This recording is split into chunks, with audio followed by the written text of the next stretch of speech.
Tantor Audio, a division of Recorded Books, presents Inside Out by Amy Nicole Walker, narrated by Joel Leslie. Chapter 1. Wisely and slow, they stumble that run fast. William Shakespeare. Think things through before you commit to something you'll regret, dumbass. Romeo Bradley. The school year keeps starting earlier and earlier. It's still summer, for crying out loud, and my grandkids are starting back to school in a few days, said an older gentleman sitting at the table beside mine at Books and Brew. Hidden behind the pages of the Blissville Daily News, as I was, the guy had no idea the superintendent of schools was in earshot of his rant. "The buildings are air-conditioned these days, Howie," his table mate countered wryly. "It's not like back when we were in school.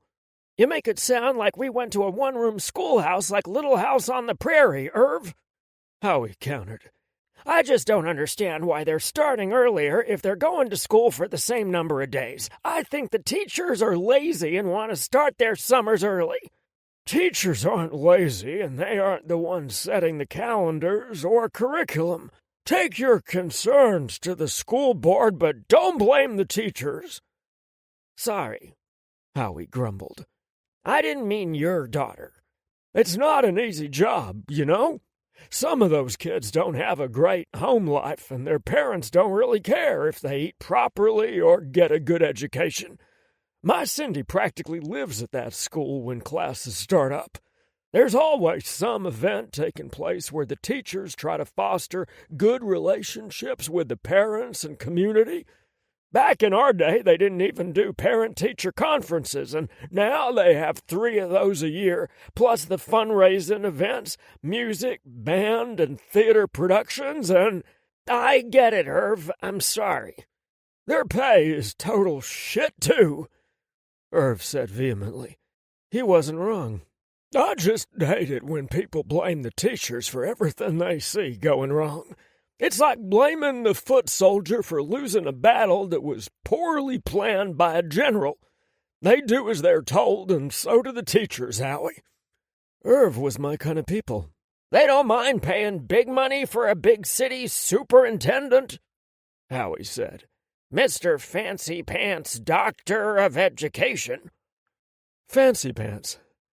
I slowly lowered the newspaper and cleared my throat, giving the gents fair warning that the fancy pants in question had overheard them. One man colored immediately, while the other grinned. Howie at least had the good fortune to look embarrassed, while Irv found the situation amusing.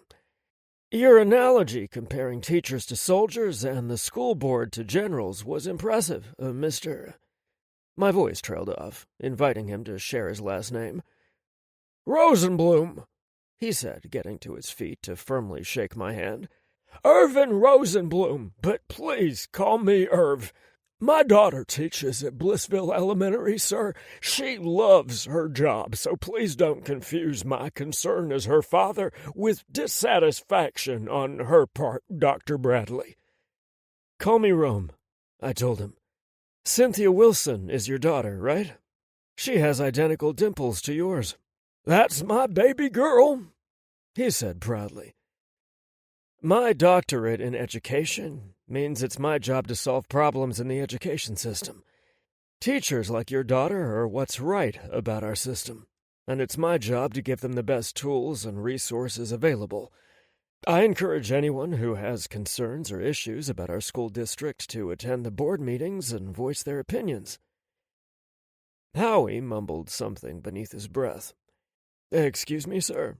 I asked patiently. I didn't quite make out what she said. "I said it would be a complete waste of anyone's time," Howie said stubbornly. "Our cares and concerns fall on deaf ears." "Howie," Irv chastised. "Sir, I can assure you, the school board, district staff, and I do care what parents and grandparents think about our schools. We do listen when concerns are brought up at the meetings." "Since when?" Howie challenged. Since the residents voted in a new school board and hired a new superintendent of schools, Irv said, shaking his head. Maybe pay attention to what's going on around you before you grumble about things. I'm late for golf, Howie said, rising from his chair and walking out of the cafe without so much as saying goodbye to his friend. I'm sorry if I ruined your chat with your friend over coffee. Irv shrugged. He's not really my friend. Our kids are married to one another, but we don't see eye to eye on much. I could tell. It's gotten progressively worse since his wife died. She used to temper his grouchiness by injecting positivity into his life. I'm trying to be a friend to him, but it feels like I'm losing the battle. I'm truly sorry for his loss, I said, feeling my irritation fading on the spot. He's not coping well, Irv admitted, glancing at his watch. I must be going too. I'm taking Cindy's kids to Kings Island for the day so she can have a day of pampering at the curl-up-and-dye salon before the big day. It was very nice meeting you, Rome. It was nice meeting you too, Irv. I hope Cindy has a wonderful day. Once he was gone, I entered a note into my phone to seek Cindy out after the first week of school. I'd made it clear to the board and the district staff that I would have an open-door policy, and they were welcome to bring issues to my attention. I wanted to foster a healthy relationship to encourage the best possible atmosphere for our district. Everyone had nodded and said the right things, but I could see in their eyes they had no intention of knocking on my door. Fine. I'd go to them, starting with Cindy. I settled back in my chair and resumed reading the paper. I sat there grinning while I caught up on small-town gossip, learned how to get mustard stains out of my clothes, and perused the fall sports preview insert for the junior high and high school teams. Of course, the order of teams wasn't lost on me.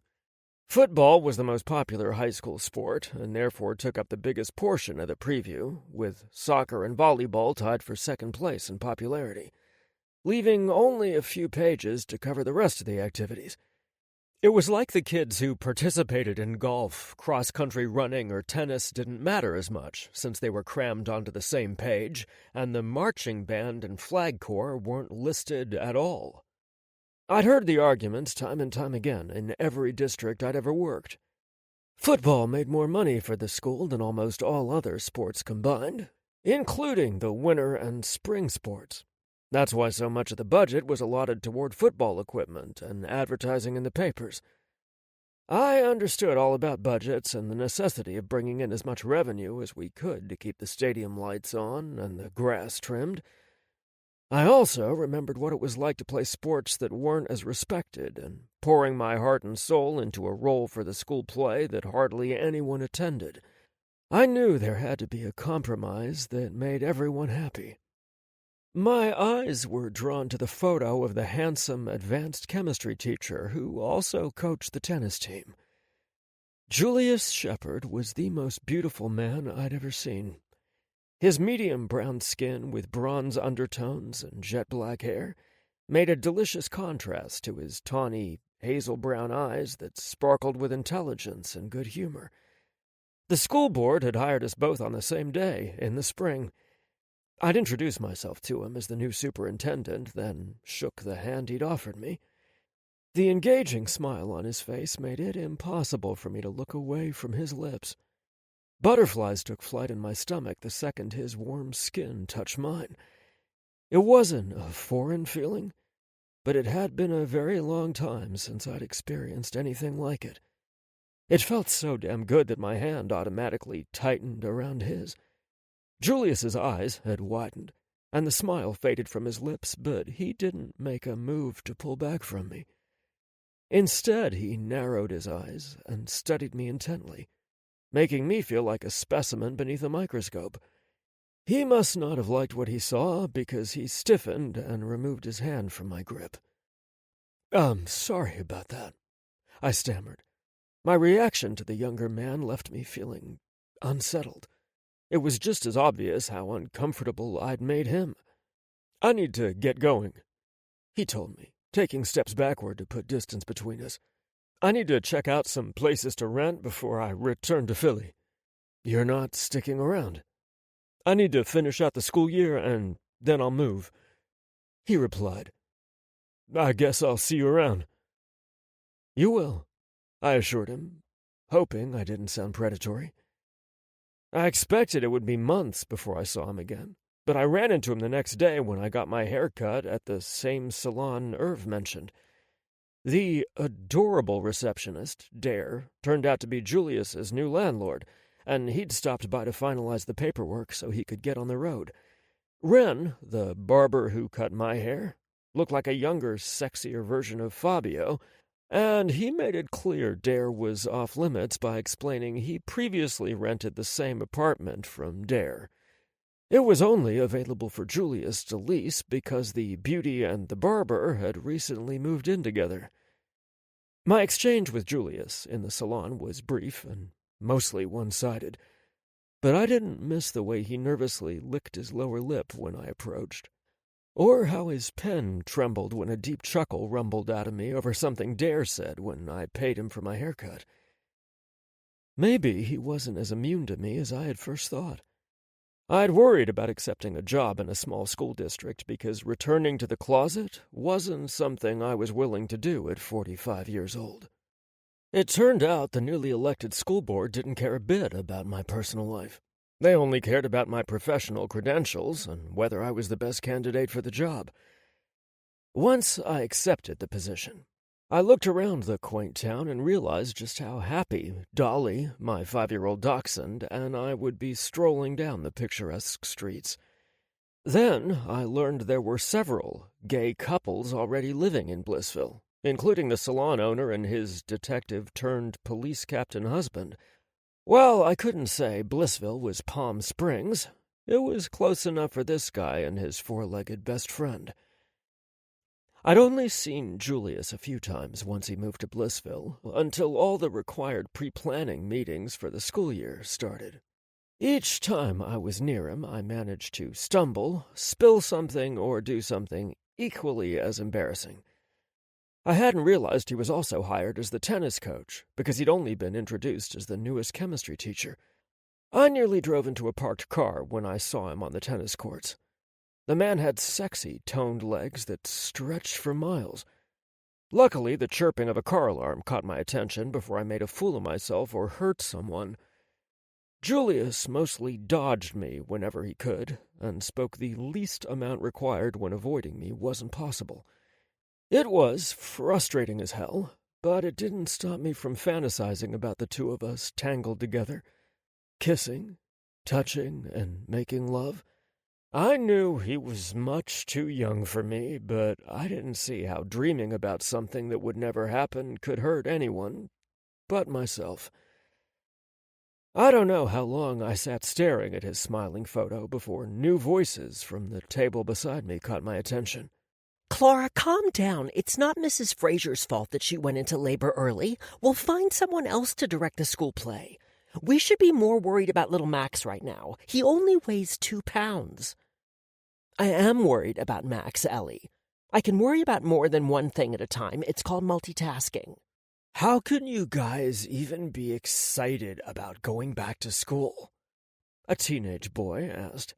You two look to join everything you can while I look for excuses to cut class and smoke.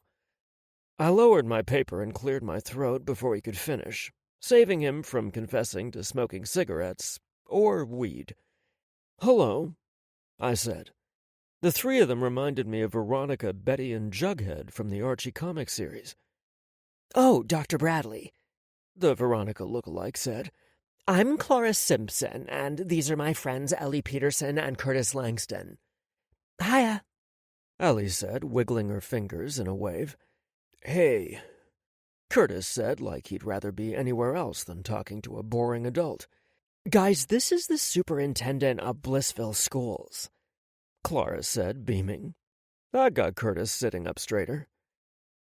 Your mom is Caitlin Simpson, right? I asked her.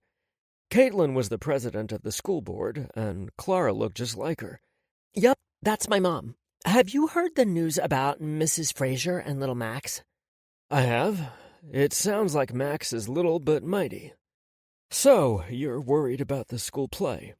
I asked her. Yes, she admitted hesitantly. No, we're not, Ellie replied, giving Clara a reproachful look. I'm sure Mrs. Fraser will be back in plenty of time. I knew that wasn't true, but didn't think it was my place to make that announcement yet. Tammy Fraser had just talked to the school board earlier that morning and requested a leave of absence for the school year. Ellie, she's not coming back until next year. We'll have graduated by then. I'm sure there's someone qualified to direct the school play, Curtis said drolly. How hard can it be? Harder than you think, I told him. There's a lot more to it than holding auditions and telling people where to stand. Yes, there is, Ellie agreed, studying me closely. You sound like you have theater experience. Some, I acknowledged with a slight tilt of my head. I had decades of experience, but I played it cool. Had Mrs. Fraser picked out a play for this year already? Ellie and Clara smiled at one another while Curtis groaned miserably. I suspected he was sick of hearing the theater talk. We wrote our own play, Dr. Bradley, Clara said. It's kind of like a modern version of The Outsiders, but it delves deeper than just the differences between income brackets. Right, Ellie added. We looked at things like gender, race, and sexual orientation, too. She leaned over and patted Curtis on the shoulder. Curtis wrote the music. Ellie smiled at her friend and added, They're the most beautiful lyrics I've ever heard. That's amazing, I said. I've worked in several school districts, and never once have I seen a group of kids write their own production. We've been working on this since 8th grade when Curtis came out, Clara told me.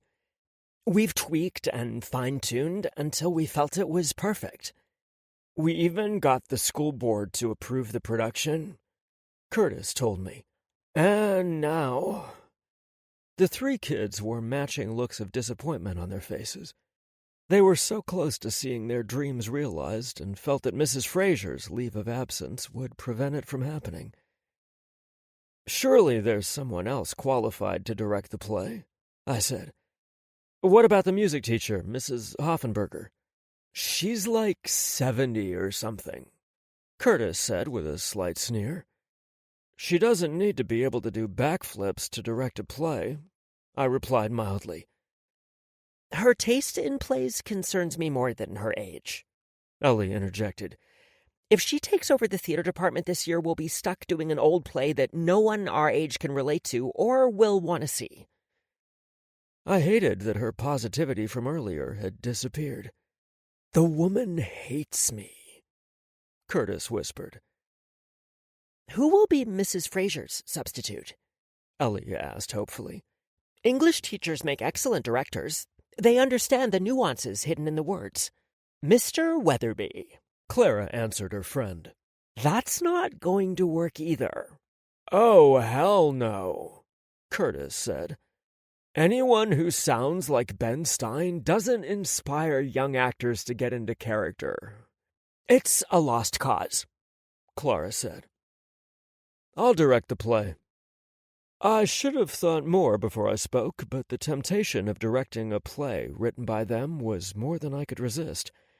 I had both the skills and time to devote to the project. It felt like it was meant to be. The three of them looked at me silently for a few heartbeats while they tried to determine if I was teasing them. Once they decided I was serious, the girls jumped up and hugged each other while squealing happily. Curtis leaned forward, offering his fist for a bump. You won't regret this, Dr. Bradley, Clara said once she settled down. I promise you. We need to create casting sheets for auditions. Let's set up a Facebook group once we pick a cast so we can share all the information in one place, Ellie said. Great idea, Clara exclaimed. I need to find a few more musicians who can help me create melodies to go with some of the songs. What about Mr. Shepherd? Clara asked. My ears perked right up. Your tennis coach? Curtis asked. He's also our chemistry teacher, Ellie told him. and a classically trained musician who was accepted at Juilliard but chose chemistry and science over music. Clara told them. No one asked how she knew. Her mother had read Julius's resume, then apparently shared the details with people in her life, including her teenage daughter. It wasn't like she could use something so innocent against Julius in class. But what other kinds of school business did her mom discuss in front of her? Dr. Bradley? Ellie said, interrupting my thoughts. She smiled when she gained my attention. How soon can we come to your office to begin working out a schedule? How about 5 o'clock this evening, before we have the mandatory fall sports meetings with coaches, parents, and players? That sounds perfect. Come on, guys, she said to her friends. Let's see if we can catch Mr. Shepherd at the school. He said he would be setting up his classroom this afternoon. The three of them darted out the door without saying goodbye. Two thoughts slammed into me as I watched them walk toward the high school.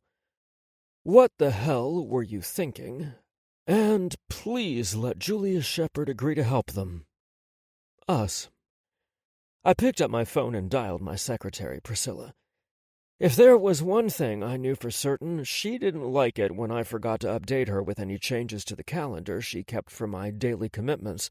And by calendar, I meant one of those big desk calendars where she could pencil in my appointments. Priscilla was old school. She didn't do electronic calendars, email, or even voicemail. My calls went through her rather than to me on a direct line. Her message system consisted of those pink while you were out message pads.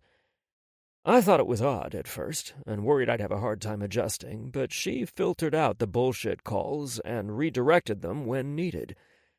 Priscilla might not have been tech-savvy, but her 50 years of experience working for the school district was invaluable. Hello, you've reached the Dragon's desk, she answered, making me snort. She must have seen my number on her caller ID because that wasn't her usual greeting. Priscilla Marshall was the epitome of little but mighty. She was only 5 feet tall and probably weighed 90 pounds, but the woman was fierce. She guarded my door like a dragon, and no one got in to see me without an appointment. How may I help you? Dr. Fancypants calling. I need to add an appointment to my calendar for this evening. You already have the sports meeting, she reminded me. What's this Dr. Fancypants bullshit? It's just a name I overheard someone call me. I've been called much worse. Anyway, I know I have the fall sports meeting, but this'll be a brief gathering at 5 to go over some production plans for the school play I've agreed to direct. You? When did this happen? 30 seconds before I called you, I answered patiently. I know this is your night to play bridge with the ladies, so don't worry about staying late. You're damn right I'm not staying. Beatrice Abernathy is going down tonight. I have your appointment marked on your calendar. I'll see you tomorrow, Dr. Fancypants. You bet, Dragon. I loved my new town with its quiet tree-lined streets more than I could have ever imagined. But the best part by far was the quirky residents. One particular resident was my favorite, and my heart raced at the prospect of working closely with him on the school play. Please say yes, Julius. Chapter 2. Any fool can know. The point is to understand. Albert Einstein. Knowing and understanding are not the same thing. Julius Shepherd. Are you excited for Wednesday? My mom asked when I answered my phone. I looked around my barren classroom and puffed out a breath. Excited? Yes. Ready? No. Have you been putting off till tomorrow what you should have been doing all week? She replied in the tone I knew so well. Cherise Shepherd was a no-nonsense, own-your-shit kind of woman, and I adored every molecule in her body. It's only Monday, I said with a warm chuckle. Today was the first day we were permitted to set up our classrooms. I guess it took longer than they anticipated to give the walls a fresh coat of paint and polish the floors. Well, it's already 1 o'clock in the afternoon. What have you been doing all day? Before I could answer, her warm laughter floated through the phone like a beautiful melody. For once, I'm just messing with you, Jules. I know, Mom. I do need to kick it into high gear before our open house tomorrow night.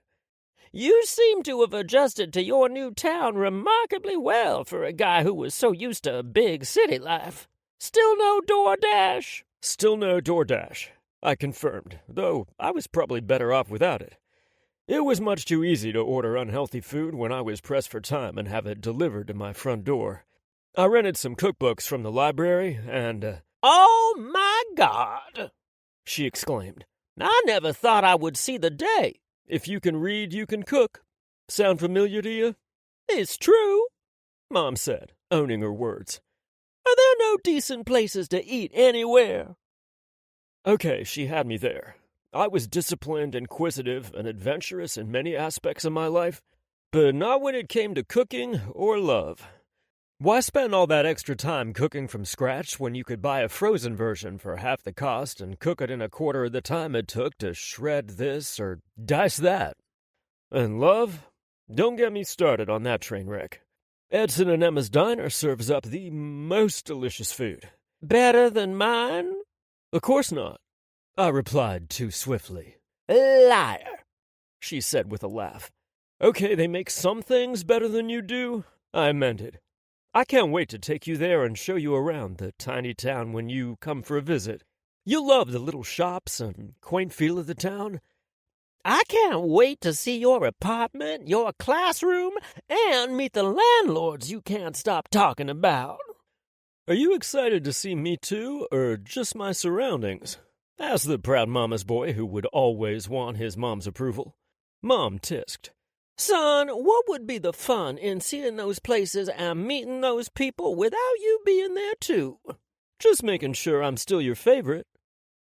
You're my favorite oldest child, and your brother is my favorite youngest child. I'd love to know when my adult children will stop fighting over who I love the best. The answer was never. It was a game we'd played since we were old enough to know it got under her skin. In all seriousness, Jules, I'm over the moon whenever I hear you sounding so happy. I admit I had my concerns. I did too, but so far everyone has welcomed me and treated me well. Our biracial family had seen plenty of ignorance lobbed our way, and there were times Marcus and I didn't feel like we fit in anywhere. People made snide remarks about our parents for marrying outside their race. I didn't want my good mood to turn sour, so I steered the conversation back to a safer subject. So, when can I expect this visit? I'm gonna let both my boys get settled with their classes first. Marcus, a standout football player, was in his senior year at the University of Cincinnati. My brother had been encouraged to enter the NFL draft as soon as he became eligible, but he wanted to complete his degree more than he wanted to enter the early draft. You're welcome here any time, and I know Marcus feels the same way. No two bigger mama's boys walk this earth, and you know it. I do know it, she agreed, humming her approval. I also know you've avoided mentioning that sexy Silver Fox again since the first time you brought up his name in a conversation. I know that's not an accident. I didn't want you getting the wrong impression. Oh, Jules, she said wistfully. You meant to say you didn't want me to get my hopes up that a grand love awaits you. Baby, I'm never gonna stop wishing that for you. I'm also gonna keep asking why you're not pursuing him. I heard something extra in your voice when you said his name, and a mama just doesn't let that go for long. I wasn't surprised to hear my voice sounded different when I said his name, because I'd felt a jolt of electricity when he touched me. I'd never felt anything like it with another man. I'd felt lust and raw desire before, but this was different. I felt it down on a molecular level. He's the superintendent of schools, and I'm a teacher, Mom. I said, as if that explained everything. Is there anything in your contract that states you're not allowed to date anyone in the administration? I looked him up on the school's website, by the way. I groaned, but she didn't acknowledge me. His silver hair looks soft as silk, and that square jaw just begs to be nibbled on. And those eyes, he has those penetrating eyes that make you think he can read your thoughts. Better shield yours just in case, baby boy. Mom, I cautioned, I know how to act like a professional, and I haven't exactly searched my contract to see if it prohibits me from getting involved with him. Because you don't want to know. You'd rather play it safe. And if I do? There came a deep sigh from her end of the call. I wouldn't say it was disappointment per se, but she wasn't happy with me. No mother wants her children to have loveless lives, Julius. Love is worth the risk. How can you say that? I asked, remembering the devastation etched on her face when my father died suddenly and unexpectedly from a ruptured aneurysm. How could I not say that? She countered. You saw how much your father and I loved each other. There was no level of hatred we would allow to come between us. Every day with that man was a gift, and even though I miss him with every breath I take, I wouldn't trade the love and life we shared to avoid feeling the hurt. I know that's hard for your scientific brain to compute, but I know your musician's heart knows precisely what I mean. Mom, I began to say, but didn't get any further. I hope you take the chance someday, son. And I think that's where we'll let this conversation end because we both have work to do. Yes, ma'am, I replied. I love you, Mom. I love you too, Julius.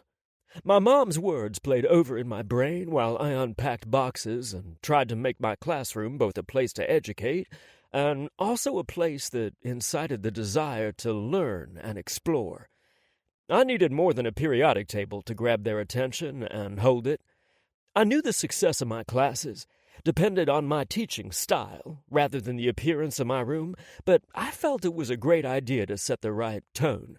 I'd slipped my AirPods into my ears and turned on some Bach to chase away the wispy tendrils of discontent that lingered after talking to my mom. I pulled out my framed photos of my favorite scientists, which included one of their famous quotes. I thought the young ladies might be inspired by Marie Curie, and all of us needed the reminder from time to time to never give up, which Thomas Edison is renowned for. Of course, my favorite is Albert Einstein, who looks every bit the mad scientist with his wild hair. I looked up from the box to search the room for the best placement, when I caught movement from the corner of my eye. I turned and saw 3 students standing in the doorway of my classroom wearing mixed emotions ranging from hopeful to wary. I pulled the AirPods from my ears and slid them inside my pocket. "Hello, Ellie," I cheerfully said to the one student I recognized because she was on my tennis team. "I wasn't aware there were students in the building today. I'd hoped to have my room set up before." "We're not worried about how your room looks," said the young lady with the long black hair. Seeing them standing together in my classroom reminded me of Veronica, Betty, and Jughead. I had to bite the inside of my cheek to keep from pointing it out. "Oh? What can I do for you?" "First, allow me to make introductions," the Veronica lookalike said. "You already know Ellie since she's one of your captains on the tennis team. I'm Clara Simpson." Then she gestured to the male student who stood between the 2 ladies. "And this is Curtis Langston." I recognized their names and knew they were enrolled in my advanced chemistry class, so I anticipated they wanted to speak to me about the curriculum.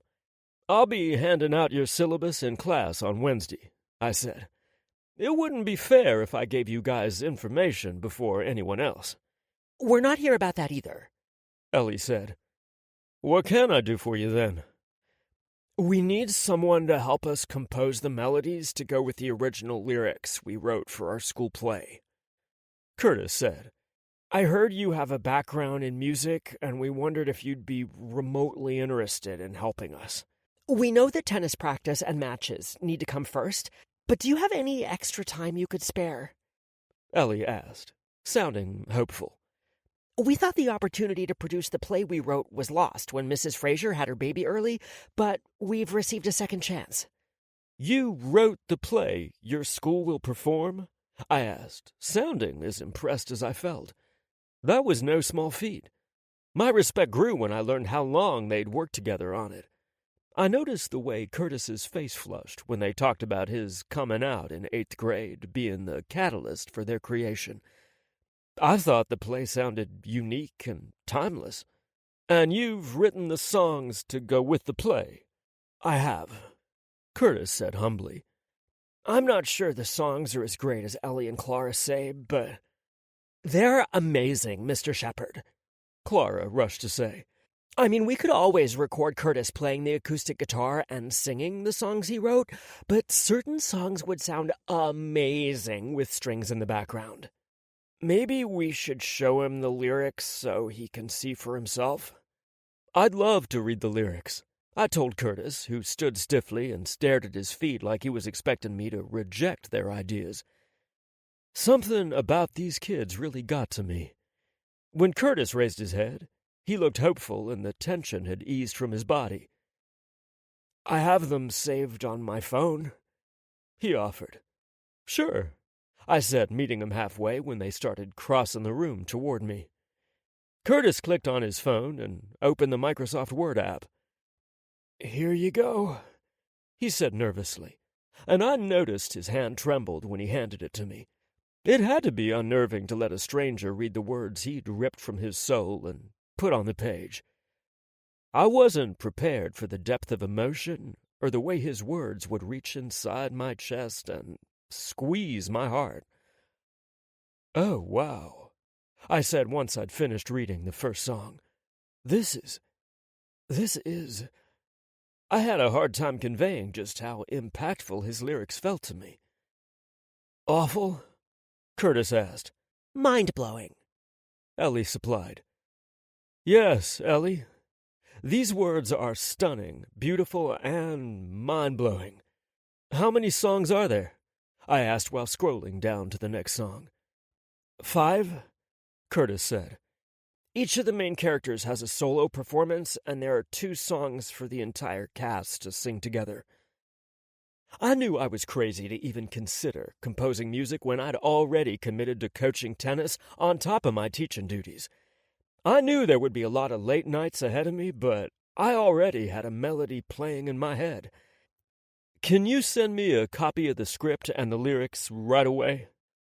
My cell phone pinged in my pocket, letting me know an email had arrived. Clara giggled, pulling my attention to her. She wiggled the phone in her hand. Done, she said. Your school email address is provided on the school's website. I didn't hack into your personal files, she added when my brows lifted in question. Even though what she said was true, I was certain my musical background wasn't something the school bragged about on their website. Someone who'd read the resume I'd submitted to the board had shared the information with her. I wasn't sure how I felt about that. My apologies if you feel I was too forward, Mr. Shepherd. I wasn't exactly sure how to respond, so I changed the conversation back to our original topic. I'm definitely willing to assist you with the melodies for your lyrics. Have you marked in the script where the songs will go? I really want to get a feel for the scenes. Yes, sir, Curtis replied quickly. Everything you need to know should be found in either of the documents.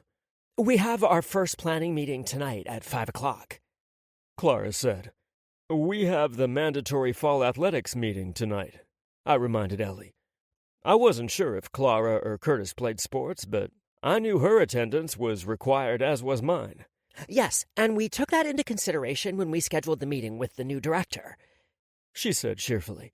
We only want to come up with a production timeline tonight, so we'll have plenty of time to get over to the auditorium for the big meeting. There is a proper chain of command we must adhere to, Clara said, deepening her voice to mimic the stick-in-the-mud athletic director. Oh my gosh, Ellie said, giggling. You sound just like him. You need to sound drier, Curtis said. The man always sounds like he has something stuck in his throat. The entire auditorium will start clearing their throats and sipping water because he sounds so uncomfortable, Ellie told me. I'd met the athletic director, of course, and noticed his dry voice. I'd have to remind myself not to smile when the guy started in on his speech. Okay, so where's this meeting taking place? I asked, prodding him along. I had a lot of stuff to do between now and then. Dr. Bradley's office, Clara calmly said, completely unaware of the grenade she'd lobbed at my feet. Dr. Bradley? I asked. The superintendent? Yes, that's him, Clara replied, searching my face. Had my voice sounded odd to her? Is there a problem? No, I said hurriedly. I guess I just wasn't expecting the superintendent to direct a school play. He probably wasn't expecting the chemistry teacher to write the music for it either, she countered. We shouldn't jump to conclusions about people. Touché. Anyway, meet us in his office at 5, and we should have it wrapped up in less than 30 minutes. I should have told them I'd changed my mind, but my pride wouldn't permit it. I would attend the meetings, write the music, hand it over to the music department, and walk away. My interaction with the man would be minimal. See you guys at 5. I returned the AirPods to my ears and cranked up the music to drown out my thoughts so I could continue setting up my classroom. When I stepped back at 4:45, I was excited about the progress I'd made. It would only take me another 2 hours tops to get my room exactly as I'd imagined it. I hustled out of the high school and across the parking lot to reach the Board of Education building. There was no one behind the desk out front, but I didn't need anyone to tell me where I needed to go. I followed the excited voices of the 3 kids who'd turned my orderly world upside down in a matter of minutes. It was hard to be irritated when the object of my fantasies glanced up at me from his desk as I lightly rapped on the open door before entering the room. The kids were so busy chatting they hadn't heard me arrive. Dr. Bradley's surprise morphed into joy as a smile spread across his handsome face. The kids stopped chatting immediately, and I felt their attention shift to see who'd stolen Dr. Bradley's attention. Hadn't they told him I was coming? Or had he not believed him when they did? Oh, great! The gang's all here, so we can get started, Ellie said. Here's what I'm thinking, Clara said, but I didn't hear a word she said after that because the bluest eyes I'd ever seen ensnared me. I remembered my mom's advice hours earlier, and how I scoffed at her words. Don't think dirty thoughts, don't think dirty thoughts, don't think dirty... Too late. Romeo Bradley grinned like he knew exactly what I was thinking. Chapter 3. Fear me not. William Shakespeare. I don't bite, unless you want me to. Romeo Bradley. Would there come a day when I wasn't struck nearly mute by him? It wasn't just his outer beauty, either. There was a light in his eyes that spoke of intelligence and depth, and he carried himself with pride and confidence. It was the sexiest thing I'd ever seen. Right then, standing in the doorway of my office, his lips tilted up in the slightest hint of a smirk, as if we'd, unknowingly and unwillingly on his part, shared a moment. I saw a flash of something else in his hazel depths, but it was gone before I could name it. The only thing I could do was smile at him because I was so damn glad to see him, even if the feeling wasn't mutual. I was certain he would decline the kid's offer once he found out I would be directing the play. Clara nearly vibrated with joy when she told me how shocked Julius had been at the news. I'd asked if they'd told him before or after he committed to helping compose the music, and I was nervous when I found out it was the latter. He looked anxious, and maybe a bit hesitant, but I didn't get the vibe he planned to pull out of the production. I knew it was up to me to break the ice and make him feel welcome. "Thank you for joining the team, Mr. Shepard," He offered me a hesitant smile, but I would take it and hope to build on it. I'm excited to be included in the production of Inside Out.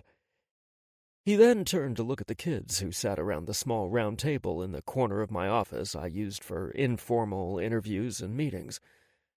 I'd learned I would have more success in interacting with people if I was on their level, rather than sitting on opposite sides of an imposing desk. I saved the behind-the-desk approach for when I meant serious business, and I needed my visitor to respect my authority. I rose from behind my desk and walked toward the table where Clara, Ellie, and Curtis waited for us. "Join us?" I asked, gesturing to the two available chairs, which just happened to be next to one another.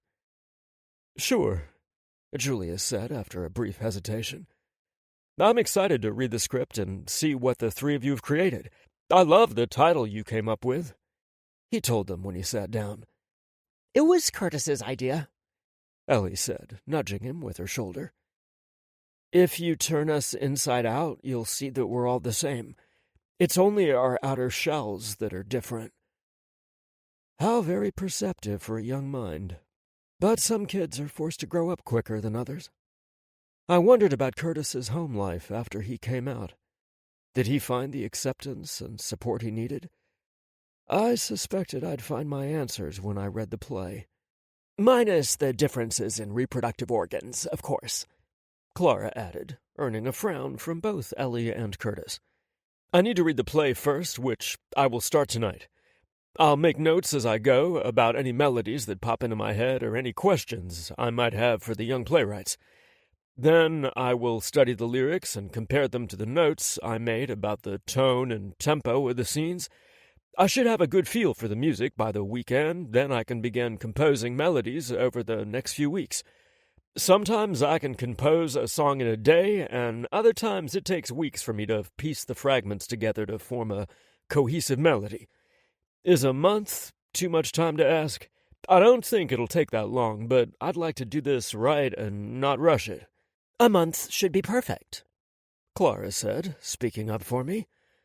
I could tell there would be times when I'd need to remind her I was directing the play. "The play won't debut until January." "Let's shoot for auditions at the end of September, then," I said. "Have you already worked up character sheets?" "We have," Ellie replied. "We created them as we wrote the play. As Inside Out evolved, so did our characters." "I'd like to read them once more to make sure we're on point," Clara said. "How about I go over them after I've read the play?" I asked. It's always a good idea to have someone review them with fresh eyes. "Because we're too close to the characters we've written?" Ellie asked. "Yes, and it's often hard to be objective about your own work." "I think that sounds fair," Curtis said. "I agree," Clara said, nodding. "I can see already that you know what you're doing. I think you have more experience with theater than you first let on." "Perhaps," I agreed. "This play is in good hands," Clara said after studying me closely for a few seconds. I could feel her mentally placing the play in my care. I wouldn't let her down. "As is the music," she said to Julius. "So, late September we will hold auditions, then begin reading the parts as a team the first week of October. I want to be completely off script in 2 weeks. Mr. Shepard will work with the band and music departments to coordinate their roles, and I will talk to Mrs. Jameson about her art classes creating the backdrops for our scenes. Who's usually in charge of costumes?" Ellie raised her hand. "My mom has made the costumes for as long as I can remember. She's so gifted." "That's great," I said. "I'd like to have another meeting in a month, with everyone involved in the production. Would your mom be open to joining all of us?" "She'd love it, Dr. Bradley," Ellie said excitedly. "My parents volunteered to cover the cost for printing the ads and programs," Curtis said. I partially had the answer to my unspoken question about his parents' support. "My folks have arranged for us to perform the play at the Getty Theater in Goodville instead of our cafetorium," Clara informed me. "It's a historic theater built in 1916. "I'm familiar with the Getty Theater," I said fondly. She's a beauty, and I can't think of a better place to perform the play. I'll have to express my gratitude to all of your parents for their commitment and generosity. I had noticed parent engagement with the school and staff was higher here than I'd seen in the other districts I'd worked as an educator or an administrator. I was eager to see where the new school year would bring us. Speaking of which, we needed to wrap up our production meeting and get to the auditorium for the athletic director's meeting. Does anyone have any questions or concerns at this time? I asked. The kids looked at one another before returning their attention to me. The three of them shook their heads, and we all turned to look at Julius. Mr. Shepard? Was it me, or was he watching my mouth form his name on my lips? He blinked, then moved his eyes up to meet mine. I don't have any questions right now. Then we'll adjourn and head back to the high school for the athletic meeting. All three kids groaned as we rose from the table. I recalled from the photos in the fall sports insert that Ellie played tennis for Julius, Clara played volleyball, and Curtis ran cross-country. The kids left the room talking animatedly once more about the play, while Julius and I followed at a slower pace. I wasn't sure what to say to him, although I needed to say something. The urge to reach for his hand rose sharp and swift inside me, stealing my breath. Are you okay? Julius asked, sounding concerned. His brow was furrowed when I turned my head to look at him. You sucked in a sharp breath like maybe you were in pain. No, I'm fine, I rushed to assure him. I'm not hurt. A thought just came to me that caught me off guard, but I wasn't aware my reaction was audible. It was pretty subtle, he said, then cleared his throat. If it was a subtle reaction, then it meant he was tuned into me, picking up things others wouldn't. The uncertain smile he gave me was incredibly sweet, and I longed to trace the curve of his lips with my fingers. Maybe someday I'll have the right to act on my desire. Until then, I'd settle for friendship. The fall athletics meeting was as boring as the kids had warned. I spoke first, and it was my first time publicly addressing the parents, coaches, and students. I wasn't typically nervous about speaking in front of crowds, because I'd been performing in one way or another since I was a kid, but I couldn't deny the jangle of nerves I felt knowing he was watching and judging me, just as the crowd was. There was also no denying that his opinion mattered a lot to me. Afterward, I stayed at the school and talked to those who wanted to introduce themselves to me. I was glad to see so many people were excited about the upcoming year, but ready to get home to take Dolly for a walk and start reading Inside Out. Dolly was my best girl and confidant. She came into my life when I needed a warm body to cuddle, and her fur had absorbed many shed tears during our time together. Her friendly little licks on the chin could pull me back from despair like no one else could. She didn't deserve to be locked in a house for endless hours, so I employed my next-door neighbor, Lily Brewer, as my dog sitter. I took Dolly over to Lily's house before heading to work and picked her up as soon as I got home. Dolly got to play all day with Lily's dogs, and I never worried about her being lonely. Dolly happily barked as she watched my approach through Lily's glass storm door.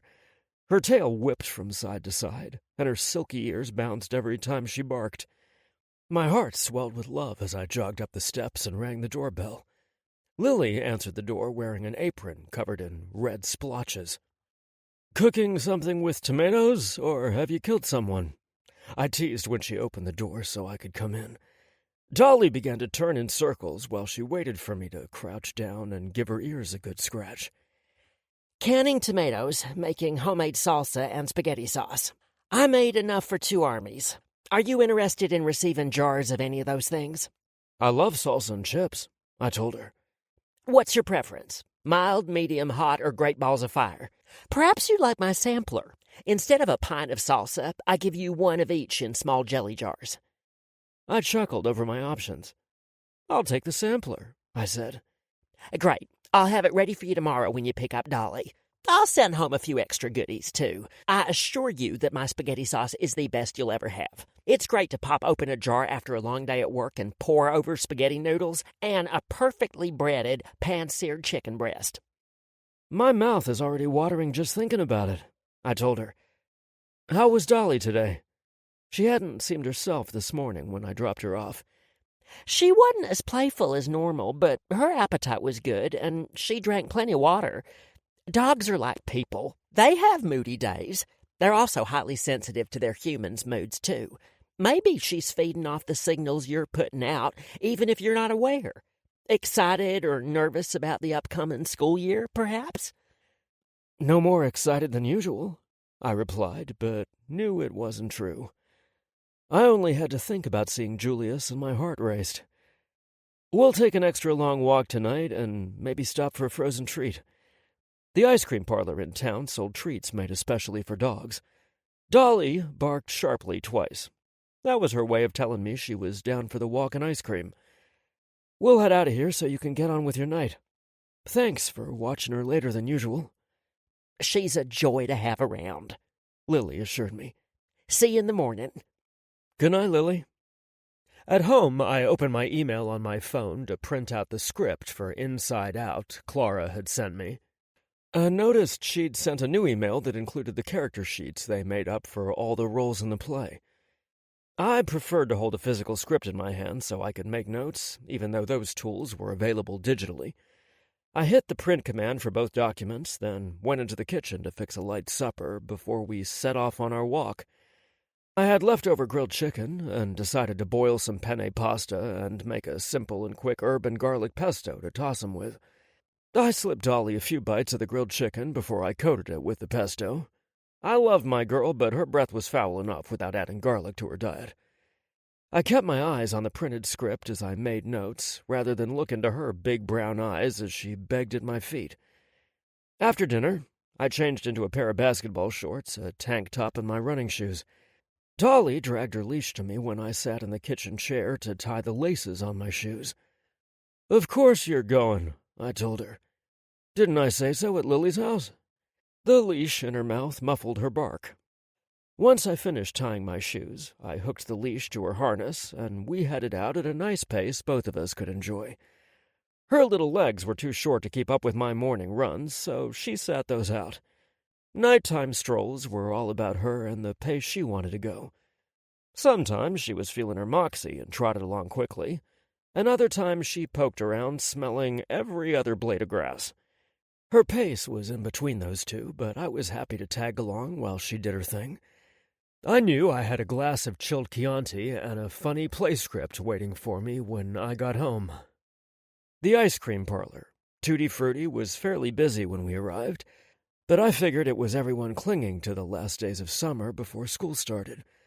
I ordered a double dip of butter pecan for me and a frozen doggy treat for Dolly.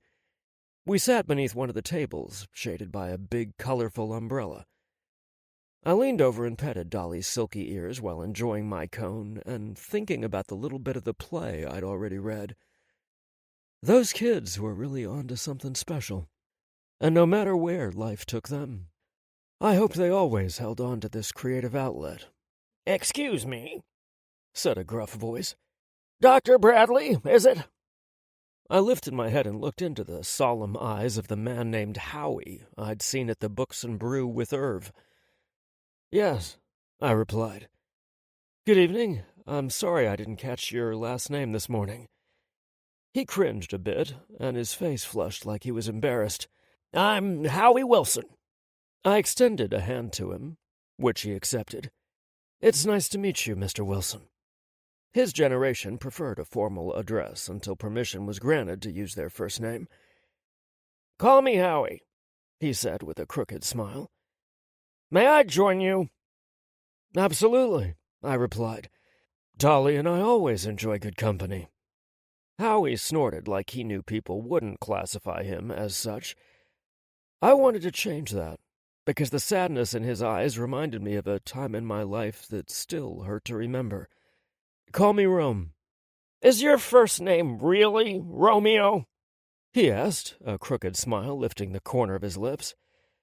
"Yes, I sighed. My mother is a big fan of classic literature. Luckily for my sister, my dad put his foot down after I was born, and they stuck with a more traditional name for her. Of course, I told her she was named after Ashley Wilkes from Gone with the Wind, whom she couldn't stand. That earned a chuckle from Howie. I wanted to apologize for my surly attitude when we met earlier. My Miriam would be so upset with me right now. She wouldn't want me to walk through life like a zombie, snapping and snarling at everyone. She would want me to look for the beautiful things around me and remember all the good times we had. Some days it just seems like a bigger task than I can pull off. I'm so sorry for your loss, Howie. Was today a particularly bad day? I asked softly. It would have been her 70th birthday. Instead of remembering all the birthdays we spent together, I'm thinking of all the places I never took her. God, what I wouldn't give to be able to take my wife to Paris and kiss her at the top of the Eiffel Tower. Why am I stuck in this quagmire of what should have been instead of what was? I tell you, Rome, my Miriam was the most beautiful soul you'd ever meet. Barf! Barf! Howie snickered, then looked under the table at Dolly. Besides you, little lady. I was pleased to see a real smile on Howie's face, and shocked at how it transformed his looks. I can't believe I sat down at your table and just started spilling my guts. You're a virtual stranger, not a psychiatrist. I'm not that kind of doctor, I assured him. However, I am a person who knows exactly what you're going through. Maybe something inside you recognized that about me. Maybe, he said gruffly. You lost someone special too? A spouse? It was nice he didn't automatically assume it was a woman, but I'm sure he'd heard about my sexuality through the grapevine. I didn't exactly blurt my orientation through a bullhorn, but I was very open with the board when they interviewed me. If they didn't think I would be a good fit, then I didn't want the job. I felt it was better to get it out there in the open than wait for it to become part of the conversation. Partner, I corrected. Peter passed away before it was legal for us to marry, but he was my husband in every way that counted. I'm sorry for your loss, too, Rome. How long ago did Peter pass? 7 years, I said. How long has it been for you? Almost 2 years, but it feels like it happened yesterday. It does, for a long time.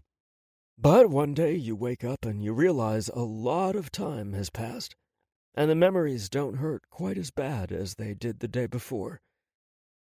I can't imagine ever feeling that way, Howie said, eyes watering, as if that would be worse than the misery of missing her. I don't want to forget the sound of her voice. I wouldn't want you to either, Howie. She had the best laugh, he said, a single tear rolling down his face. And her smile was so bright it could warm you on the coldest days.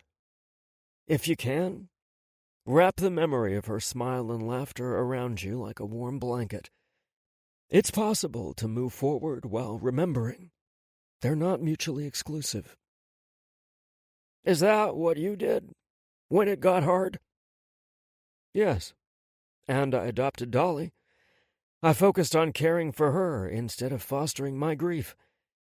Day by day and little by little, I started to heal. Birthdays and holidays are still hard, but I do things to honor Peter's memory. I planted his favorite flowers at my new home, so I'll have a part of him with me. I'll fix his favorite meal on his birthday. I donate to his favorite charities at Christmas time. I do all the things he'd do if he were still around. Some people see that as clinging to the past, but I don't see it that way. You're still young. Do you hope to fall in love again someday? He asked. I pictured Julius Shepard and recalled the way he'd made the blood rush through my veins from just a shy smile. I do. I have a lot of life yet to live, and many laughs to share. I'd rather not experience them alone. Does that mean you've already... Dad? A new voice joined us, cutting him off before he could finish his question. I was grateful for the interruption because I knew what he was going to ask, but not sure how I'd answer. "Oh, hello, Seth," Howie said, rising to his feet. Dad, I've been worried sick about you. I've been calling your phone for hours. Seth hugged his father tight. Howie chuckled and returned his son's embrace, clinging to him longer, like he needed the affection more than he was willing to let on. "I took a drive to the lake and walked around, then stopped to talk to Dr. Bradley when I saw him sitting here. He's the new Superintendent, Seth supplied. I've heard great things about you from my wife, but I've not had the pleasure of meeting you yet. Seth Wilson, he said, offering his hand to me. Rome Bradley, it's good to meet you. This is Dolly, Howie said, squatting down next to my dog. He began petting her silky ears. I think I'd like to adopt a dog, Seth. My house is just too quiet without your mama. Really? Seth looked from where his dad knelt by my dog, then back at me. I think several of us suggested that to you already. You did? But it had to be my idea. I think I saw a poster at the library that said this upcoming Saturday is adoption day at the shelter. You could always get a puppy from a breeder. Nah, I want to rescue a dog from heartache. I thought his new dog might rescue him in return. Seth's eyes widened and glistened with unshed tears. That sounds perfect. Maybe we can make a family day out of it. That'd be great, Howie said, rising to his feet. I need to be getting home. Thank you so much for chatting with me, Rome. It was my pleasure. If you and your new companion want walking buddies, just let me know. Dolly and I take a stroll every night. I might take you up on that. Good night, Rome. Good night, I said to them both. I rose from my chair, threw away my trash, and began my trek back home where a nice glass of wine and a captivating script awaited me. Chapter 4. Inherent force of matter is the power resisting by which every body, so far as it is able, perseveres in its state either of resting or of moving uniformly straight forward. Isaac Newton. The key to resisting the sexy silver fox is to keep it moving. Julius Shepard. Over the next 2 weeks, ignoring my growing attraction to Rome, as I'd come to think of him, was easy. I had tennis practice or matches at least 6 days a week, and I spent my evenings grading papers and composing music for Inside Out. I suspected Rome knew I returned his attraction just as he'd picked up on my reluctance to act upon it. For the most part, he respected the boundaries I'd set in place and only reached out to me through emails to talk about the play we were both reading and helping to develop. I very well couldn't ignore his communications, but I could choose to not acknowledge the personal notes he added to the bottom that complimented me on the tie I'd chosen to wear that day, or mentioned he regretted missing me in the teacher's lounge during lunchtime on the days he joined us. I had to give the man credit. He was serious about fostering a great relationship with the teaching staff in the 3 buildings, which included bringing catered lunches once a week. It's true that I happened not to attend, but if he'd asked around, he would know I usually spent my lunch break in my classroom. I knew it made me look standoffish to the rest of the teachers, but my workload was going to be heavy enough without adding the play to my teaching and coaching responsibilities. I wouldn't say I felt overwhelmed, but I had enough on my mind that I didn't need to add fending off unwanted advances to the list. Unwanted advances. That made me snicker. In the stillest hours of early morning, I would dream of Rome and wake up hard, hot, and yearning for him. I started running more in the morning, and if that didn't drive him out of my system, I took care of business in the hot shower that followed. I used the excess energy in my classroom and on the court, which meant my students were engaged and my tennis players were motivated. I was winning at this avoidance thing until Rome decided to step up his game on the 3rd week of school. "Knock, knock," he said, standing in my open door with a carry-out container in his hand. "I thought I'd take a chance and catch you before you ate your—" His words trailed off as he tried to see what I had laid out on my desk from across the room. "It's leftover chicken Caesar salad from dinner last night." The smell wafting across the room intrigued me, making it easy to put the lid on my Tupperware container and shove it aside. "What did you bring me?" Rome accepted my question as the invitation I intended and entered the room. His stride was casual but powerful at the same time. The man moved with a natural grace and confidence that hinted at tightly controlled power. Was he that controlled in bed, too, or was it the one place he felt safe enough to free the beast he tried to hide from the world? The closer he came, the faster my pulse raced, answering the power that hummed beneath the surface of my tormentor. Rome's blue eyes locked on mine, and that crooked smirk returned to his face because there was no way he missed the desire he stirred within me. I should hate that my body betrayed my true desires in the smug expression on his face, but I had to focus all my energy on not letting my imagination run wild. Getting a boner in my classroom was a big no-no, even if the only other person in the room was a consenting adult who would love seeing the way my body reacted to his nearness. "I brought you a little of everything, since you've been so elusive in both your attendance at the weekly lunches and your email responses when I bring it up. Is that like Mohammed going to the mountains when they wouldn't come to him?"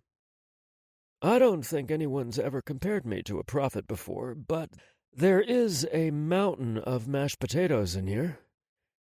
I couldn't help the little hum of pleasure that escaped me.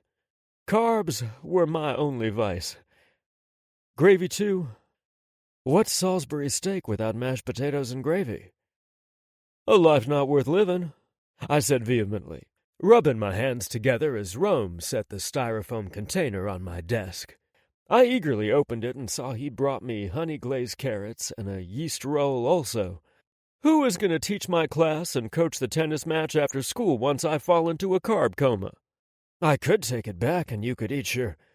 My playful growl cut him off, stunning us both. Rome's eyes widened in surprise, then closed as a delicious shiver worked its way through his body. Yes, I knew the sexy man was envisioning all the ways he could make me growl. When Rome reopened his eyes, his icy blue gaze burned with intensity. "I don't want to keep you from working," Rome said, taking 2 steps back from my desk. I couldn't stop myself from raking my eyes up and down his lean, muscular frame. When my eyes returned to his face, I saw that all traces of the smugness from a few minutes before were gone. Rome's jaw was clenched as tightly as his fists, and I saw his internal struggle reflected in his expressive eyes. He wanted to stay in the room with me, but didn't trust himself to do it. I liked that I affected his control. I liked it more than I was willing to admit to myself. What would he do? Lean across my desk and kiss me? I wasn't ready to accept the ramifications of meeting him halfway if he did. I just wanted to be sure you didn't miss out. Again. His subtle rebuke made me smile. "It's not personal, you know," I said. "I rarely eat lunch in the lounge." I gestured to the stack of papers on my desk. I had started entering the grades into the website the school used to share real-time updates with parents and students before he stopped by. These honor students fret if their grades aren't updated regularly. "So do their parents," he said with a sly grin. "Good luck tonight." It would be our stiffest competition of the season against our county rivals. Whoever won the most points would be in first place for the league. The highest Blissville had ever finished was second, so our team was hungry to prove we were the real deal. "Thank you, sir. Please call me Rome," he said. It wasn't the first time he'd asked me to be less formal with him, but it was the first time I gave it serious consideration. Of course, calling a man sir in certain circumstances could be very personal, but it wasn't something that had ever appealed to me. "Thank you, Rome," I loved the way his name felt on my tongue, and his flared nostrils said he liked it too. Will you be there? I'd heard he attended as many high school events as he could, but had yet to see him at the tennis events. I wasn't sure you'd want me there, he admitted. He was right. I hadn't wanted him to attend. Had one kind act changed my mind? It shouldn't have, because I would find it even harder to ignore his presence and concentrate even after such a brief exchange. I think the kids would appreciate your support. The kids, huh? I would hate to disappoint them. See you this afternoon. Thank you, I said, gesturing to the food I had yet to taste. His answer was a quick wink before he turned and left my office without a backward glance.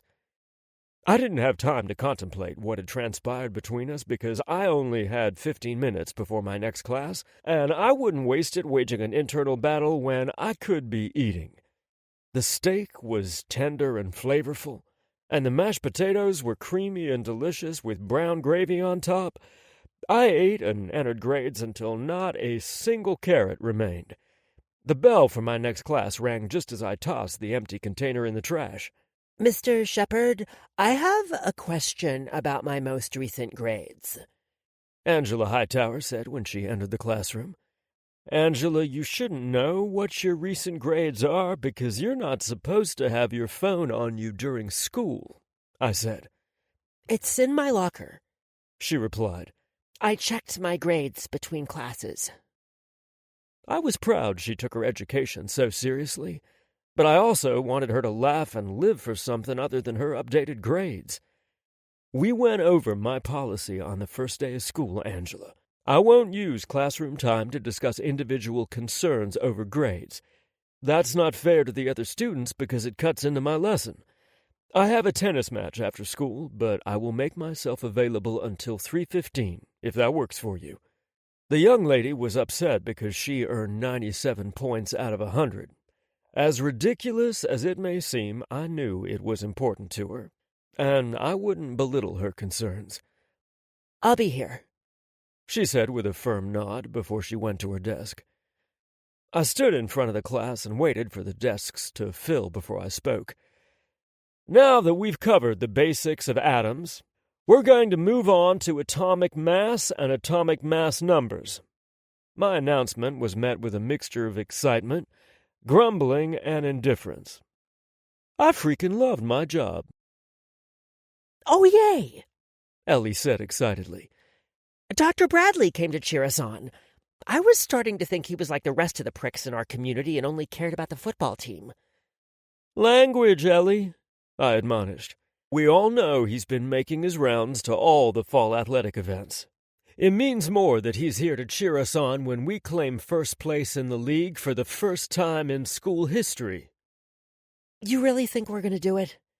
She asked, sounding less precocious and confident than usual. She and her teammate, Sarah Devers, were our best individual players and were practically unstoppable in doubles competition. I know so, I assured her. Let's make sure we have a good warm-up and let's take down East Carter High. I supervised warm-ups and met with the head coach from East Carter while managing not to look in Rome's direction. I needed to be at my best, which meant I had to pretend he wasn't there. I couldn't ask my players to focus if I was distracted.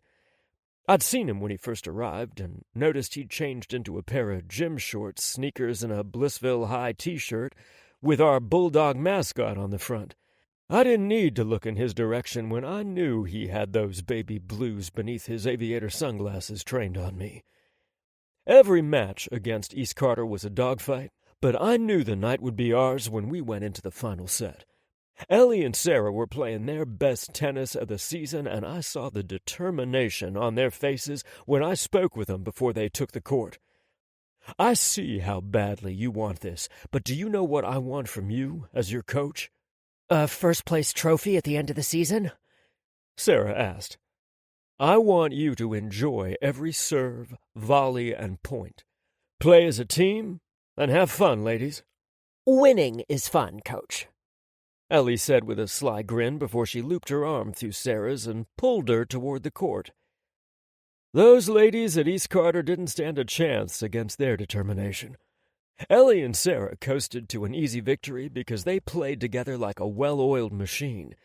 We lined up and exchanged high fives with our opponents over the net before I took my team off to the side to celebrate. Congratulations, everyone! You played your hearts out this afternoon, and I'm so proud of you. That doesn't mean we can slack off. We might be leading the league, but East Carter is going to be hungry to reclaim the top spot. If we falter, they'll do just that. I want you to celebrate tonight, but be ready to practice tomorrow after school. Bulldogs on 3. 1, 2, 3! Bulldogs! We all shouted together. The parents who were able to attend came over and congratulated me on the victory, and I assured them the win belonged solely to the kids. I was aware of Rome's presence on the periphery and knew he was waiting for the right opportunity to approach me, which didn't happen until the last parent, student, and coach left. He slid his glasses to the top of his head and offered me a warm smile. Congratulations, Julius. Thank you, Rome. I thought I was prepared for the energy that would blast through my body when I accepted his handshake. But I was wrong. It was so much more intense than the first time. My friends call me Jules, I found myself saying. Are we friends? He asked huskily. I rubbed the back of my neck while trying to figure out how to answer that. We were friendly, but I couldn't say we were friends. Could we even be friends with the attraction sparking between us? Rome began to chuckle. I didn't mean to make things awkward between us. I guess I'm just rusty. Rusty at being friends with someone? With someone I find attractive and would like to get to know better? Romantically? He added. As in, date? I would settle for you not avoiding me and would love to work my way up to a cup of coffee and a pastry. See where things go from there? Is that something you're willing to entertain? I had no damn clue how to approach the situation and decided honesty would be best. Rome, I'm very attracted to you, but I'm not sure pursuing a relationship with you is good for me. I could tell he was trying to figure out the reasons I felt that way, but he didn't press me. I respect your honesty, Jules. I hope you respect that I don't give up easily. Fair enough. I didn't hear from Rome for the rest of the week. He didn't email me or stop by my classroom. I thought maybe his parting words to me after the tennis match were just bluster, but it turned out he was just gathering his second wind and biding his time. I reported for duty at the concession stand on Friday night because it was the tennis team's turn to volunteer. The kids would rather watch the game, but many of their parents volunteered their time to serve nachos, hot dogs, hamburgers, popcorn, walk-in tacos, and an assortment of candy and drinks during the football game against our biggest rival. The boosters were on hand to show us the ropes and determine which of us would be best with money. One of the moms was a bank teller, and one of the dads was an accountant, so they were elected. I would work with the food, assembling hot dogs, hamburgers, and walk-in tacos. Just before the service windows opened, our final volunteer for the night showed up. Back again for more punishment, Dr. Bradley? One of the moms asked. This is like the 4th home game in a row. Another chimed in. We've never had a superintendent work the concession stand one time, let alone 4 times in one season. I enjoy it, he said. I was disappointed to find out he didn't volunteer solely to have an excuse to be with me until he turned his twinkling blue eyes on me. I see you already have someone doing my usual job. I'm sure Mr. Shepard could use your help. It's a lot for one guy to keep up with during a normal game, but things will really be hopping tonight. Want some help? He asked, coming to stand beside me. God, he smelled delicious. I wasn't the only one who noticed how damn good he looked in his tight, dark-washed jeans and the navy blue long-sleeve T-shirt that clung to his biceps and pecs. That damn bulldog had never looked so fine. Sure, I said, playing it off like it was no big deal. Do you prefer hot dogs, burgers, or walking tacos? Doesn't matter to me. Put me wherever you want me. Rome said softly enough that only I heard him. I had my back turned to the rest of the volunteers so they didn't see the heated flush creeping up my neck. Rome's eyes widened like he couldn't believe what he just said. I handed him the tongs for the hot dogs as a chuckle rumbled out of my chest. His laughter joined mine, and I knew the rest of the volunteers wondered what was so funny. Our laughter died soon enough when the service windows opened because the boosters hadn't been wrong about the projected crowds. We didn't have a slow moment from the first customer until the final seconds of the fourth quarter when we all gathered in the window to watch our kicker send the game-winning field goal through the uprights as time ran out on the clock. We erupted into cheers and high-fived each other as the marching band blared the fight song and the home crowd went wild. We had about an hour of cleanup once we shut the doors, but it passed by fast when we were in such high spirits. Afterward, we walked to our cars in the parking lot, which was pretty deserted by then. "Hey, Jules," Rome said when I stopped at my car. "I'll be at Books and Brew for coffee tomorrow morning, if you're free." He knew damn well I didn't have a tennis commitment in the morning. "I'll even let you by." I wanted to say yes, but I kept thinking that getting involved with him would be a big mistake. It was more than the fact that he was superintendent of schools where I taught. There was the age gap and race thing to consider. I would be a liar if I pretended like it didn't matter to me. But a man didn't forget the prejudices he'd faced growing up because his black mother happened to love a white man. On the other hand, I was never one to back away from something just because it was hard. All I owed the man was honesty. And right then, I only had one answer. "Maybe," I said, opening my door. Rome chuckled warmly. "Fair enough. I'll be there at 9 if you decide to join me. Sleep well, Jules." I knew damn well sleep would elude me. Chapter 5. Thoughts are but dreams, till their effects be tried. William Shakespeare. Wishing and hoping will only take you so far. Sometimes you gotta take life by the balls. Romeo Bradley. 1 salted caramel coffee and a cranberry orange muffin, said Megan Miracle, co-owner of Books and Brew, as she removed my items from her tray and set them on the table I'd chosen in front of the bookstore and coffee shop.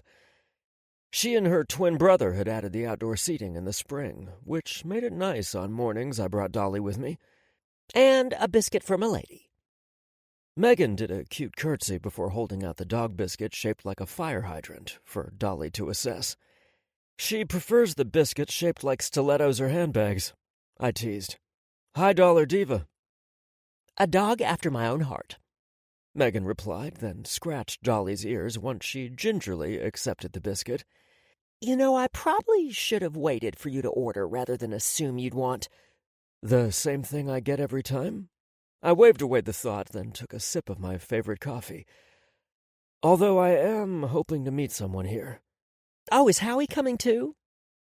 It was a natural assumption, since I'd formed an unlikely but meaningful relationship with the older man after our first chat at the ice cream parlor. He'd adopted a beagle named Bess, and we started walking our dogs together every night. Sometimes we even met for coffee, so it made sense she'd draw that conclusion. "Good morning!" Howie boomed from behind me as if Megan conjured him out of thin air. "Look, Bess, there's your best girl, Dolly." It was true, the dogs were best friends. I'd never seen two dogs take to each other as quickly as they did. "Megan, can I have a black coffee and a pina colada muffin?" Of course, she said cheerfully, then retreated inside. "I'm glad to see you this morning. Since we didn't get our walk last night, how was the game?" I didn't see much of it because I worked in the concession stand. To be honest, the only thing I remembered about the previous evening was Julius. The sound of his voice, the crisp scent of his cologne or body wash, and the way my skin tingled any time we bumped into each other while assembling food. He consumed my thoughts and made it nearly impossible for me to focus on anything or anyone else. That's why I made my subtle move. Julius was obviously hesitant to get involved with me, even though he returned my attraction. All the wishing and hoping was making me crazy as I tried to patiently give him time to warm up to the idea of us. I needed to know if there was hope or if I should move on. "You look wound tight this morning, Rome," Howie said, breaking into my thoughts. "I've noticed you seem distracted on our walks. I'm not boring you, am I?" My heart broke right then. Howie, I'm sorry if I've given you that impression because it's the furthest thing from the truth. Our friendship means the world to me, and our walks keep me sane. "Man trouble, then." He leaned forward and lowered his voice. He didn't do it because he found the subject awkward, nor was he ashamed. We'd spent hours talking about the different experiences we'd had as gay and straight men. What he knew about gay people were stereotypes perpetuated in television and movies, and he was eager to hear what I had to say. I listened to him talk about the way he was raised and understood how prejudices and ignorance were spread from generation to generation. Howie was proud he and his wife raised their kids to be more open-minded. His lowered voice was his way of protecting my privacy. I chuckled and tilted my head as I rolled his question around. Something like that. I invited him to meet me here for coffee, but I doubt he shows up. "Is it someone I know?" He lives locally, but we haven't talked about him, I replied.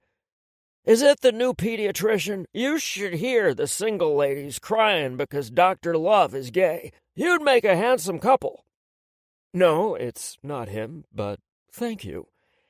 Howie narrowed his eyes, and I could tell he was rolling it around in his mind to determine which eligible bachelor caught my eye. "The hunky fireman?" We have hunky gay firemen living here? Howie laughed and nodded. "He's a big bruiser, though." My friend's face turned bright red when he realized how I could interpret his comment. "I meant height and breadth of shoulders. I didn't mean—" I knew what you meant, I assured him. I saw a charcoal gray Honda Accord parked by the curb down the block. Could it be? That was a common car and a popular color. My heart accelerated when the driver's door opened and Julius stepped out. I had a moment to study him before he saw me, and the turmoil etched on his handsome face tugged at my heartstrings. Sensing my distraction, Howie turned to look down the sidewalk. "That him?" Yes, my heart shouted. I was too dumbstruck to speak and could only nod my head. Howie turned back to me just in time to see my confirmation. He scooted back in his chair and started to rise until I stopped him by placing my hand on his arm. Let me introduce you. I waved to get Jules' attention and was happy to see a warm smile replace his troubled expression. Hello? Jules warmly said when he reached our table. Howie and I both stood up to greet him. Julius, this is my good friend Howie, and Howie, this is Julius. He teaches advanced chemistry at the high school. "It's good to meet you, Julius," Howie said, shaking his hand. "Bess and I were just keeping Rome and Dolly company while they waited for you." It's good to meet you, too, Jules said. Then he leaned down to greet the dogs, who wagged their tails excitedly. Hello, ladies. Megan came outside with Howie's coffee and muffin on a tray. Hi, Julius. What can I get for you this morning? Good morning, Megan. Julius offered her a warm smile, even if a trace of uncertainty lingered in his eyes. I'll have a gingerbread chai latte and a lemon poppy seed muffin.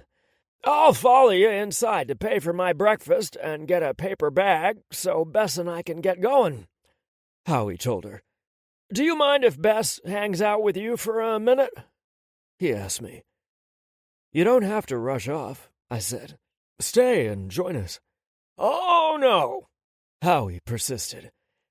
We have a big day ahead of us. We're keeping an eye on the grandkids while their parents do some shopping for the youngest one's birthday party. He shook his head. I look forward to seeing what they come up with every year. At first, I thought making a big deal about birthdays was silly, but the kids have such a good time. Who does it hurt, anyway? It's not like they hired the circus to perform and bring in a petting zoo. They decorate the house in a theme that matches the latest craze the kids are wrapped up in and serve food, cake, and ice cream. No bouncy castles? I teased. Well, they did that once. It was a lot of fun. You got in the bouncy castle? I asked. I'm not always a stick in the mud, you know. I do. I'd gotten to see the warm, loving man how he truly was, once he started opening up to me during our nightly walks. Grief did evil things to a person's mind, affecting every aspect of their lives. I'll be right back after I pay the nice lady, Howie said, following Megan inside. She looped her arm through his and said something I couldn't hear, but it made Howie hoot with laughter. I didn't mean to run your friend off, Julius said, sitting in the chair Howie had vacated.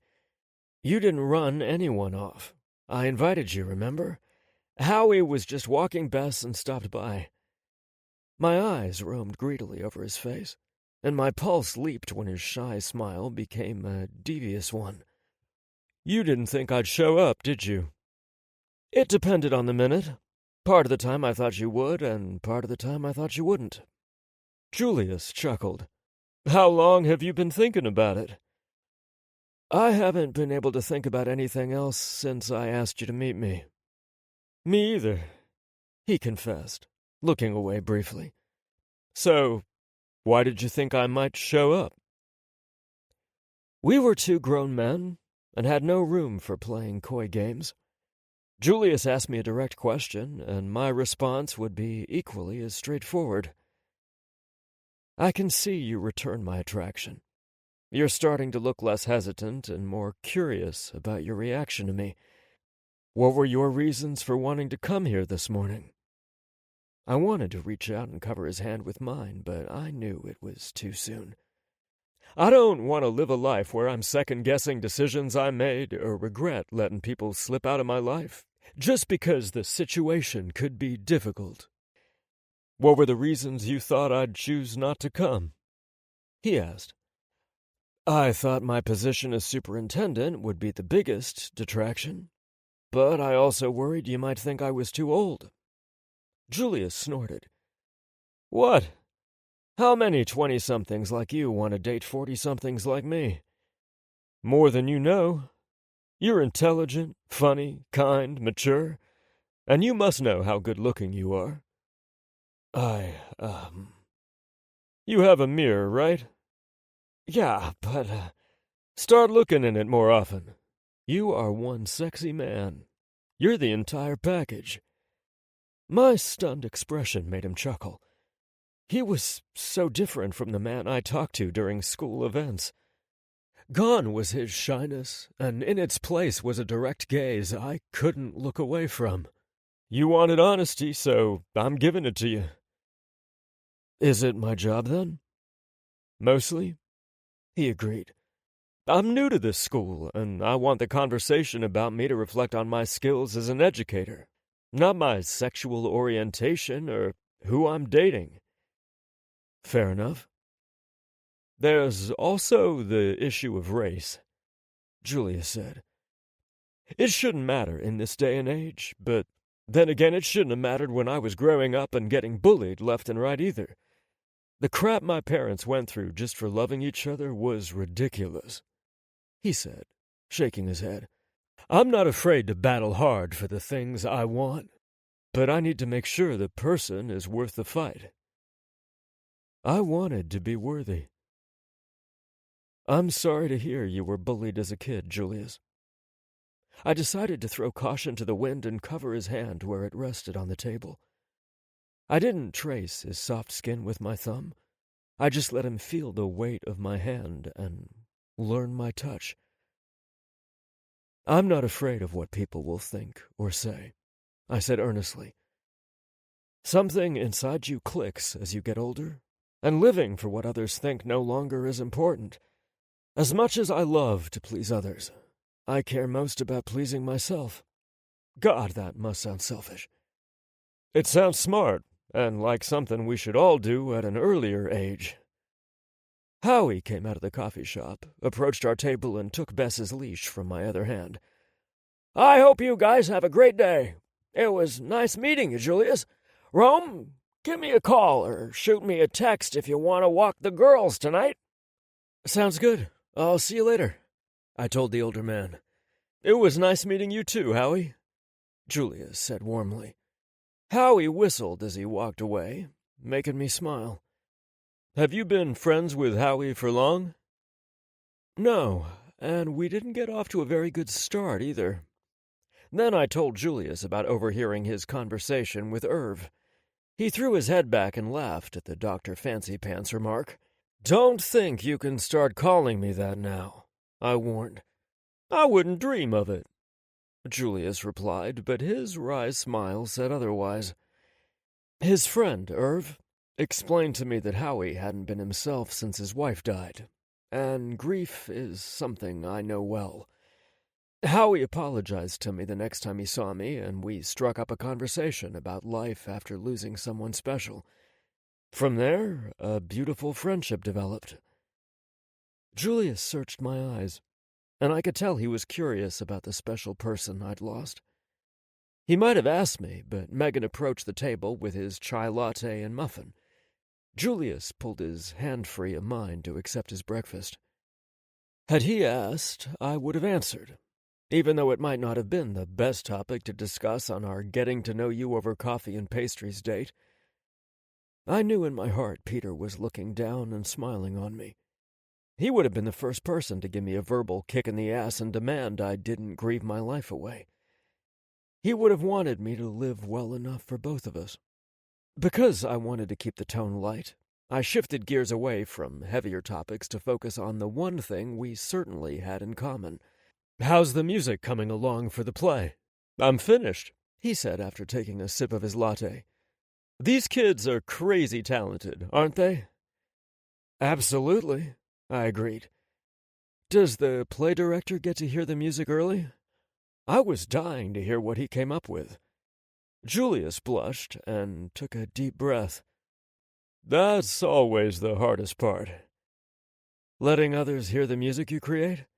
Yes, it's so personal. I didn't mean to put pressure on you, I assured him. I have to let someone hear it sooner or later. That's the purpose of creating music, right? Julius looked at his latte like it was the most interesting thing he'd ever seen. Yes, but it doesn't have to be me. I'm sure Clara, Ellie, and Curtis would love to be the ones who hear it first. It would only be fair. He slowly lifted his head and met my gaze. The morning sun made his hazel eyes look gold. I would like for it to be you. Excited energy pulsed through my blood because I knew what a big moment this was for us. He was trusting me with something precious. Julius pulled his phone out of his pocket and his AirPods out of another. He handed the AirPods to me, and I slid them into my ears while he worked on his phone. When he finished, he laid it in front of me. All I had to do was tap the play button on his phone, and I would hear pieces of his soul. I kept my eyes locked on his while I tapped the phone to begin. I didn't know what I was expecting, but it wasn't the soulful sound of a cello and piano creating the most beautiful melody I'd ever heard. I closed my eyes and let it wash over me. I knew exactly which scenes the music went with and thought about the lyrics I had read. I heard the struggles the characters faced and the love and acceptance they found. It was pure perfection. I felt tears well in my eyes and opened them so Julius could see the way his music impacted me. He swallowed hard, then smiled in relief. Each song was more beautiful than the one before. How? I asked in a thick voice once the last note faded.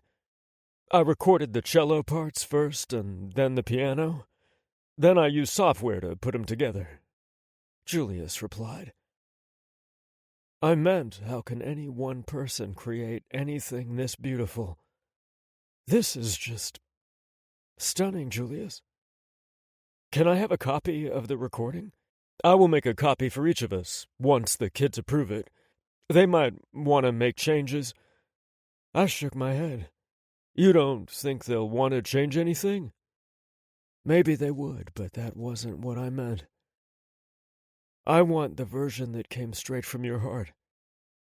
He studied me for a few more minutes. I'll email you a link to download the music.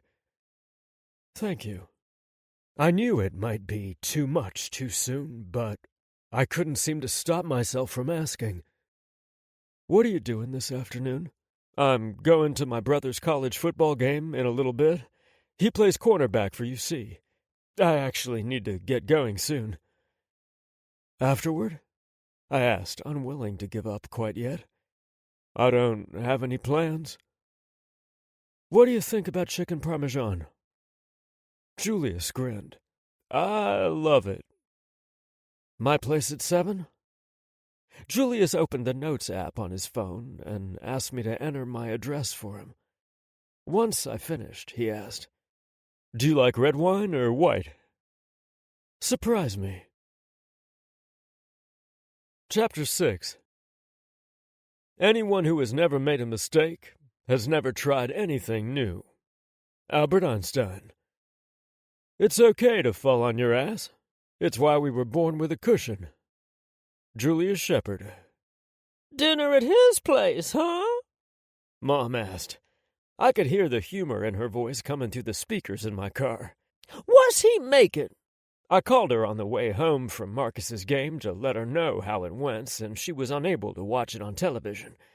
Mom was excited to hear my baby brother had a standout game against a big rival, but her attention swiftly turned to my love life.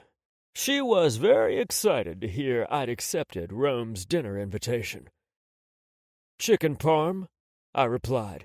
Make sure you wear good underwear. I snorted. Mom, it's just dinner. That's how it always starts. I want you to have a great night with your silver fox. Be safe, Julius. Always, Mom. You know you could always find your own silver fox to lavish all your attention on. Julius, she chided softly, letting her voice trail off. Dad wouldn't want you to spend all your time working at the hospital, followed by lonely nights at home, Mom. He'd want you to have someone special in your life.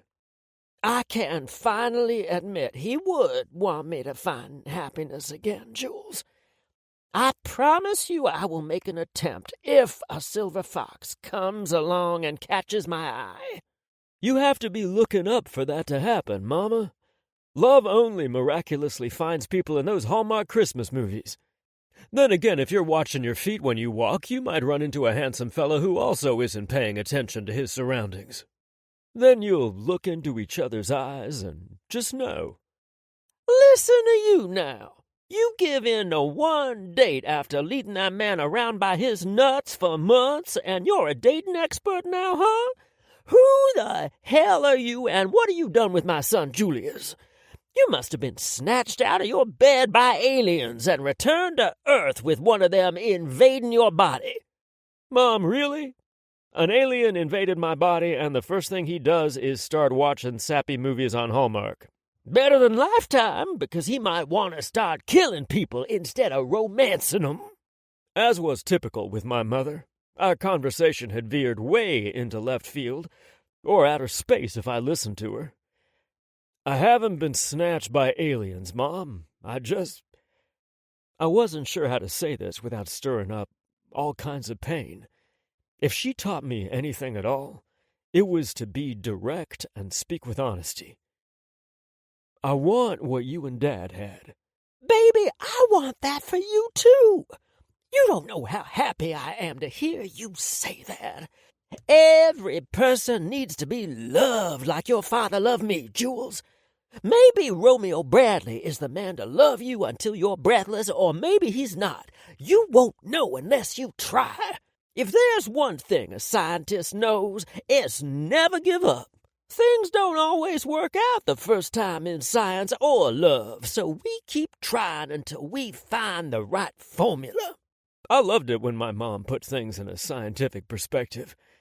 Of course, love is sometimes hard for scientists to grasp. Numbers, equations, and formulas we can understand.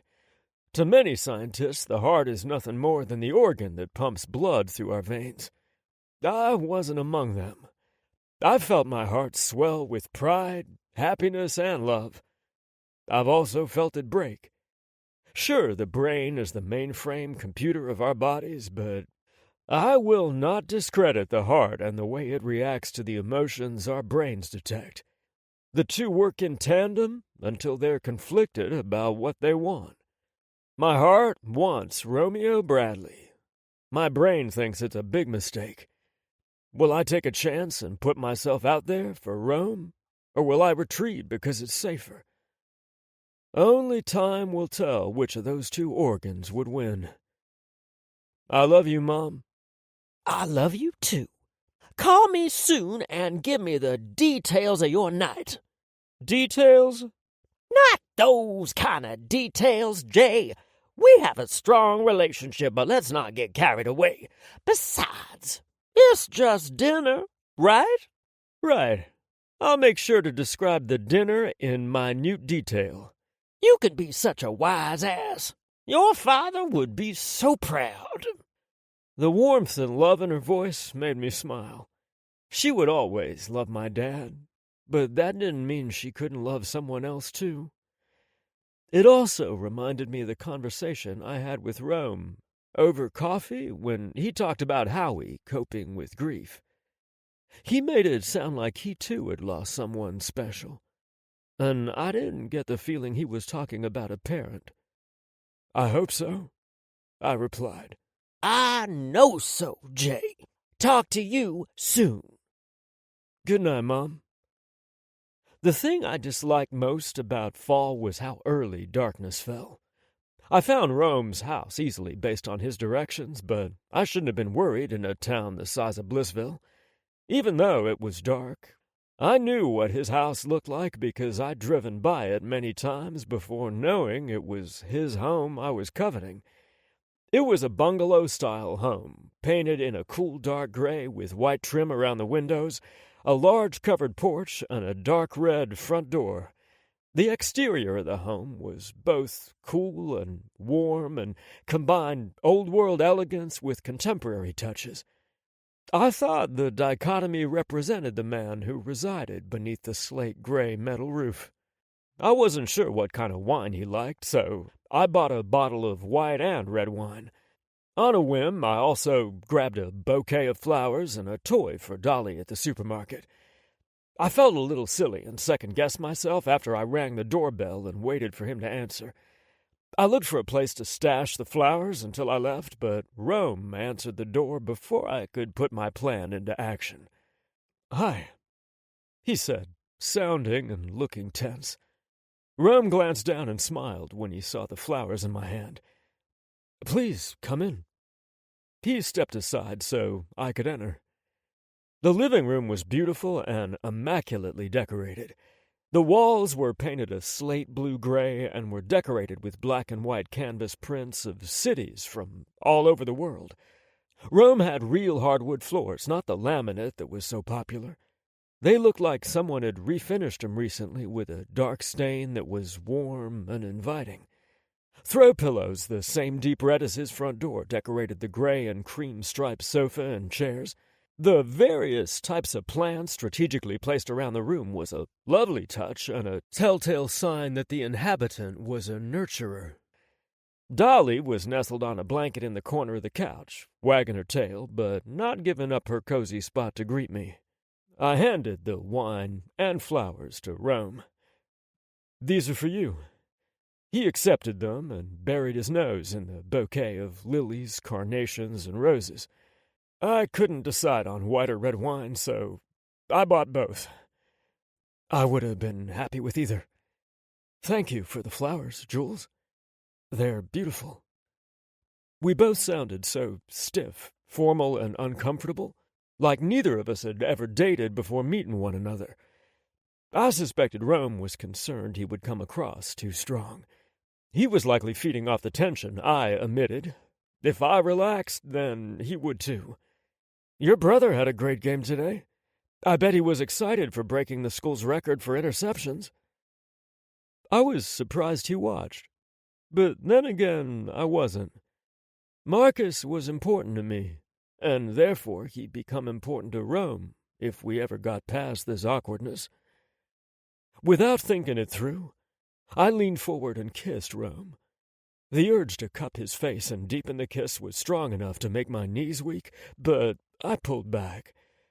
I slowly opened my eyes, savoring the way my lips tingled from the brief contact. A relaxed smile and dazed eyes greeted me, telling me I'd made the right decision. That was lovely, but very unexpected. You looked like you were stretched tight enough to snap, and I knew it was my fault.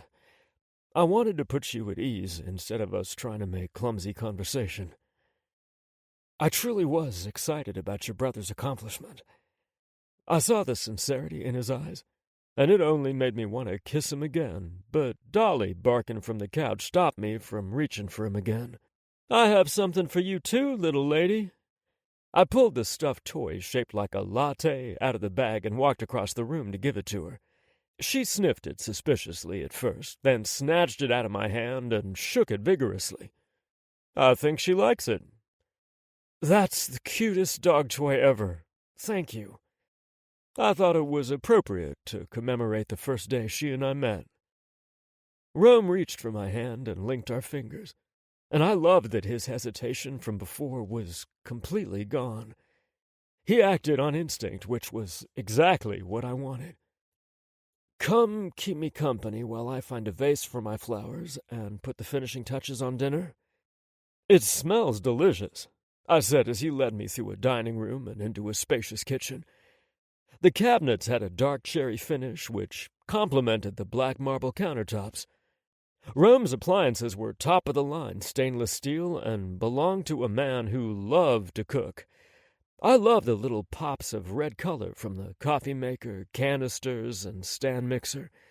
The walls in the kitchen were painted ivory to balance out the darkness of the other materials. More plants sat in the window above the sink. You have a lovely home.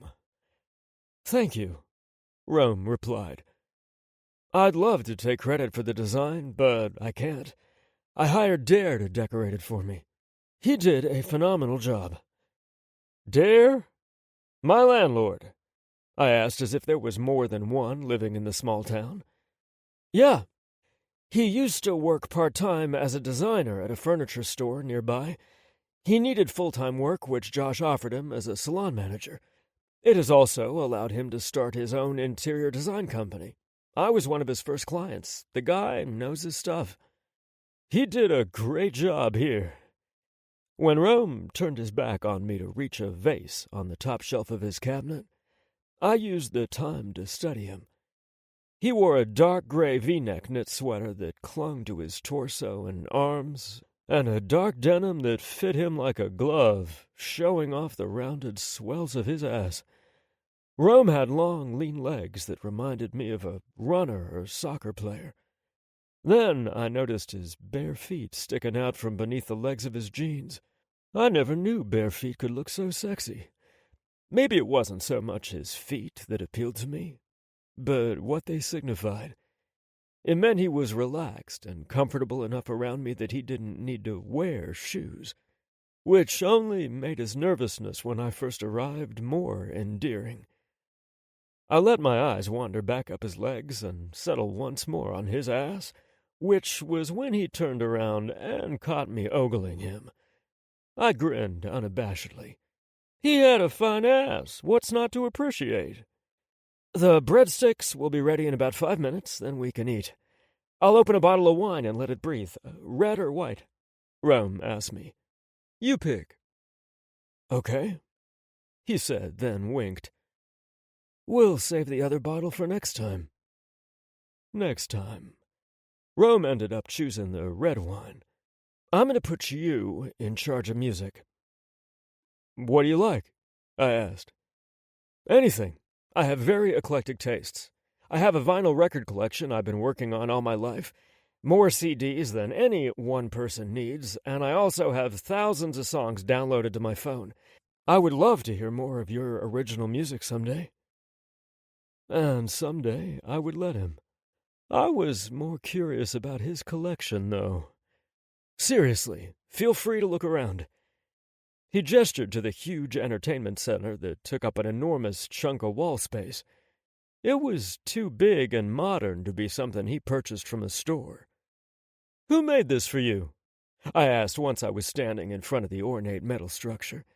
There were typical level shelves for books, sculptures, and picture frames, but other sections had smaller shelves at angles for unique ways of stacking CDs. Sporadically placed throughout the unit were taller sections that were perfect for vinyl record jackets. The entire thing might have looked industrial if it wasn't for the intricate and delicate metalwork in between the storage units. It reminded me of the popular metal art people hung on their walls, except these were built into the unit. They weren't the typical family trees, butterflies, or flowers I was used to seeing displayed above fireplace mantels. These looked like they were tailored for the beautiful man in the kitchen. There was a half mask I associated with Phantom of the Opera, an intricate sunrise, a pair of running shoes, a convertible car that looked like an old Mustang, Brutus the Buckeye, and two entwined hearts above a picture frame that was permanently built into the structure. Inside the frame was a photo of two men dressed in suits. They stood looking at one another with huge smiles and so much love in their eyes. My heart squeezed inside my chest when I recognized a much younger Rome was the man standing on the left. He was cupping the taller man's face, and looked as if he were wiping away tears of joy. I instantly knew the man on the right was the reason Rome could relate so well to Howie's heartbreak from losing his wife.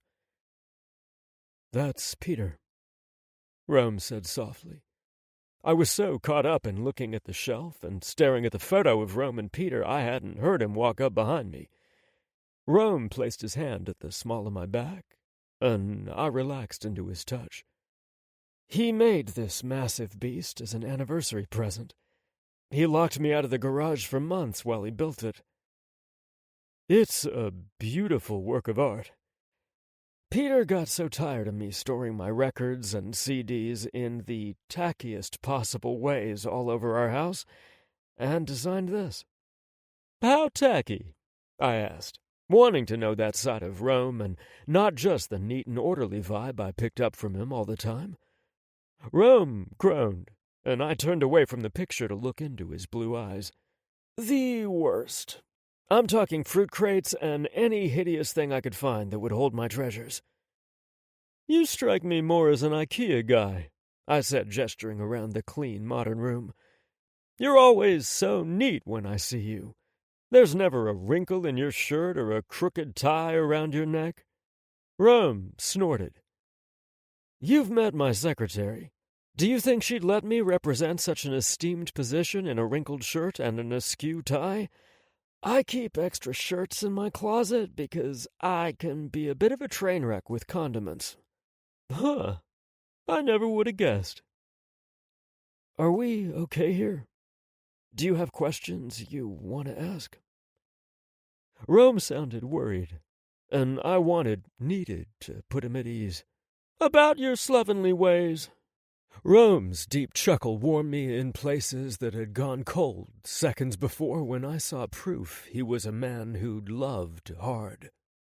Was there room for anyone else in his heart? "I was talking about Pete. I could tell by our conversation this morning about Howie. You were a man who'd experienced great love and an equally great loss." Rome nodded. "Some days it feels like Pete died just yesterday, and other days I struggle to remember his voice." He shook his head. "This isn't exactly the tone I wanted to set on our first date. First, I sound and look as stiff as a robot when you arrive, and then—" I silenced him with another soft kiss.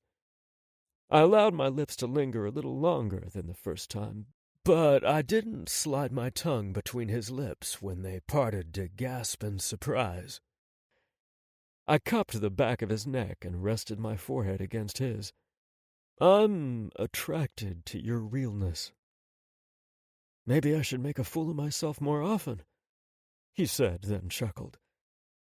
I hated the idea of anyone besides me in Blissville seeing this vulnerable side of him. I opened my mouth to express the sentiment, but the oven timer went off. How about we continue this conversation over dinner? Sounds great. Like after our first kiss, Rome linked our fingers together and led me to the kitchen. Chapter 7. If music be the food of love, play on. William Shakespeare.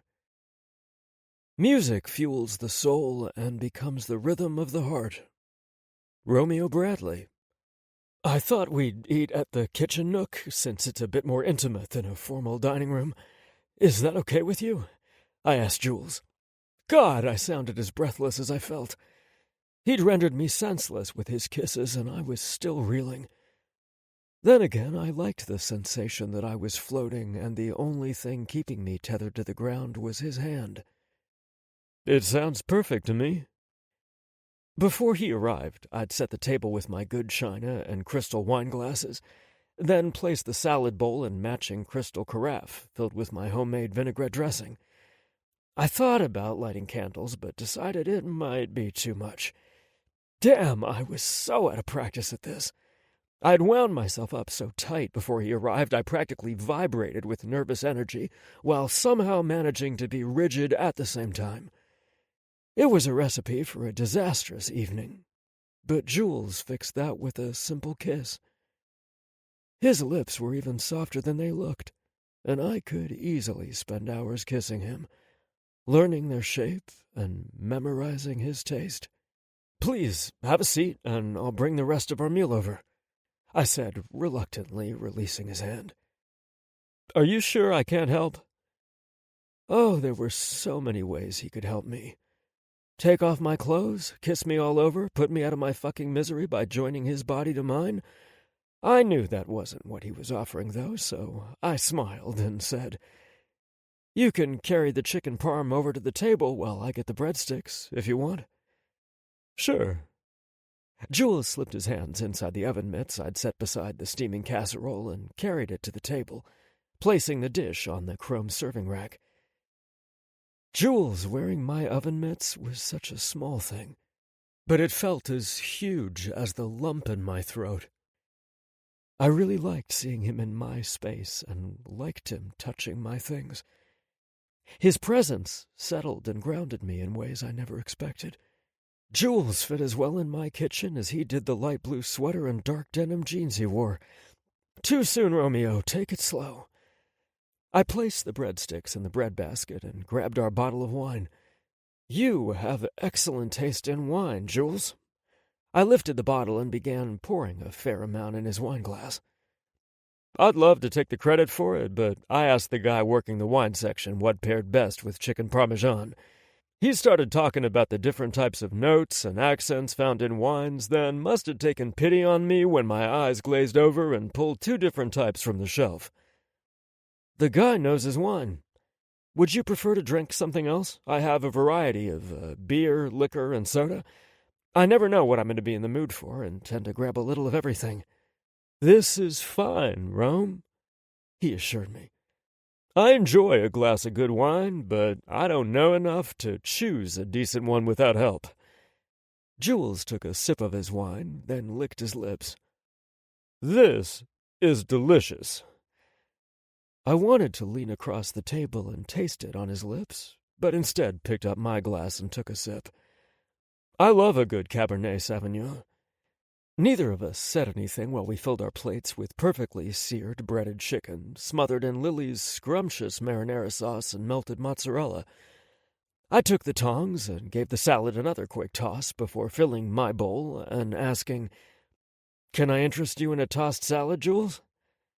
He chuckled, and a wry grin spread across his face. Jules cleared his throat, then said, I've been known to enjoy it on occasion, but I usually like to get to know someone first. Oh my God, did I say something really inappropriate? Why must the younger generation take the tamest of words and phrases and turn them into something dirty? Did I proposition you without knowing it? Jules' chuckle turned into a deep-bellied laugh, which I couldn't help answering in kind. Kids these days, he said, imitating the shaky voice of an elderly man. I groaned. How bad is it? I asked. Did I just offer to blow you under the table? Jules laughed until tears ran down his face. Not quite. What then? I asked. But Jules shook his head. Groaning, I pulled my phone out of my back pocket and Googled the phrase. My heart sank to my knees. According to the Urban Dictionary, I had just offered to give Jules a rim job. Dear God, take me now. Is that my cue to pounce, or are you praying that the good Lord calls you home right this minute? I laughed and snorted at the same time, which only added to my list of clumsy first-date transgressions. It was a miracle Julius didn't jump to his feet and run out the door. I would totally understand if you left my house and never spoke to me again. Julius stopped laughing and reached across the table for my hand. I'm not laughing at you, Rome. You're laughing near me, then. You have to admit the situation is a little funny. I didn't want to be funny. I wanted to be suave and sexy. You could do that without breathing because it's part of your genetic makeup. Sometimes suave comes across as unapproachable, and He let his words trail off while he carefully chose his words. Want to approach me? I suggested. Yes, I do. And I find it easier to do that sitting in your kitchen laughing over silly phrases with double meanings than in my classroom or your office. I like laughing over my ridiculousness in my kitchen with you. It was the most fun I'd had in ages. Why don't we tuck into our dinner while it's hot, and we can see how obvious I can make it that I haven't dated in a long time? Slicing into his chicken cutlet, Julius asked, How long? 7 years, I admitted. Julius's hand stilled, but he snapped his head up to meet my gaze. 7 years? Is that how long you've been a widower? It was a fair question, and one he had a right to ask.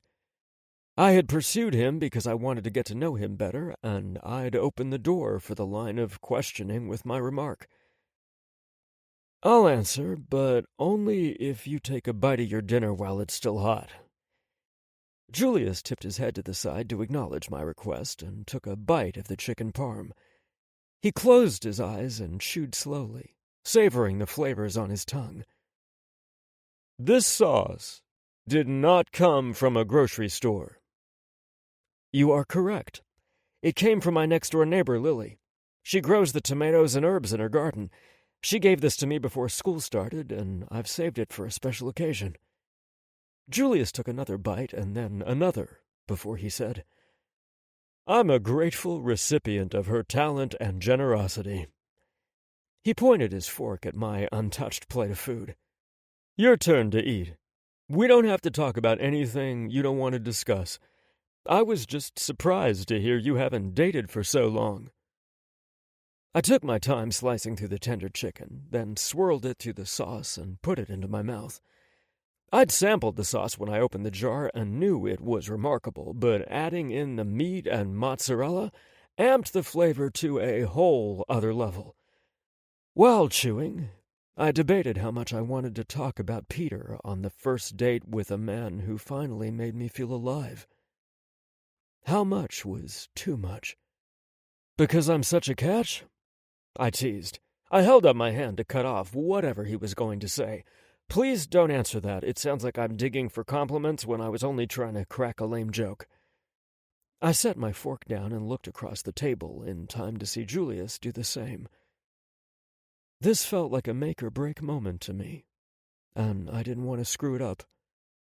Peter died 7 years ago. We weren't married because same-sex marriages weren't legal in Ohio at the time. The photo you saw was taken during our commitment ceremony, 17 years ago when we were 28 years old. It wasn't legally binding, but it was the best we could do at the time. The day meant so much to both of us. How long did you date before your commitment ceremony?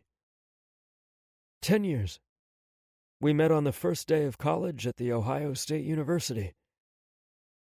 Wow, you were together 20 years. Julius said softly, briefly breaking eye contact. Jules? I said softly, pulling his eyes back to mine. I wouldn't have asked you to dinner if I wasn't ready. My reason for not dating until now was because I hadn't met a man who interested me enough to... What? Put forth the effort? Risk the heartbreak? None of those sounded right. They either made me sound juvenile, lazy, or afraid. I was none of those things. I decided to go with another approach. I'm not the kind of man who wants to use a dating app or pick up strangers in a bar. That's just not me. I am a man who knows what it's like to have a loving relationship, and that's what I'm looking for now.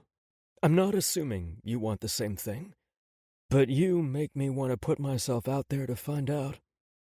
I loved Peter with every fiber of my being, and I am grateful for the time we shared because he made me a better man. Peter wouldn't want me to live the rest of my life alone. He'd want me to fill my days with laughter and love. I know this because I would have felt the same way had the situation been reversed. I can't erase his existence, nor would you want me to. Julius nodded and vehemently said, I would never want to deny you the memories you have of Peter. Oddly, this reminds me of a conversation I had with my mother on the way over here. I told her about our date, then gave her a hard time when she started giving me dating advice and telling me to wear good underwear. I told her to go find her own silver fox and stop obsessing about mine. I just blinked at him. His silver fox? That was how he thought of me? Oh no, you're not walking that back now, Jules. My smile was so big it made my face hurt. Anyway, he said, spearing a forkful of salad, I used the same reasoning with her as you gave for Peter. My dad wouldn't want her sitting home alone each night, especially now that Marcus and I are both gone. I'm sorry to hear your dad passed away, I said gently. Thank you. 8 years ago, he kissed my mother goodbye, then dropped my brother off at school on his way to work. He had a ruptured aneurysm on the job and died suddenly. To say it blew our world apart was putting it mildly, so I understand why it takes a person a long time to recover and put themselves out there again. My mom will know when the time is right for her, just like you know the time is right for you now. You have an old soul, Jules. Wise way beyond your years. That's what my grandmother says, too. Maybe I've always been mature for my age, but I know a lot shifted in my brain after my dad died. I felt like I needed to step up and be a rock for my family to lean on. I wondered who he had turned to when the burden became too heavy for him to shoulder alone. Jules ate the bite of salad, then took another sip of wine. Even though I don't know you well, I trust you to know how you feel and what you want. I'm not going to waste precious time second-guessing your motives. Thank you. I decided to steer us away from heavier topics and asked, when did you start playing music? My father taught me how to play the piano when I was 5 years old. Then I moved on to the cello, violin, and guitar when I was older. If the instrument has strings, then I can play it. Well, except for the harp. I'm just not a big fan of its sound. What about writing music? When did that start? Jules snorted. Angsty teen years, of course. Man, I had a notebook full of tragic melodies. After another bite of chicken, he asked, When did you start theater? I was probably 7 years old. I auditioned for a part in Charlie and the Chocolate Factory at the Kids Theater. My mom said I was too dramatic and needed a healthy outlet for it. Did you get a part right out of the gate? Sure did. I was cast as Charlie, and let me tell you, it didn't go over well with the parents of the kids who'd been acting for a while. Here came this upstart taking the lead role. It was the first time I realized I performed best when people didn't think I was capable. It was the same for me while auditioning for spots for the children's orchestra. I grew up in a predominantly black neighborhood, and there weren't many opportunities to play classical music, so my parents took me to a wealthier, whiter neighborhood. I'm not sure anyone took me as a serious threat when I walked in with my second-hand cello. I already stuck out because I was taller than most of the kids, but then my skin was darker and my instrument not as shiny. Then you began to play, and everyone took notice. Yes, they did. Being part of an orchestra was heavenly to me. All of those different instruments coming together to create magic. Jules closed his eyes and smiled contentedly. I wondered where his mind had taken him, but I wouldn't interrupt the serenity of the moment by asking. Then he reopened his eyes, and I fell into their hazel depths. Music transcends all the labels people want to slap on us like race, religion, gender, and orientation. People might not always rise above the fray, but music does. I think you're beautiful, I said, then immediately felt myself blush. Oh, no, you're not walking that back now, Rome, he said, echoing my words from earlier. I think you're beautiful, too, and I'd love to explore your music collection more. I was too busy admiring the unit Pete built for you and didn't look at the titles on the albums or CDs. That's not my entire collection, I confessed. It's not? He asked, eyebrow lifting. That's a small part of what I own. Peter had planned to make additional units, but he never got around to it. I'll show you the rest after you eat. Our conversation for the rest of the meal turned to the play and the plans we had for the next part in the production. I told Julius my concerns about allowing the playwrights to audition for parts they created because I felt it would be unfair on many levels. First, they knew the parts better than anyone else because they created them. While reading the play, I could see the three kids created characters in their spitting images, and I wondered how much of the story was about their lives. Second, if they did try out and land the parts, I would be accused of favoritism. Lastly, I wasn't sure how they'd handle me directing them. They saw the characters one way, but I might see them in a different light. I didn't want to spend countless hours arguing with them. The most prevailing thought in my mind, though, was that no one other than them could play those roles as well. They were tailor-fit for them. How could I even think about giving those roles out to anyone else? Jules nodded when I shared my concerns with him. He said he had felt the same way about the music. He wanted to hold auditions for solo parts, but felt in his heart that no one but Curtis could sing the songs he wrote with as much emotion. They were so personal to him. In the end, we decided to sit down with Ellie, Clara, and Curtis to have a discussion about auditions and find out how they would feel about someone other than them performing roles and singing songs that meant so much to them.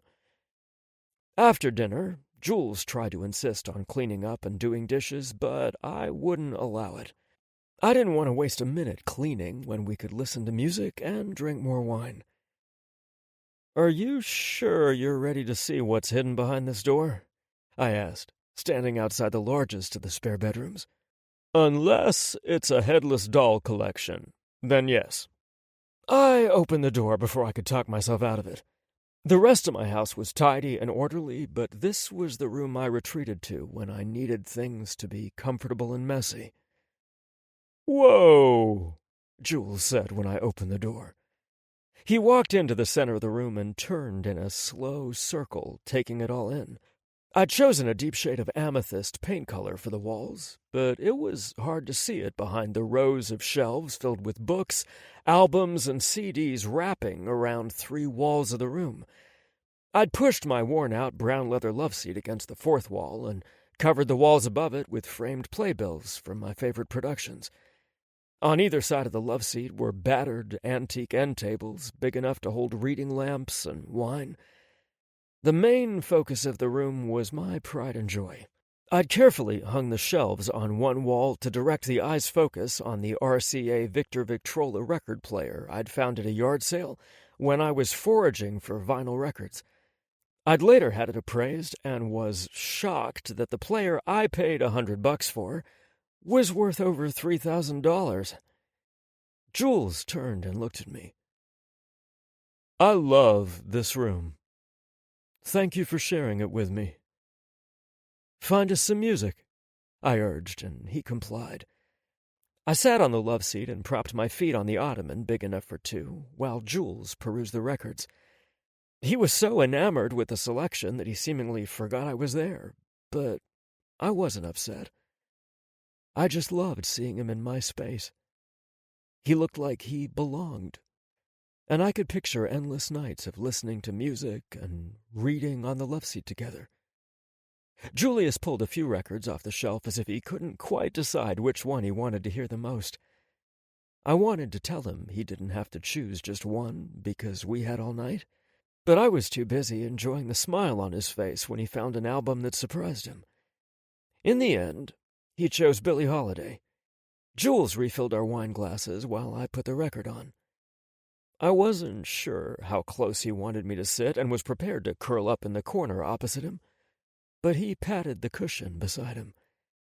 There, in the dim light, with the soulful voice of Billie Holiday playing in the background, Jules took my face in his hands and kissed me. He was tentative at first, his tongue gently seeking mine, but grew bolder when I gripped the front of his light blue cashmere sweater. Our hands never explored each other, even though our bodies hummed with need and want. He kissed me long after the last song on the record ended, and the only word I could speak was his name. Chapter 8. Probability is expectation founded upon partial knowledge. George Boole. Don't make assumptions and predictions when you only know half of the story. Julius Shepard. "I'm not listening to any classical crap for 10 hours, Marcus said after getting in my car late Sunday morning. I'd stopped by to pick him up for the drive to Lexington, Kentucky to see our paternal grandparents. It's only an hour and 20 minutes from here each way. That's nowhere near 10 hours. It feels like it, he groused, sounding grouchier than normal. What's wrong with you? Nothing. Liar? Nothing I feel like talking about anyway. Marcus released a frustrated groan. I've met a girl, and I care about her a lot. That's great, bro. Why do you sound like it's such a bad thing? Does she not return your feelings? Marcus scoffed. Return my feelings? You sound older than Gran and Gramps. She's into me too. That's not the problem. Then what is the problem, Mark? I'm getting a lot of blowback from the team and coach, okay? They think I'm getting in over my head. I'm confused, I said. Coach isn't in a relationship, and no other players have girlfriends or boyfriends? Coach is married, and most of the guys on the team are dating. Then why are you being held to a higher standard? Things with Camilla are complicated, Mark said with a shrug. Talking to him was like pulling teeth sometimes. He preferred to work through things on his own, and I knew he'd come to me if he needed me, so I was prepared to let the subject drop. She has a kid. Camilla does. Yeah. His voice had gone soft, and I could hear the smile in his voice. He's named Manuel after Camilla's dad, but they all call him Manny. I call him my little man. I love her, Jay. I love Manny, too. They make me happy.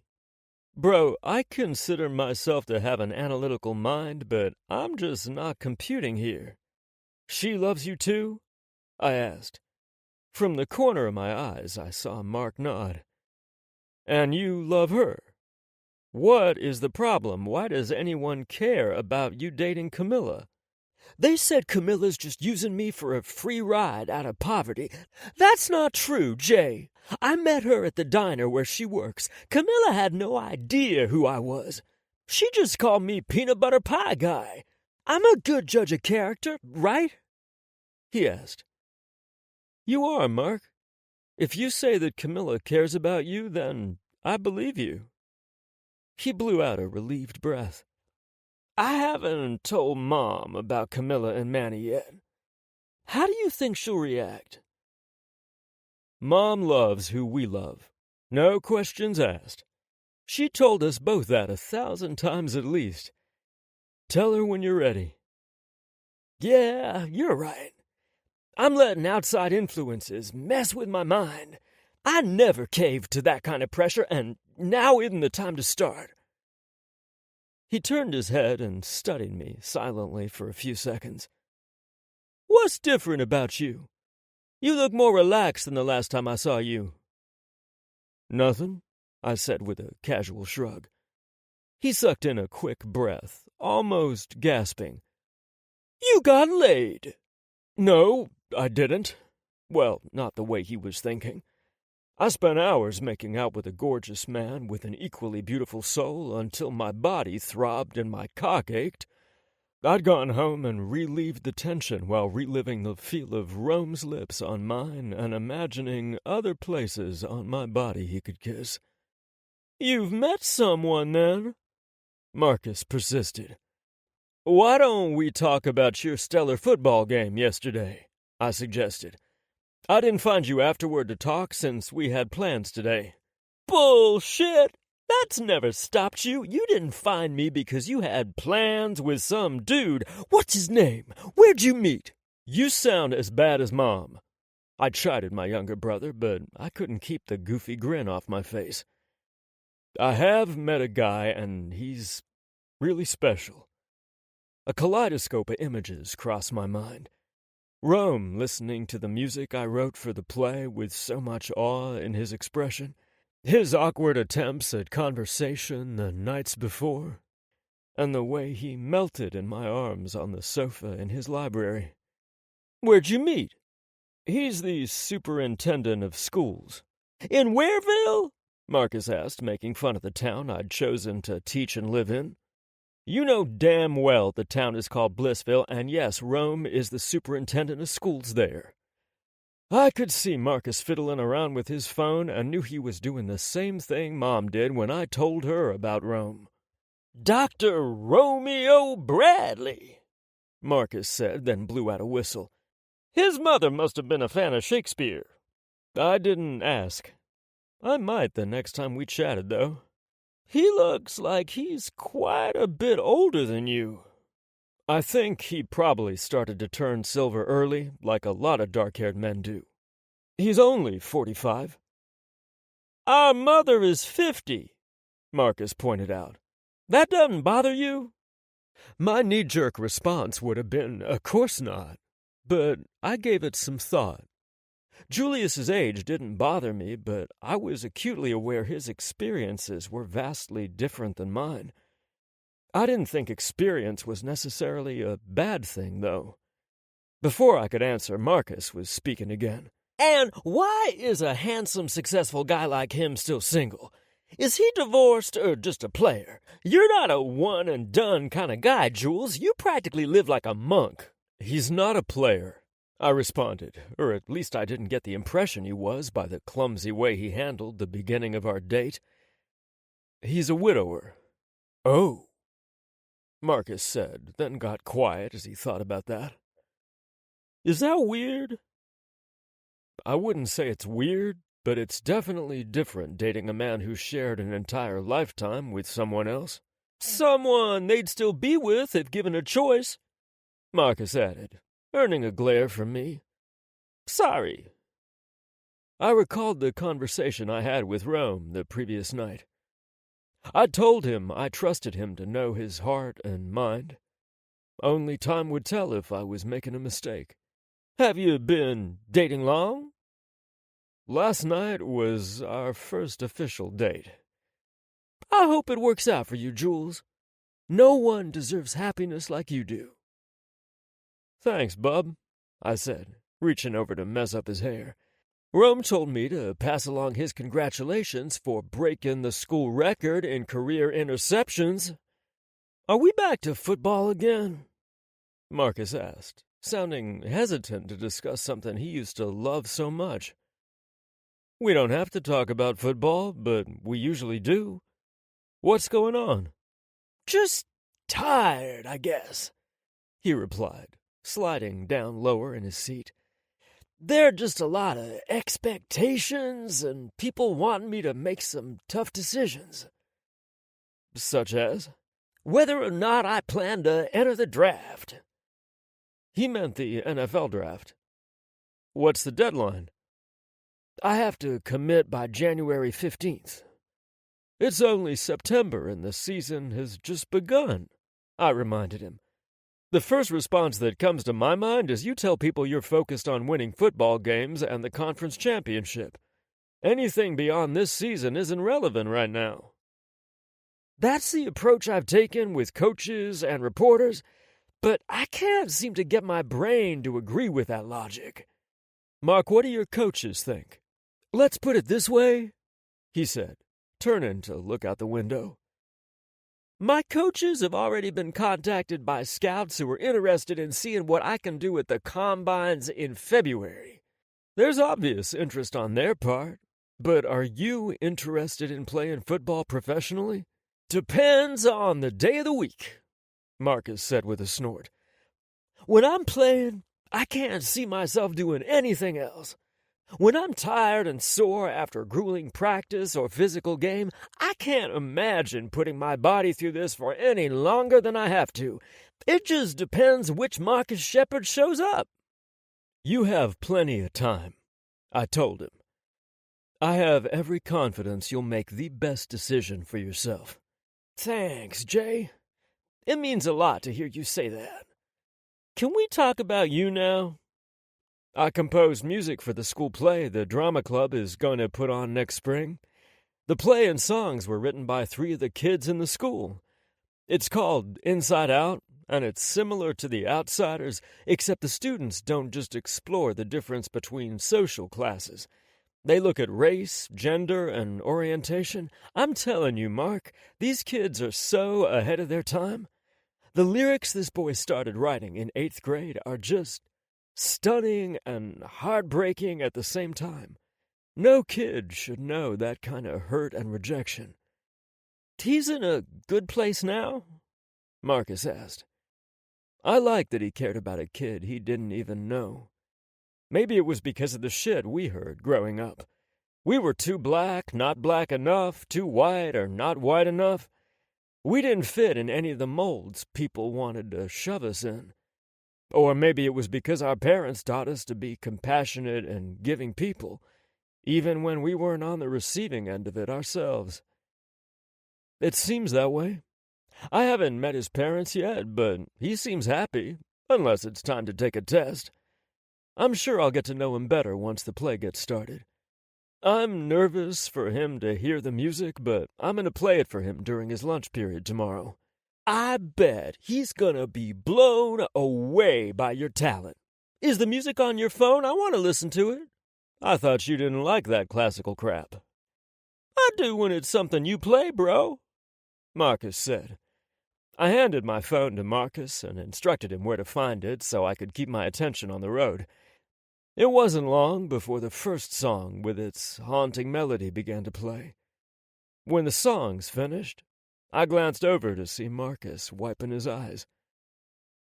I don't even know the lyrics to these songs, and I'm moved to tears. That's so powerful and beautiful. I hope Curtis likes it. How could he not? Marcus asked. It might not be what he had in mind. but I'll find out soon enough. Marcus replayed the songs a few more times before we reached Gram and Gram's house. Our father's parents wouldn't be considered wealthy, but they were a bracket or two higher than middle class. They lived in an older neighborhood with bigger yards and well-maintained brick homes, unlike the new subdivisions where the houses were practically built on top of one another and you could mow the backyard in 3 passes. It was a lovely, safe neighborhood to raise a kid, and the photos adorning the walls showed our dad had a happy childhood. He carried that same infectious smile into adulthood, and it was often followed by a booming laugh. God, how I missed his smile, his laughter, and his hugs. "You okay?" Marcus asked. "Yeah, Bub, I'm good." Gram was already waiting for us on the front porch by the time we got out and rounded the hood. Marcus reached the porch first and scooped her up in a hug. "Hello, Gram." Gram held Marcus tight, then pulled back to look into his eyes. "How's school going?" I gave her credit. She didn't start every conversation with football like everyone else did with Marcus. She was more interested in his grades and the things going on in his personal life. Later, she'd get around to talking about football, but not until she established that Marcus was more to her than a standout athlete. "It's going pretty good so far. I'm going to have some tough classes this year, but I'm looking forward to the challenge." You sound just like your father. He never shied away from something because it was tough. "We learned it from our mother, too," I said softly. "Of course you did," Gram said. "How is Charisse?" "Mama's doing well." I stepped forward and reached for her, opening my arms. She smiled warmly and closed the distance between us, resting her forehead on my shoulder as I hugged her gently. "I'm so happy when you boys come for a visit. It's like having your father alive all over again." "We'll try to get here more often once Marcus's season is over." "Quit hogging the boys," Gramps said from the doorway. I lifted my head and met his joyful gaze. "Hi, Gramps," I said, stepping back from Gram's embrace. "It's good to see you." I hugged him, too. "It's been too long.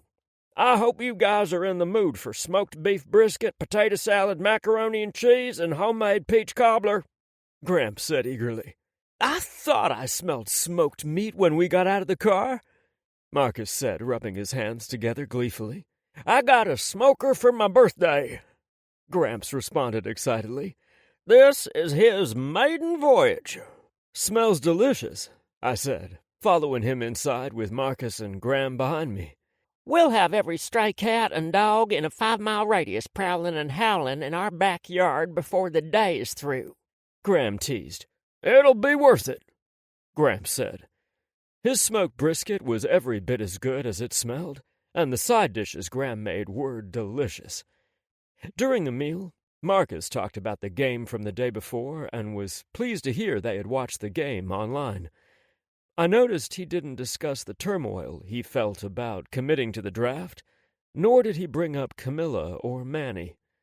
I told our grandparents I loved my new town and job, but didn't say anything about Rome. It was still too new. I offered to help Gram clean up just as I had with Rome the night before, but unlike him, she didn't refuse. Gramps and Marcus went into the living room to watch the Bengals game, while I followed Gram into the kitchen. I could tell she had a system down. Her movements were fluid and graceful as she pulled down the plastic containers and lids from the cabinets. I started rinsing the dishes and stacking them in the dishwasher while Gram stored the leftovers in the refrigerator.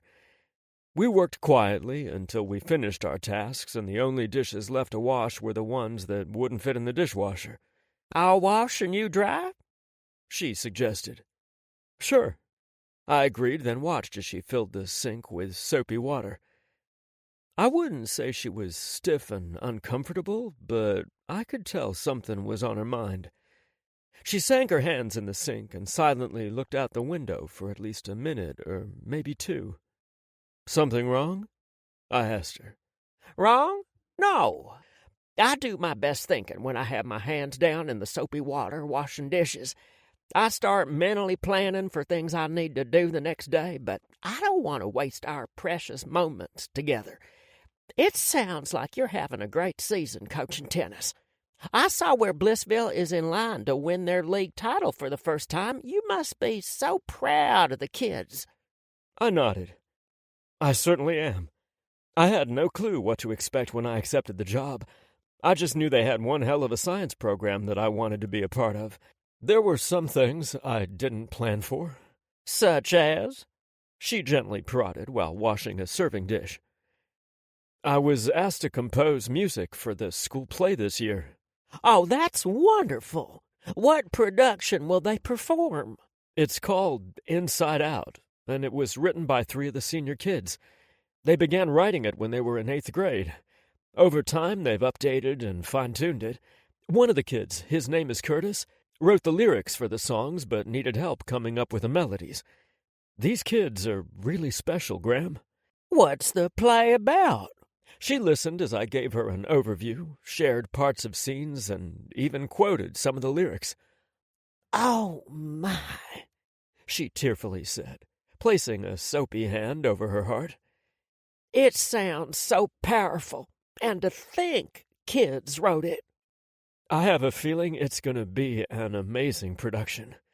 We rejoined Marcus and Gramps in the living room after the kitchen was spotless once more, but we didn't stay long. Marcus had studying to do, and I needed to do laundry and grade papers. We hugged our grandparents goodbye and promised we would be back soon.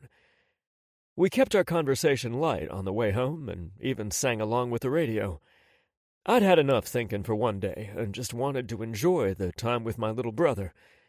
Instead of driving him back to his dorm, he asked if I would drop him off at the diner where Camilla was working. I want you to meet her, Mark said.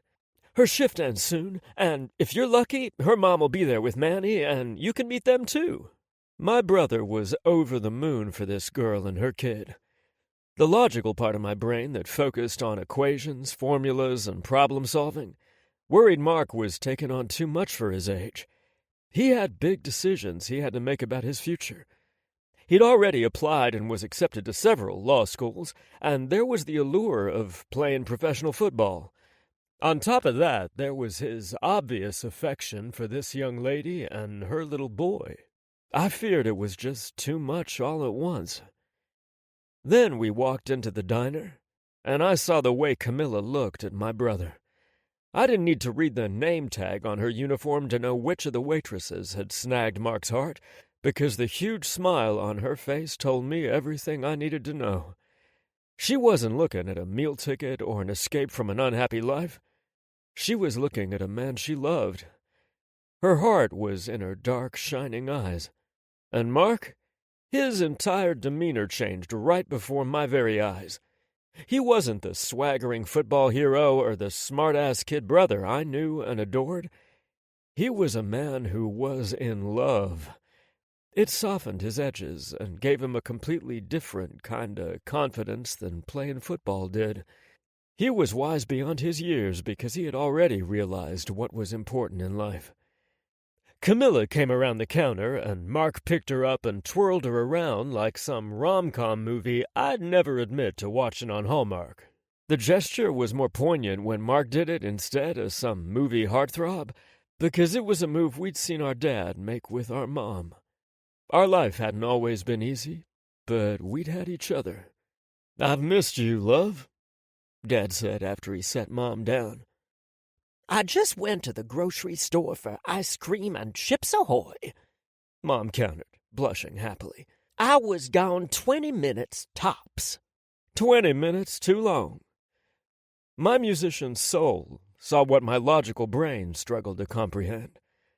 Mark had found harmony in his life, even if it wasn't what any of us had imagined for him. Mar!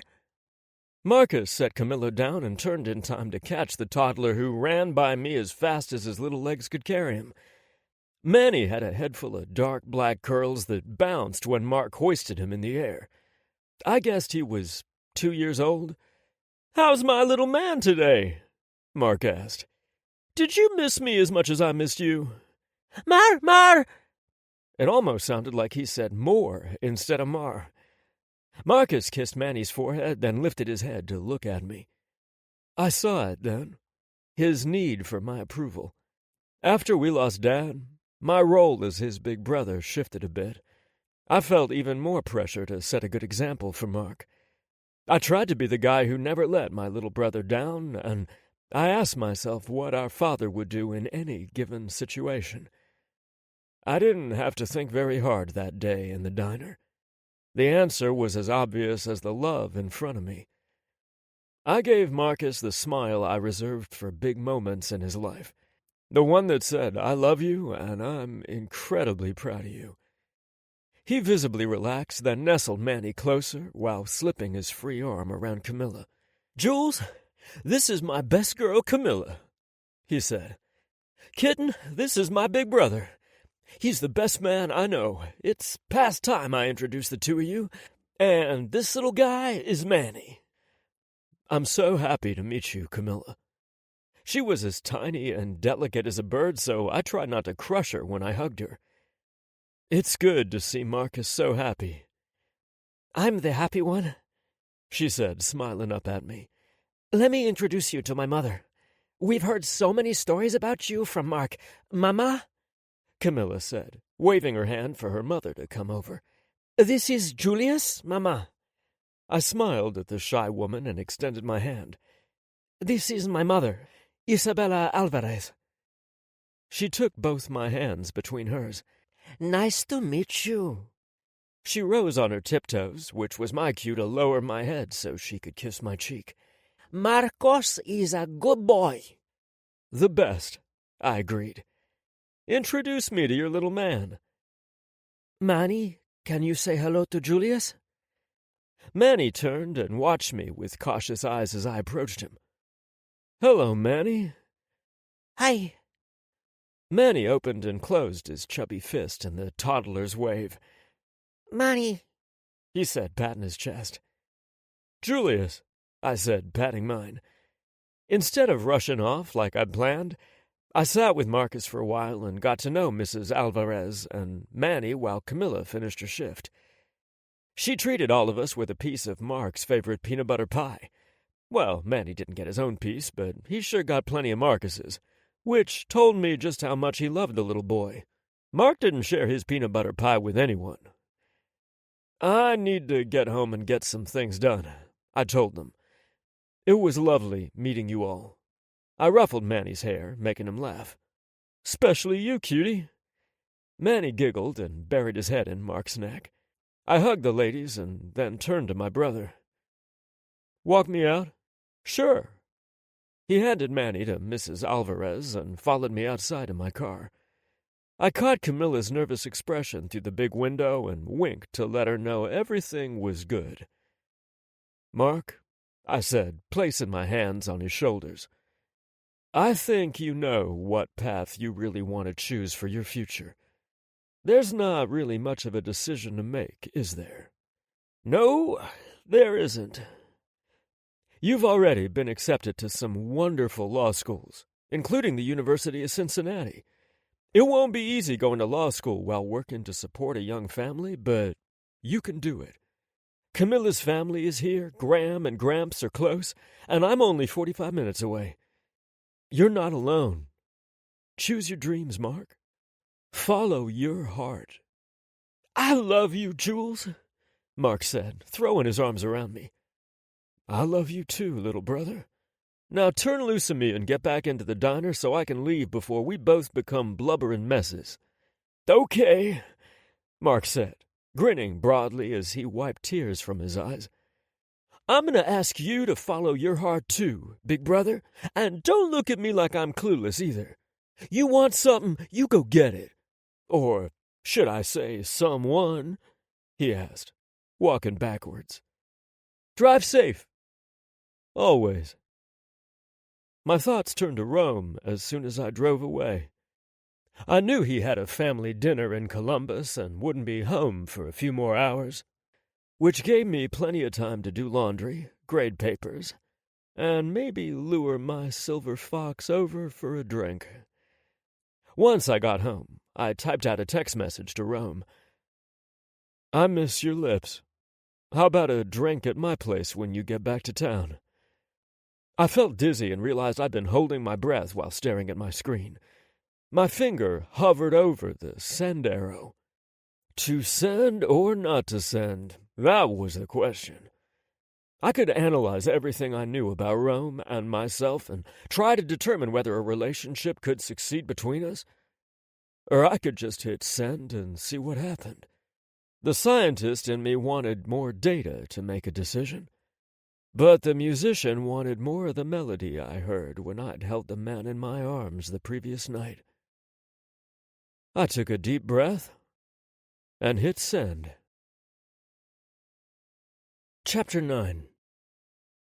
Parting is such sweet sorrow that I shall say good night till it be morrow. William Shakespeare. Tomorrow can't come quickly enough. Romeo Bradley. I just stepped out of the car in my sister's driveway when my phone buzzed.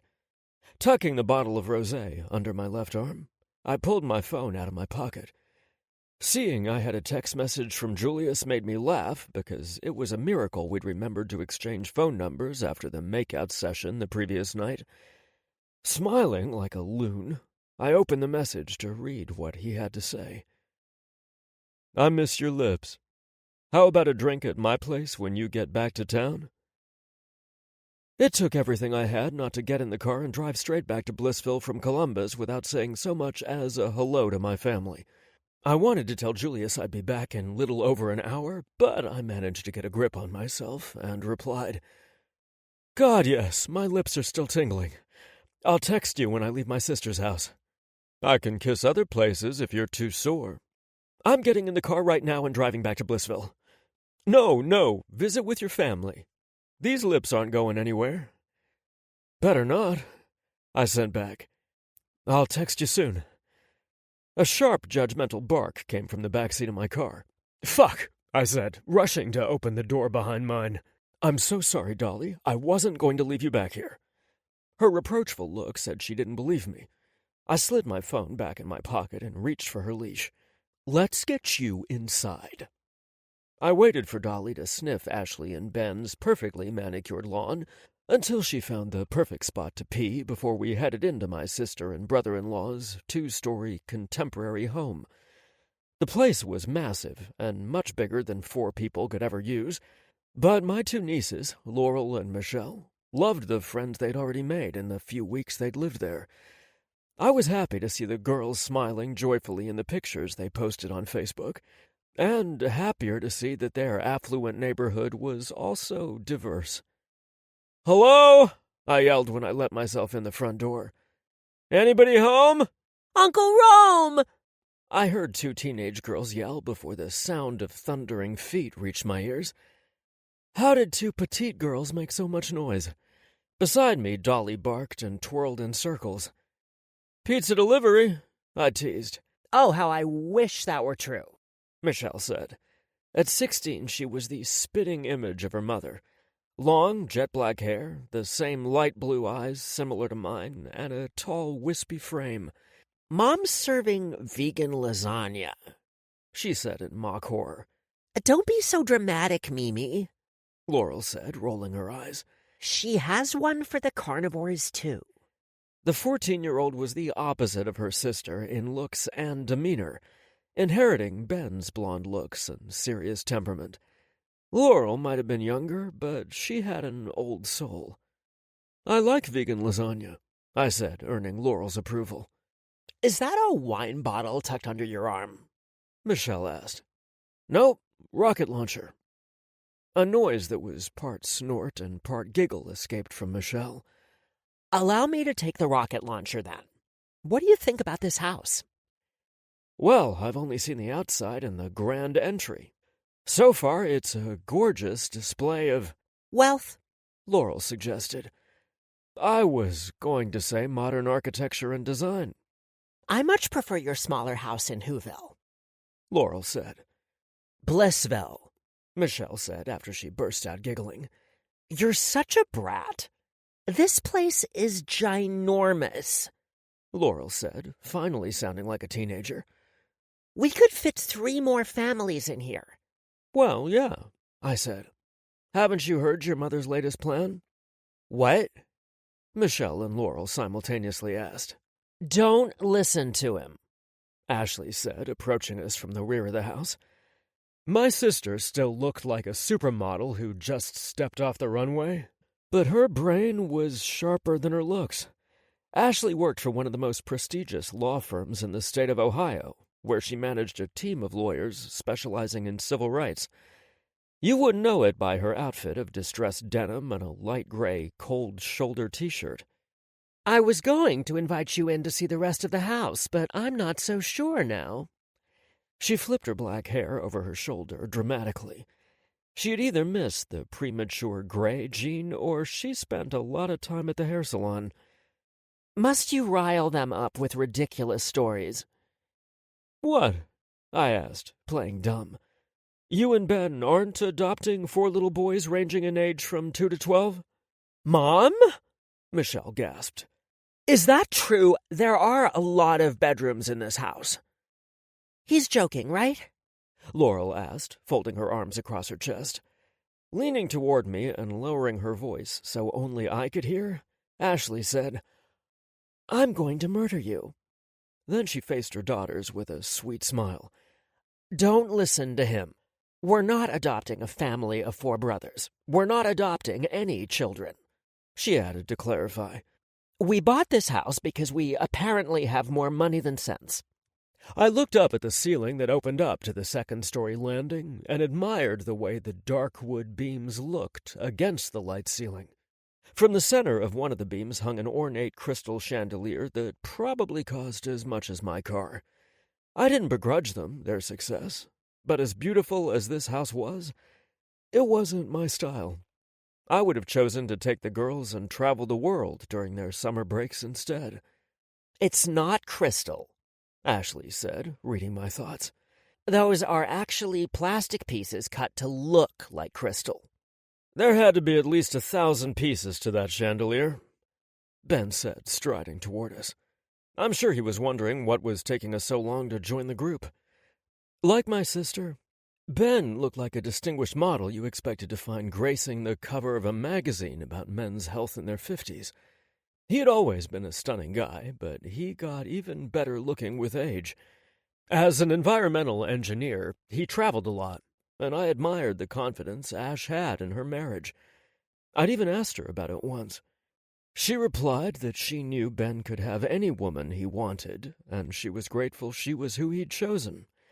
It was obvious in the way he constantly reached for her that he was still as enraptured with Ash as he was on their wedding day. Ben slipped his hand around her waist and pulled her into him when he reached the group. We got a really great deal on this house. The sellers were motivated, and we fell in love with it. We still have money left in our college funds, right? Laurel asked. God, this girl cracked me up. Mom and I are paying for part of your college, but not all, Ben said. We've had this discussion already. Mom and I paid our way through life by taking out loans and working hard to pay them off. We've been very frank about this. They had always strived to achieve balance with the girls. I'd heard them say on more than one occasion that just because they could afford to do something for the girls didn't mean they would. Dad is making me get a job, Michelle said, turning to face me. None of my friends work. None of your friends are probably as grounded as you and your sister either, I told her. There's nothing wrong with hard work and respecting how difficult it is to make money. Wait until you see how much your check goes to taxes. I reached out and cupped her cheek. You're going to be so much better off in life because your parents could have made you both spoiled brats, not the loving, responsible young ladies you are today. You're forgiven for traumatizing the girls, Ash said. Traumatizing? Ben asked with a quirked brow. He told us you and Mom bought the house because we needed more room for the 4 brothers you planned to adopt. Huh, Ben said, tipping his head to the side as if he was considering it. He and Ashley had always said they wanted a large family, but Ash had required a hysterectomy before they could realize that dream. We do have plenty of room, Laurel and Michelle glared daggers at me while Ash studied Ben to gauge his seriousness. The smile he gave his wife said they'd talk about it privately. "What's taking so long?" yelled a voice from the rear of the house. "Is that my Romeo?" "Coming, Aunt Astrid," I said, pulling free from the group and following the sounds of her delighted clapping. Astrid Abbott was actually our late grandmother's twin sister, which made her my great-aunt. The last time I saw her was 2 months ago when we celebrated her 95th birthday. She wasn't as mobile as she used to be, but sharp as a tack. Arthritis didn't cripple her fingers like it did many her age, which meant she could still knit. While that was great for Aunt Astrid, it was horrible for me, her favorite nephew. If she wasn't knitting me sweaters and caps, she was buying the weirdest things she saw on television. One year, for Christmas, she bought my sister a coat that looked like it was made from strips of those air pillows they stuff in packages to keep them from breaking during shipping. At least I got crooked sweaters and hats. I stepped into the enormous room at the back of the house overlooking the in-ground pool. 3 of the 4 walls were made of windows and doors that opened up to the outdoor living area. Part of the room was a comfortable sitting area, and the other was the most beautiful kitchen I'd ever seen. It was equal parts contemporary and French country, which shouldn't have worked, but did. The modern touches were the commercial-grade stainless steel appliances and the white and gray marble countertops, including the one on the kitchen island the size of a double bed. One side of the island had a sink and a glass stove insert, along with a generous area for prepping the food. The other side was elevated and acted as an eating area. The cabinets were antique white, distressed, and looked like something that came from the French countryside. I was in love with the space. Ash came up beside me and tucked herself beneath my arm when I raised it for her. "It's a beaut, Clark." She giggled when I quoted our favorite line from National Lampoon's Christmas Vacation. "I knew you'd love the kitchen. To be honest, it was all I could see when we toured the house. It was a good thing Ben stayed grounded and paid attention." "It was a good thing I didn't see the man cave in the basement first, or we would have both been in trouble." "True," Ash said, smiling at her husband. "I haven't seen your eyes glaze over like that since the first time." "Ooh, no!" Laurel and Michelle both said, making their parents laugh with evil glee. "I was going to say the first time he drove his father's classic Mustang before you so rudely interrupted." "Yeah, I bet," Michelle said. "Nice save, sis. No way I looked hungrier at the Mustang than—" "I'm out," I said, cutting off Ben. I walked over to the sitting area where my parents and Aunt Astrid waited. "Hello, Mom," I said, hugging her tight. "I've missed you." "I miss you too, Rome," she said, pulling back and cupping my face. Amelia Bradley narrowed her eyes as she studied me. "Something is different than the last time I saw you." "I didn't have any cosmetic work done, Mom." "Not that," she said, shaking her head. "It's internal." "Don't start with that aura crap, Amelia," my dad said. He was slower to get up because of his arthritic knees, but at 70 years old, he still towered over me. "It's not crap, Dan," she chided. "See for yourself, our boy looks happier than I've seen him look in years." I leaned forward and kissed her forehead. I am happy. I love my job in Newtown. I'm even directing the school play this year. It was written by 3 students, and I'm going to make sure you all have tickets because I know it's going to be spectacular. "Even me?" Aunt Astrid asked from her wheelchair. I pulled free of my mom and walked over to kneel in front of my favorite aunt. Despite her weird gifts, I loved this woman immeasurably. She'd never married nor had children of her own, so she had claimed me when I was a boy. I owed my love of theater and fine arts to Aunt Astrid because she took me to countless shows and museums during my childhood. She was the one who encouraged me to try out for my first play, and she never missed a performance since. Astrid was a dancer and a model in her youth, and had never seen herself settling down. She had always doted on us and was an honorary aunt to many of her friends' children. I was always her favorite. Especially you, I said sincerely. I'll have a front row seat for you. I'm glad I brought you a new scarf then, she said, then tipped her head toward her cavernous handbag on the floor. It reminded me a lot of Mary Poppins' carpetbag. Hand that to me, will you?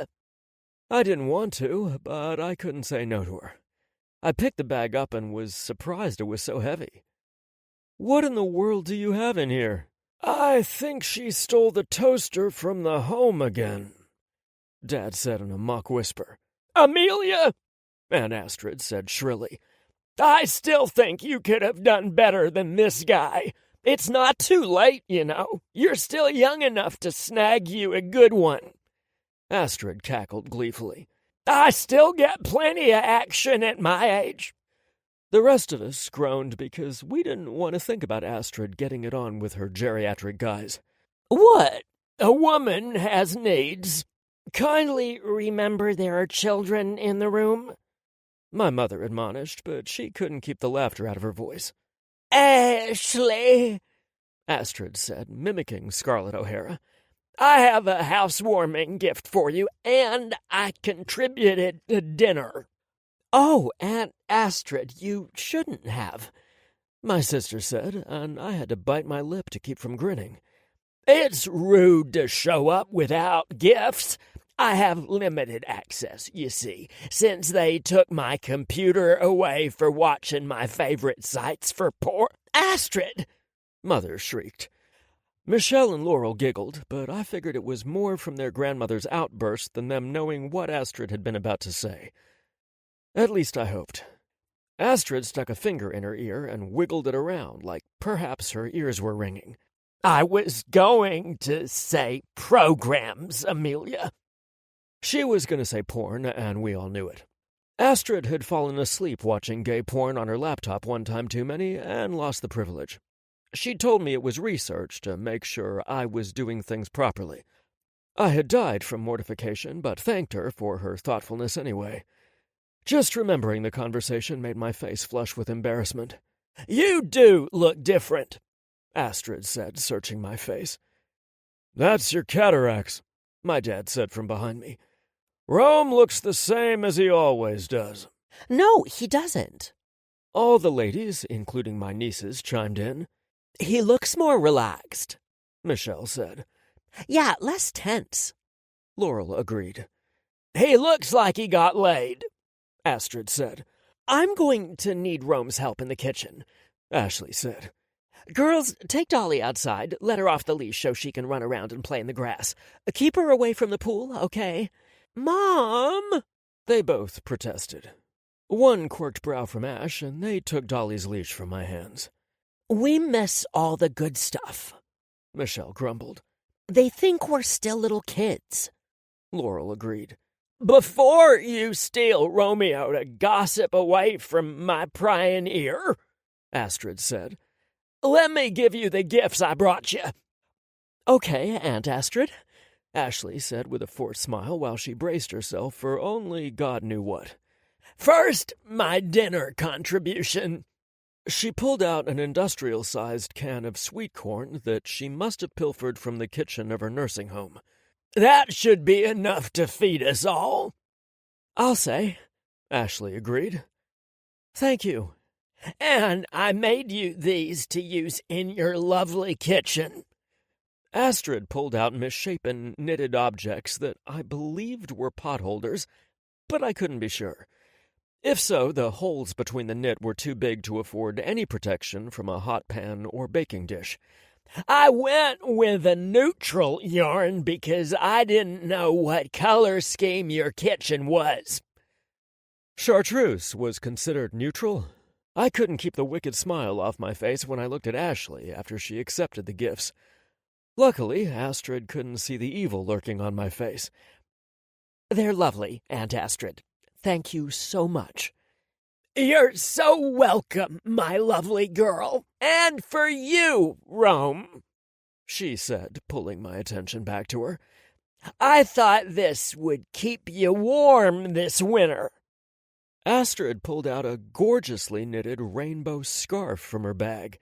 Every day can be Pride Day with this bad boy. It's gorgeous, I said, unable to keep the shock from my voice. You made this for me. Where were all the crooked lines and gaping holes? Don't be silly. I couldn't knit this well if my life depended on it. I hired that handsome nurse, Kurt, to make it for you. I was going to try and fix you up on a date with him, but I can see I waited too long. Rome, can I please get your help in the kitchen? Ashley asked. Just because the man is gay doesn't mean he can cook, Astrid told my sister. That's true, Astrid, Ashley replied as she headed to the kitchen with the huge can of corn and her potholders. But this is one gay man who can cook very well. I set my scarf on the arm of the couch and leaned forward to kiss Aunt Astrid's cheek. This is a lovely scarf, and I'll wear it proudly. I love you, and I'm so relieved to see you happy again. I can die in peace now. Most people would have been alarmed by such a comment, but Astrid had been saying it for at least 15 years. You'll outlive us all, I told her, then joined Ashley in the kitchen. Of course, my mother was right on my heels. Who is he? Mom asked before Ashley could. How long has this been going on without us knowing? Ashley followed. Whoa, ladies, I said, holding up my hands. It's all too new to really get into it right now. Yes, I've met someone special, but we've only had one date. And hours of kissing, but they didn't need to know that. You look so relaxed, Rome, Ashley said softly. I only want you to be happy. I didn't mean to pry. I did, Mom said. Make sure you get all the juicy details, Astrid yelled from the living room. Sure thing, Mom replied. She looked at me and shrugged. Get talking while we work, or I'll make things up for Astrid. You choose. So I caught them up on everything that had happened since the beginning of school. I told them all about the play, the amazing staff at the schools, and lastly, I told them about my Julius, as I was already starting to think of him. It was too soon, I knew that. But I was also a man who recognized something special when it happened. I didn't linger as late as I usually did, because Julius was waiting for me, and I wanted to make a quick stop before it got dark. I pulled into Green Lawn Cemetery and drove the winding road I'd traveled so many times over the past 7 years. I parked my car but left Dolly inside with the windows rolled down. I knew she'd be watching me from the window in the back seat. I knelt in front of the beautiful tombstone and traced my fingers over the letters that spelled Peter Chastain. Hi, Peter, I said. It's been a while since I stopped by, but you know that already. After Peter first died, I visited several times a week, but over the years that had changed to special occasions like holidays, birthdays, and anniversaries. Peter's soul wasn't in the ground. He lived in my heart. I couldn't imagine life without you. I've muddled through somehow, but I was just going through the motions. And now, well, I want to do more than stumble and scrape by. I want to dance again and embrace life to the fullest. I can only do that because I know it's what you would want for me. I loved you so much, Peter. Hot tears rushed down my face. Loving someone else won't diminish what I felt for you. I finally understand that now. I sat there in the serene setting for a while, reminiscing on some of the happiest times in my life, and realizing there was still so much joy ahead of me. Then I got in my car and drove toward the man whose smile and laughter filled me with warmth, whose music stirred my soul, and whose kisses made my toes curl. Chapter 10. When gravitational waves reach the Earth, the waves stretch and squeeze space. This is a tiny stretch and squeeze, far too small to detect with ordinary human senses. Kip Thorne. The gravitational pull of the human heart surpasses any scientific explanation. Julius Shepard. It was nearly impossible to keep from checking the clock after receiving the text from Rome that he was on his way back to Blissville. I tried watching the football games on TV, but I couldn't tell you the score or even who was playing. I also kept my ears tuned for the sound of his car pulling up outside. The apartment I rented was above a garage and could only be accessed by walking through it, which might make many feel like they were trespassing.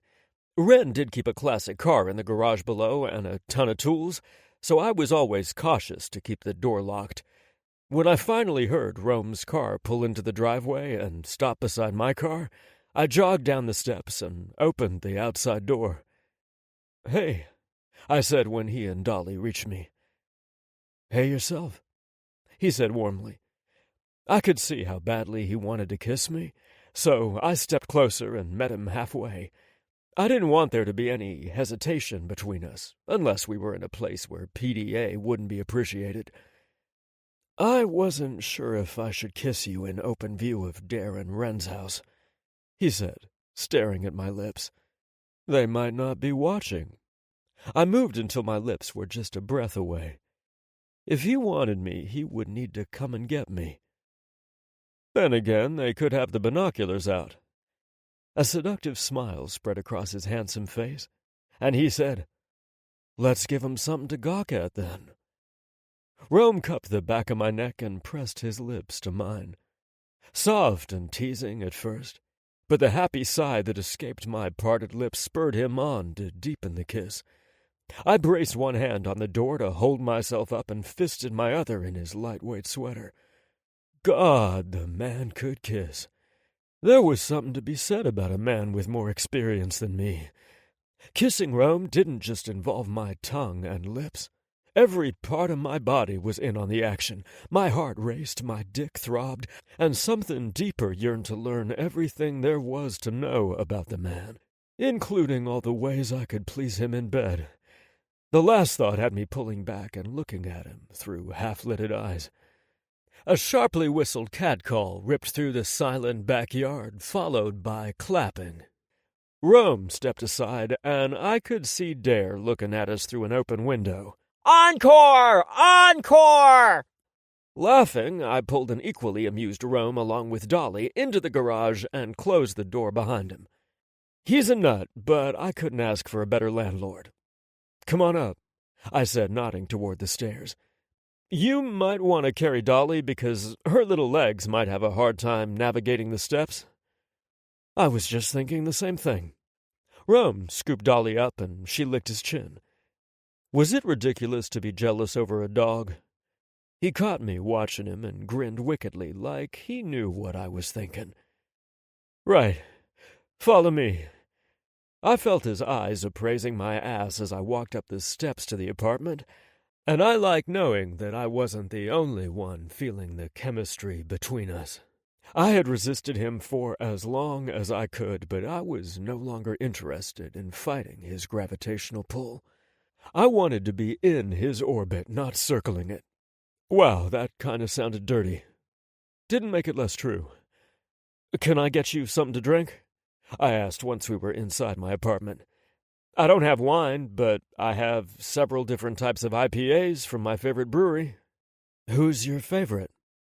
I knew he would file the information away so he could have it on hand the next time I was at his house, just as I'd made a note in my phone about the Cabernet he'd enjoyed the previous night. "Four Brothers Brewery from—" Rome's laughter interrupted me before I could finish. "What's so funny?" "It reminded me of the trouble I stirred at my sister's house tonight. You wouldn't believe the evening I had." "I want to hear all about it. Would you like to try one of my beers, or would you prefer soda or water, milk and cookies?" "Is the last one an option?" Rome asked. "If you want it to be." "I'd like to try your favorite beer," he replied. I grabbed 2 of the pale ales from the refrigerator and 2 frosty mugs from the freezer. "I really like your apartment, Jules. It's much bigger than I thought it would be from the outside." "Thanks. Darren Wren said it had undergone a massive remodel before I rented it. Wren said it was a throwback to the 70s, but I don't even know how bad that was." "Bad," Rome said with an exaggerated shrug. "We're talking burnt orange, avocado green, yellow, and brown. It was like the whole decade was on an acid trip. It probably had shaggy carpets, too." I laughed at his description. "Sounds like a nightmare. One that no one wants to relive." "Tell me about your evening," I urged when I handed him the mug. I wedged myself in the corner of the couch and folded my legs so I could watch him as he spoke. Rome struck the exact same pose in the opposite corner while Dolly lay on the floor beside the couch, chewing the toy he'd brought along. "Dolly is welcome on the couch," I said, gesturing to the empty cushion between us. Rome shook his head. "I don't want anyone or anything between us." Then he sipped his beer and licked his lips. "Oh, that's good," he said, studying the glass. "Light, crisp, with a hint of citrus." I had a hard time looking away from his lips. "Oh, and about the 4 brothers thing. I told my nieces, ages 16 and 14. Their parents were going to adopt a family of 4 brothers. I can't remember what age I said they were because I was just throwing bullshit out there hoping it would stick, but I think I said between 2 and 12. I take it they weren't happy about the idea." "Not in the least." Rome started laughing some more. "I have to tell you about my Aunt Astrid." He then proceeded to give me some background about the lady before he got to their conversation. His Aunt Astrid sounded like a real firecracker. I know damn well she was going to say porn. We all did. My mother is her medical power of attorney and the person the nursing home calls when she acts up. Imagine how embarrassed my mom was when she raised hell with the administration for taking her laptop away, only to find out what had been going on. I don't understand why they couldn't let the little lady indulge. They gave her a warning when they caught her watching it in the community rooms. I snorted. She wasn't wearing headphones. The final straw was when she fell asleep watching it with the sounds of grunts and groans filling the room she shared with another woman. Her roommate was so hard of hearing she didn't know what was going on, but her family sure recognized the sounds. "Oh, shit!" I laughed until I cried. There was one comment everyone except my oblivious father said to me tonight. "What's that?" They remarked about how happy and relaxed I looked. Rome unfolded his legs and leaned over to set his mug down on the coffee table before crawling across the couch to reach me. Guess what they accredited the changes to? Rome took my mug from my hand and set it on the table beside his. "A good night's rest?" Rome shook his head and whispered, "They said it must be a man." Should I be jealous? Rome caressed my bottom lip with his thumb. I think you should kiss me." "Yeah?" I asked, unfolding my legs to make room for Rome. "You been thinking about my lips on yours?" "And other places?" "Me too," I admitted. I feel so damn clumsy and out of practice. I think I look and sound suave, but I worry that I'm more Gilligan than James Bond. I couldn't help laughing at the 2 choices he presented. You're nowhere near as clumsy as Gilligan, and I love that you're not a player like Bond. "Yeah?" he asked, removing his thumb and lowering his head until his lips hovered a hair's breadth away from mine. "Hell yeah." I cupped the back of his neck and pulled him the rest of the way. Rome's mouth against mine was like setting a lit match to a piece of dry paper, burning so hot there wouldn't be anything left to me, not even ashes. There wasn't anything gentle about the way we kissed each other this time. Teeth clacked and tongues rasped and swirled in an erotic dance. Our bodies moved in an unspoken accord to slide lower on the couch until I was on my back and Rome was between my spread thighs. I wrapped my arms around Rome, loving the weight of him against me, but needing more. I slid my hands beneath his sweater and trailed my fingers down the center of his back until I reached the waistband of his jeans. I ached to slide my hands beneath his jeans, but settled for gripping his firm ass through the denim instead. Rome took my cue and began rocking his pelvis forward and back, eliciting a groan from me because the friction of our erections grinding against each other was out of this world, even if we were separated by sweatpants and jeans. Rome stilled his hips and pulled his mouth away from mine. We were both breathing hard, sucking air into our lungs. "Is this okay?" I loved that I could make him sound so breathless. Rome's pupils were blown and his face was flushed with acute arousal, but he still stopped to make sure he wasn't moving too fast for me. It only made me want him that much more. "Those were moans for more, sexy," I said. And if my words weren't enough, I lifted my hips to grind my erection against his, encouraging him to start moving again. "Take this off," I said, tugging at his sweater. "I want to touch you." Rome rose up and whipped his sweater over his head, baring his chest to me for the first time. The man spent a lot of time in the gym to maintain his lean, muscular frame and his cut abdomen. I traced my finger over the pulse in his neck and his collarbone before flattening my palm against his chest and sliding it down over smooth skin and rigid muscle. I loved the way his happy trail tickled my palm and was eager to follow it beneath the fly of his low-riding jeans. "Your turn," Rome said huskily. "I need to touch you, too."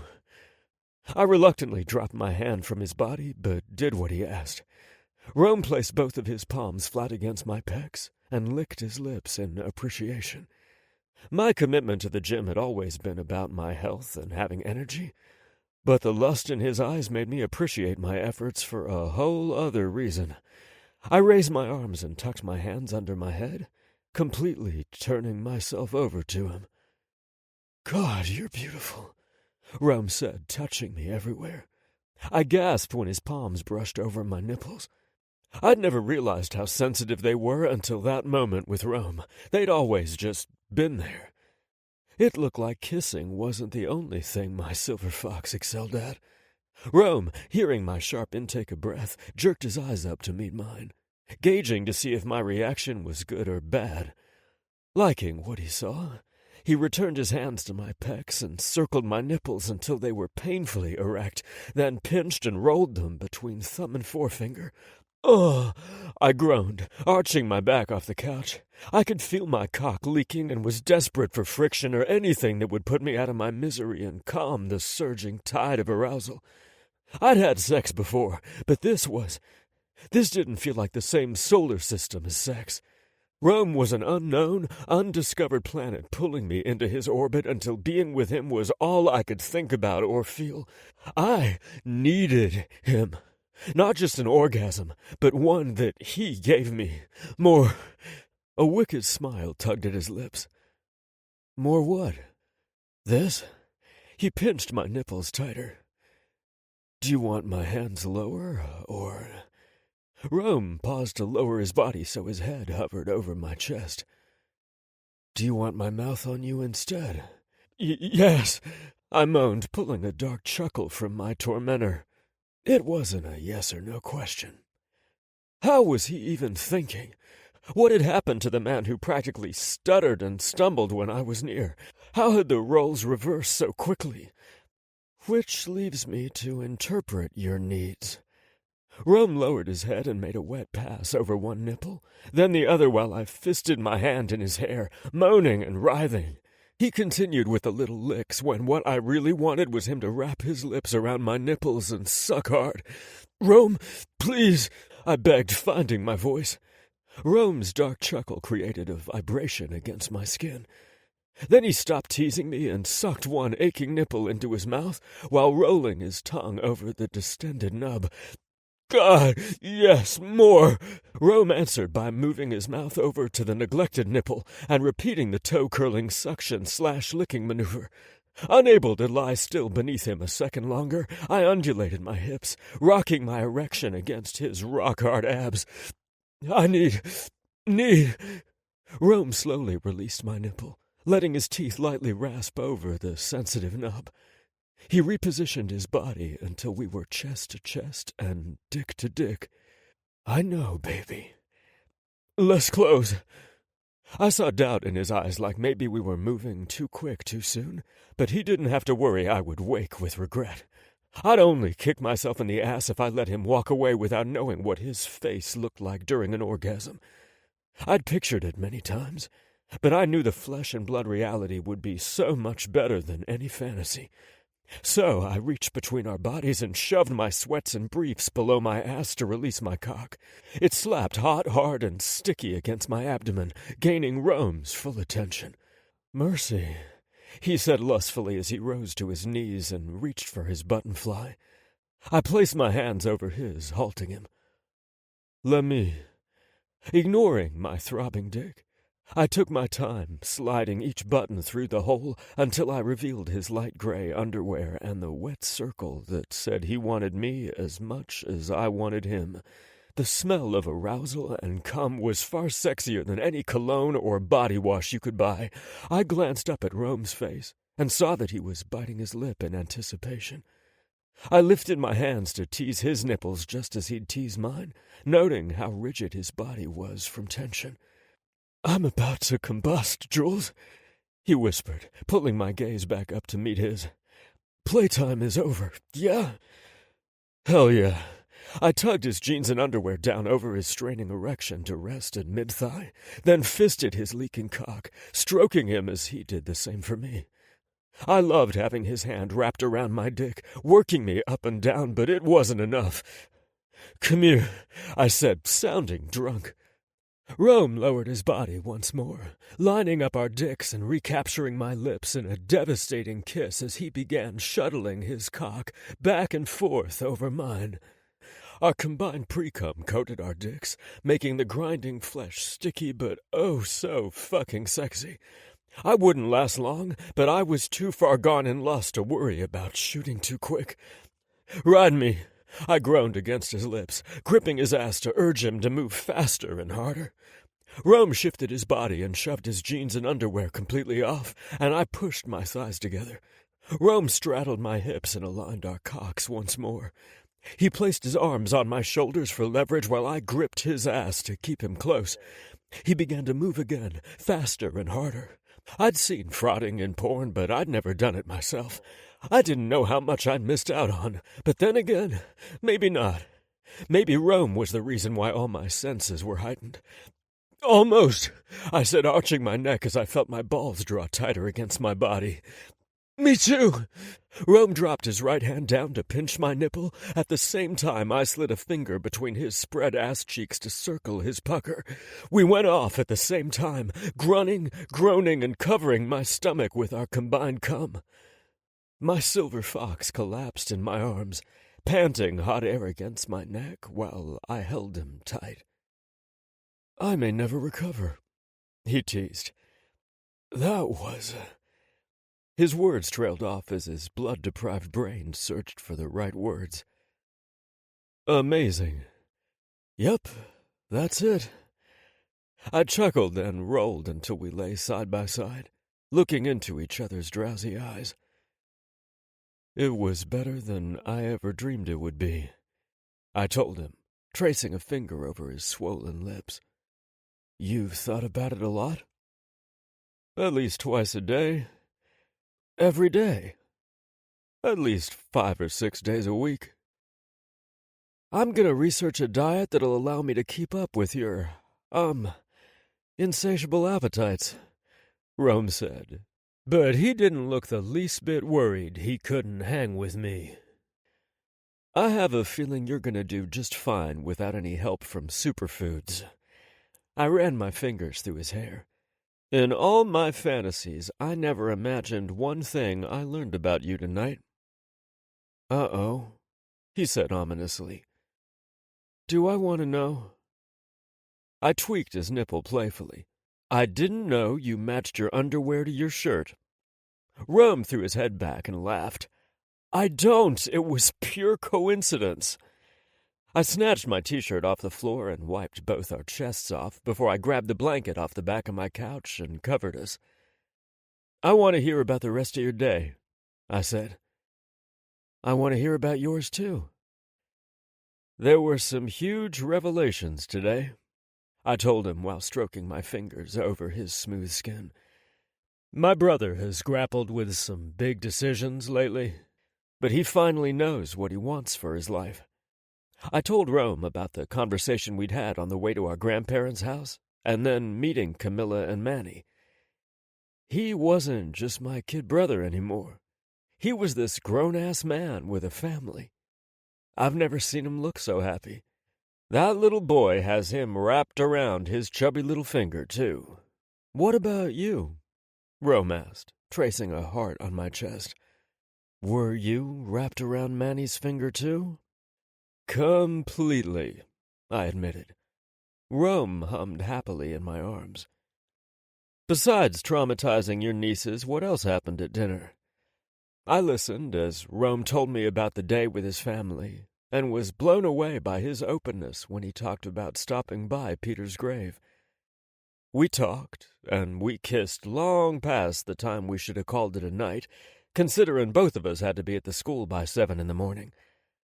I knew I wouldn't regret the lack of sleep, and I wouldn't even need to get a caffeine buzz first thing in the morning, because I would be high on the promise I saw in Romeo Bradley's eyes when he kissed me goodnight. Chapter 11.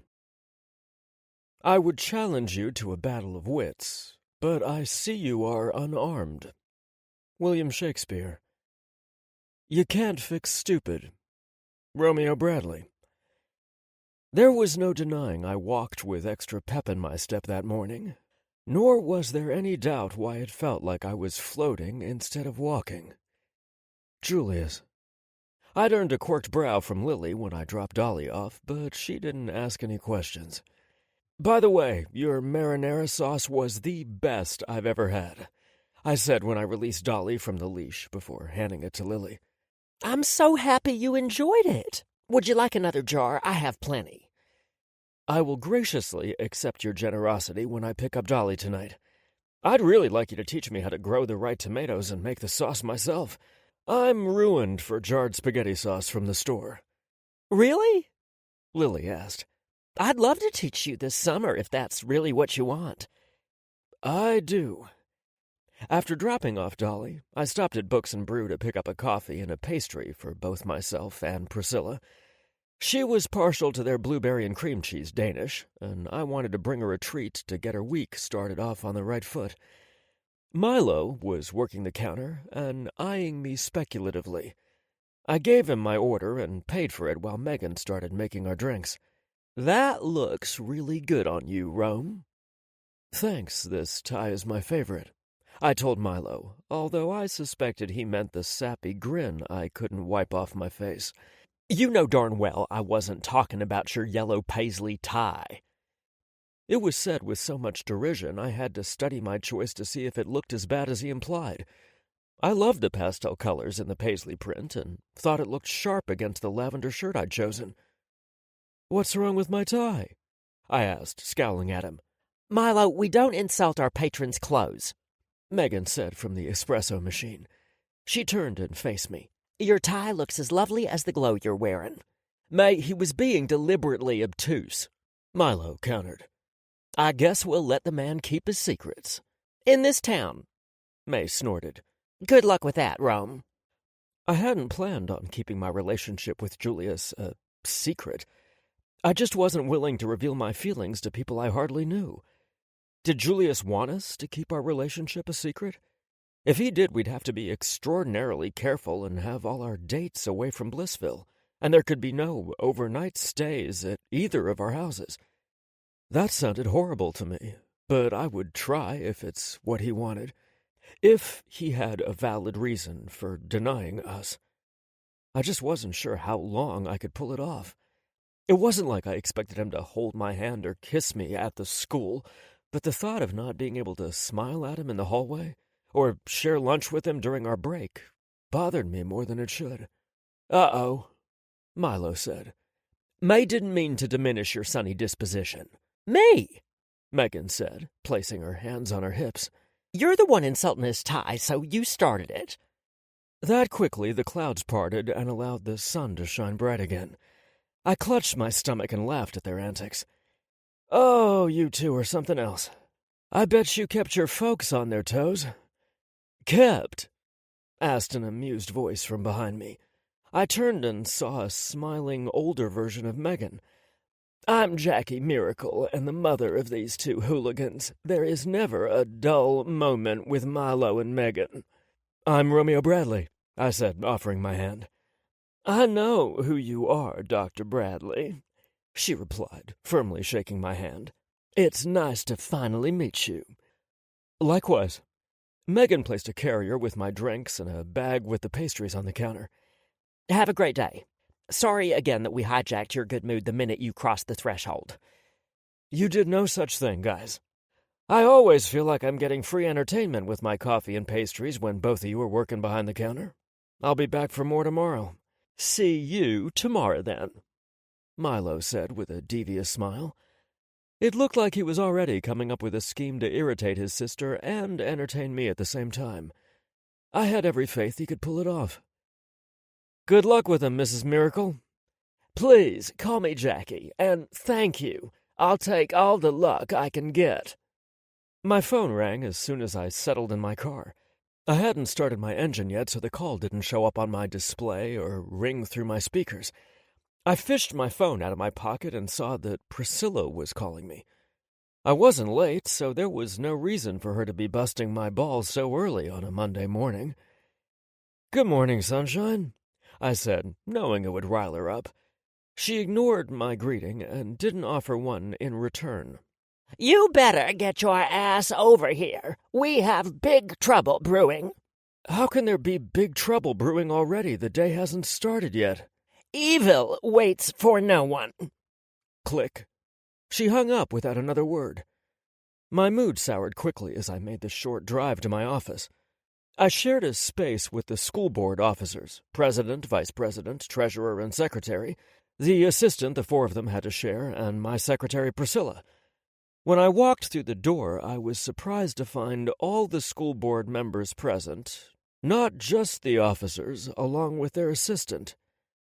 Surprise, Priscilla said drolly. You shouldn't have. It's not my birthday, I replied, trying to inject a sense of humor to lighten the mood of the room. Whatever they had to say couldn't be that bad. My optimism faded when it occurred to me someone might have seen Julius walk me to my car at 1 o'clock in the morning and kiss me goodbye. We weren't talking about a quick peck either. Julius gave me a why don't we take this back inside kiss. Dr. Bradley, could we have a private word in the boardroom? Caitlin Simpson posed it as a question, but the look on her face told me she expected me to follow without hesitation. After you, I said to all of them. I stopped by Priscilla's desk and handed her the coffee carrier and bag of pastries. Go ahead and enjoy your treat. You're too good to me, she said tearfully. It's going to be okay, I consoled her, wishing I felt as certain as I sounded. I haven't done anything wrong. She snorted. That evil bastard doesn't care who he destroys. I wanted to ask who she meant, but knew I'd find out soon enough. The school board looked pissed enough as it was, so I didn't want to keep them waiting. Each of the board members had daytime jobs they were missing to host this impromptu meeting with me. Dr. Bradley, won't you have a seat? Caitlin asked, gesturing to an open chair across from her. We won't keep you long, but an issue was brought to our attention late yesterday evening that impacts all of us and our students. We decided it was best to get this out in the open so we can devise a plan. Why didn't you just call me last night, Kate? I asked. Maybe I would have saved you all the hassle of being late to your jobs. This is too important to handle over the phone, she replied. I noticed both her posture and tone of voice had softened. Dr. Bradley, we... She circled her forefinger in the air to encompass everyone in the room. Really like you and the positivity and experience you bring to our school. We respect all the measures you've taken to rebuild the relationship between the faculty and the school board. I cannot express how happy that makes me. Us. I glanced around the room to see everyone nodding solemnly. But there are no buts, Earl Jenner, the vice president, said. We just want you to know how much we appreciate you before we discuss the matter at hand. Which is? I prompted. You have the board's full support, Dr. Bradley, Cheryl Highlander said. We truly admire you. Thank you, I told her. If they were so happy with my job performance, then why did it look like they were attending my funeral? I have to admit, I've never received praise like this delivered in gloomy monotones. It kind of feels like I've entered the Twilight Zone. It's because none of us want to be the one to repeat mean, hurtful things to a person who's done nothing to deserve them, Kate said. Clearly a complaint was filed against me. Can I ask by whom and what their grievances were? Apparently, word has filtered around the county about the play we plan to perform in January, Kate told me. The play the board voted on before I was hired? Yes, that play. The school board has received a signed petition asking us to terminate the production of Inside Out. Then I realized that most of Caitlin's hurt came from the idea of disappointing her daughter. She had to know how much Inside Out meant to Clara. No, I said firmly. There's not a single line in that play that is inappropriate for the student body to speak or an audience to hear. I agree with you wholeheartedly, Dr. Bradley, Kate said. You have to know how personal this is for me, but I have to think like a mature adult and not the mother of one of the creators. What's that mean? I asked her. Are you even considering honoring the petition? We have to take these things seriously, Rome, Earl said. None of us want to cancel the play. Okay, then why the gloom and doom? We think it's best to at least hold a public meeting to allow the parents to speak their minds and let them hear our thoughts in return. Okay, I said, nodding. I agree that's fair, but are there really that many parents upset about the play? How many signatures did they collect? 750, Kate said. We only have 632 students registered at Blissville High School, I stated. Kate snorted, Earl chuckled, and a few others snickered in the room.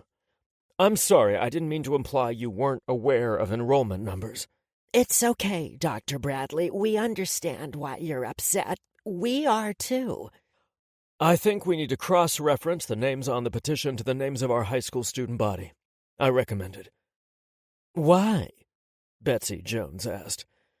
Because I'm not willing to listen to any complaints from anyone outside our school district or anyone who doesn't have a child enrolled in the high school. If parents of a kindergartner don't want their kid to attend the play, then they don't have to drive them to Goodville to attend any of the performances. It isn't like they can accidentally stumble across the play.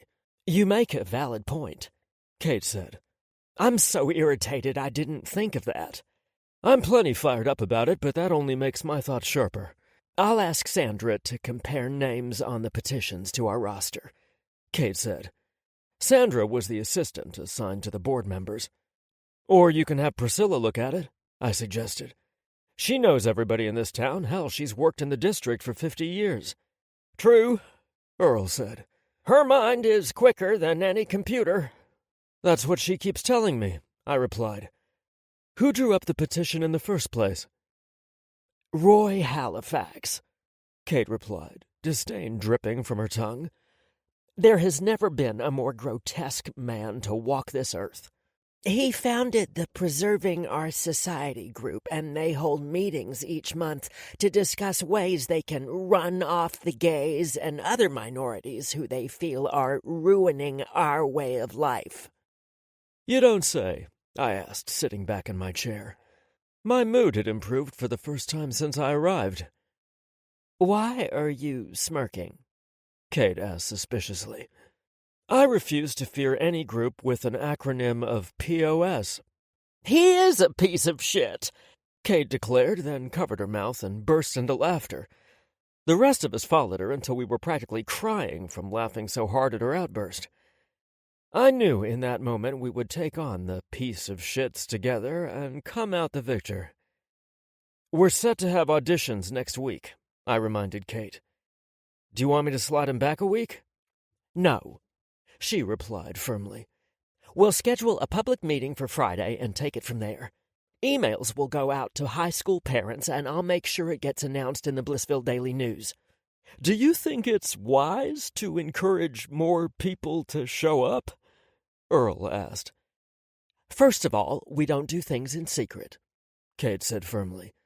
The previous school board, along with the former superintendent who is serving time in jail, operated on corruption and deceit. I promise transparency, and that's what I'm going to deliver. Besides, if we don't tell our students and their parents, only the people who want to stop the play will show up. Is that what we want?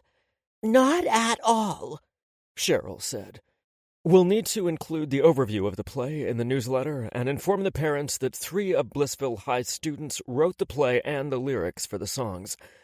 I would think that most parents would be impressed, I suggested. Agreed, Kate said. I'll also let them know the full board, not just the parent of one of the playwrights, read the play and approved it. I plan to objectively listen to valid complaints, not hateful rhetoric, and hold a public vote in front of those who attend. The look in her eye said she wouldn't be swayed to cancel the play because of some ignorant bigot, so I released a grateful sigh. Well, I guess that concludes this meeting then, I asked. Or was there anything else we needed to discuss? Kate looked around the room to see if anyone else had something they wished to bring up, but everyone shook their heads. Meeting adjourned then. I will email everyone in the next day or so to confirm a time for Friday's meeting. I shook the hands of each member as they left the boardroom, then went in search of Priscilla and found her in Sandra's office. Both of them were sitting behind Sandra's desk looking at the computer, and I had no doubt they were already scrutinizing the names on the petition list. This is ridiculous, Priscilla said, shaking her head. It would be easier to point out the legitimate names on this list since there are so few of them. Ha! Gresham Powell died in 2015. Who the hell are they trying to fool with this bullshit list? I'm gonna nail their balls to the wall. Uh-oh, someone woke up the dragon and they would pay dearly. Let me know if I can help in any way, I said, eliciting a startled gasp from the ladies. They'd been too enthralled with the list to notice I was standing inside the doorway. You can help by not giving an old woman a heart attack, Priscilla told me. Why are you sneaking around here? It's unsettling. I'm not sneaking around. You were just so absorbed by your mission you didn't notice. Priscilla conceded with a shrug of her bony shoulders. Your handsome fella dropped something off at your desk. He looked disappointed you weren't available. Just like that, the sun was shining and the birds were singing once more. It's a good thing he stopped by because I gave your muffin to Sandra. That's okay. Had I known Sandra would be in today, I would have brought her a coffee and pastry too. I know that, Priscilla said. You're a damn good man. Now get out of here so we can save the school play. Yes, ma'am, I said, quickly retreating toward my office. On my desk sat a bouquet of sunflowers, a cup of coffee, and a styrofoam carry-out container that filled my room with a delicious fragrance. I smelled cinnamon, butter, sugar, and yeast.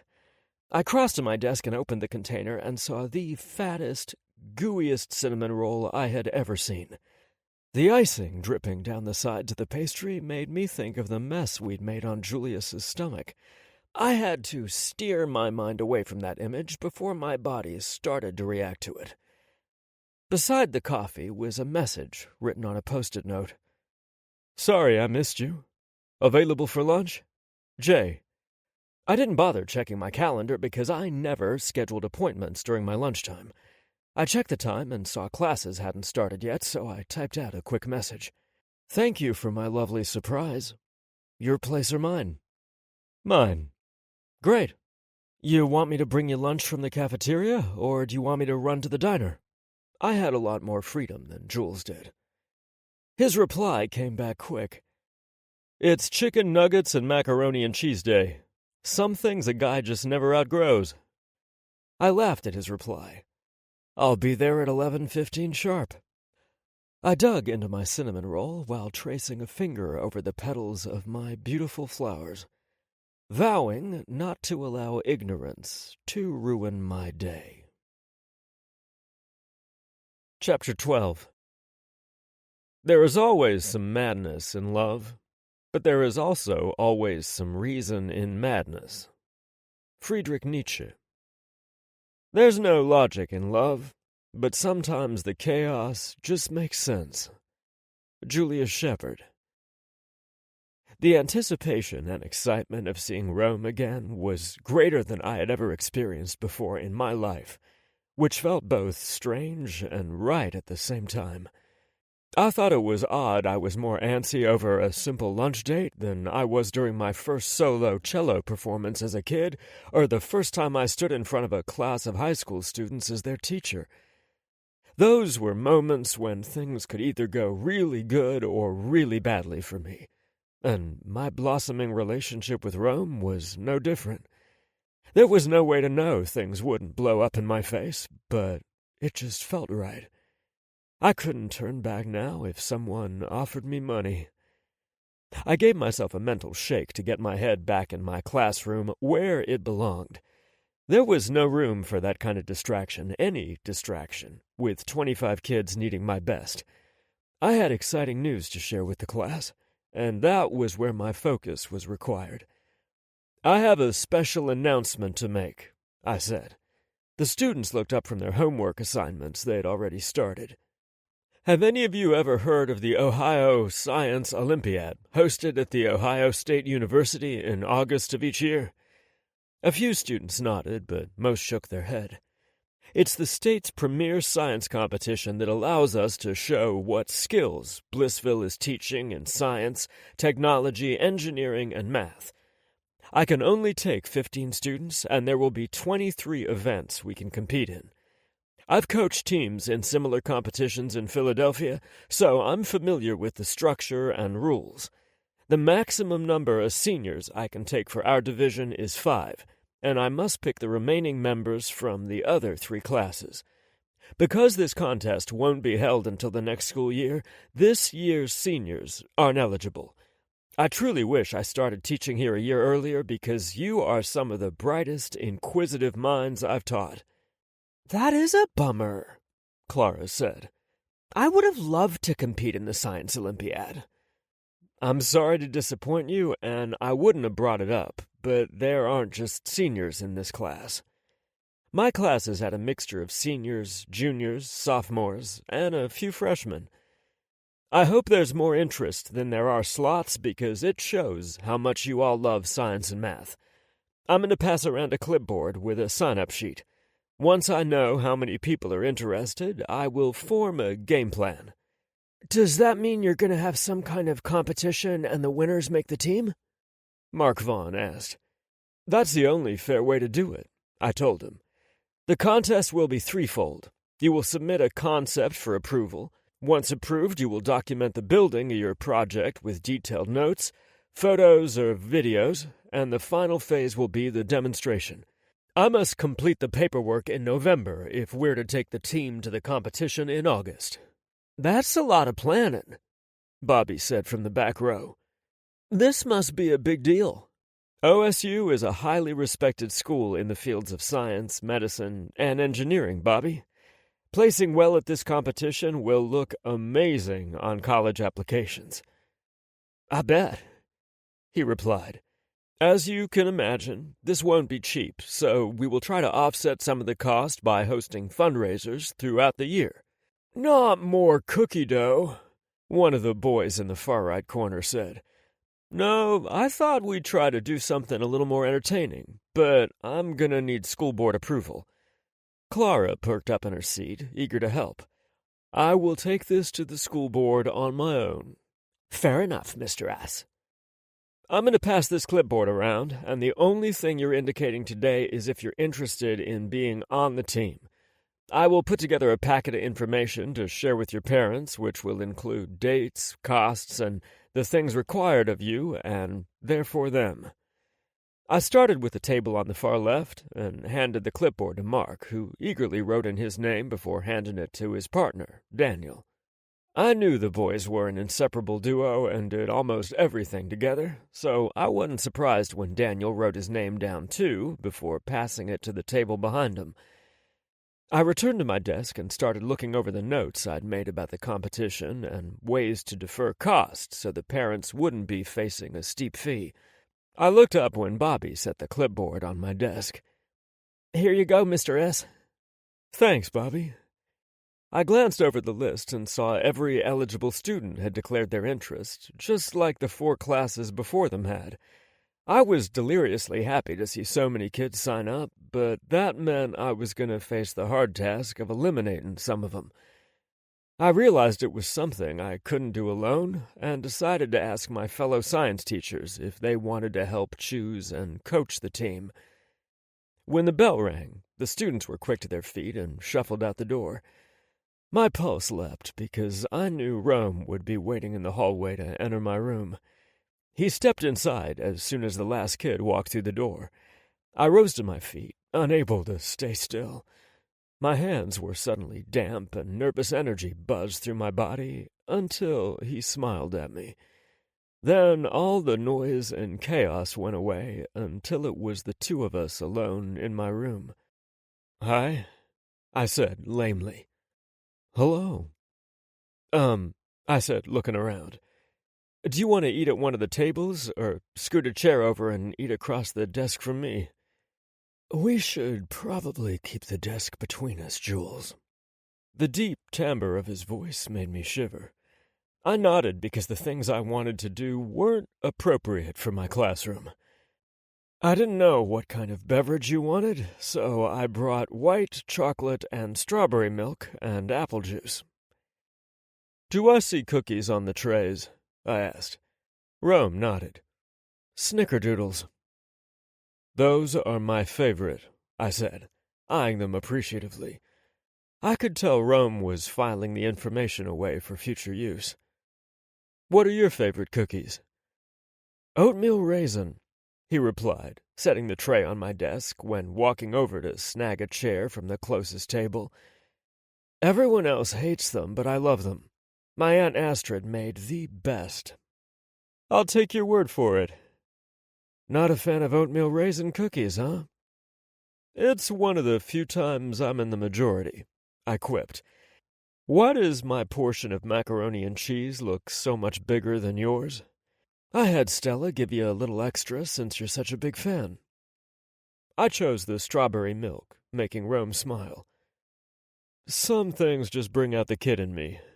"Nuggets, macaroni and cheese, and strawberry milk do that to you, huh?" "Snickerdoodles, too. They're my mom's specialty.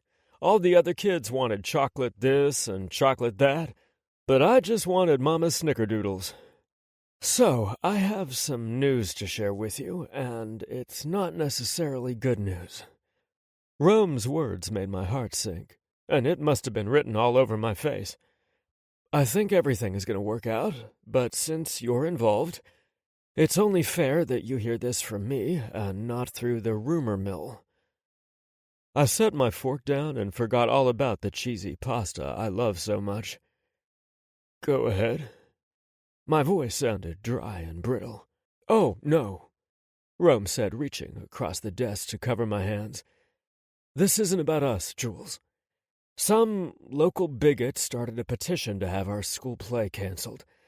I think the petition is virtually bogus based on what Priscilla and Sandra have found so far when looking at the names on it." "Oh, wow," I said, feeling relieved his news wasn't about us personally. This time. "You're not that worried about it?" I was meeting with the entire board this morning, which was why I wasn't in my office when you stopped by. Thank you again for my flowers and breakfast, by the way. Your thoughtfulness made my day. Anyway, the board is committed to seeing the play through, but they feel like they at least need to hold a special public meeting on Friday. Kate said they'll allow this Roy Halifax an opportunity to speak, and I suspect she'll ask for a rebuttal from someone who supports the play. The board will then have a public vote that same night. You don't think anyone on the board will waver under pressure?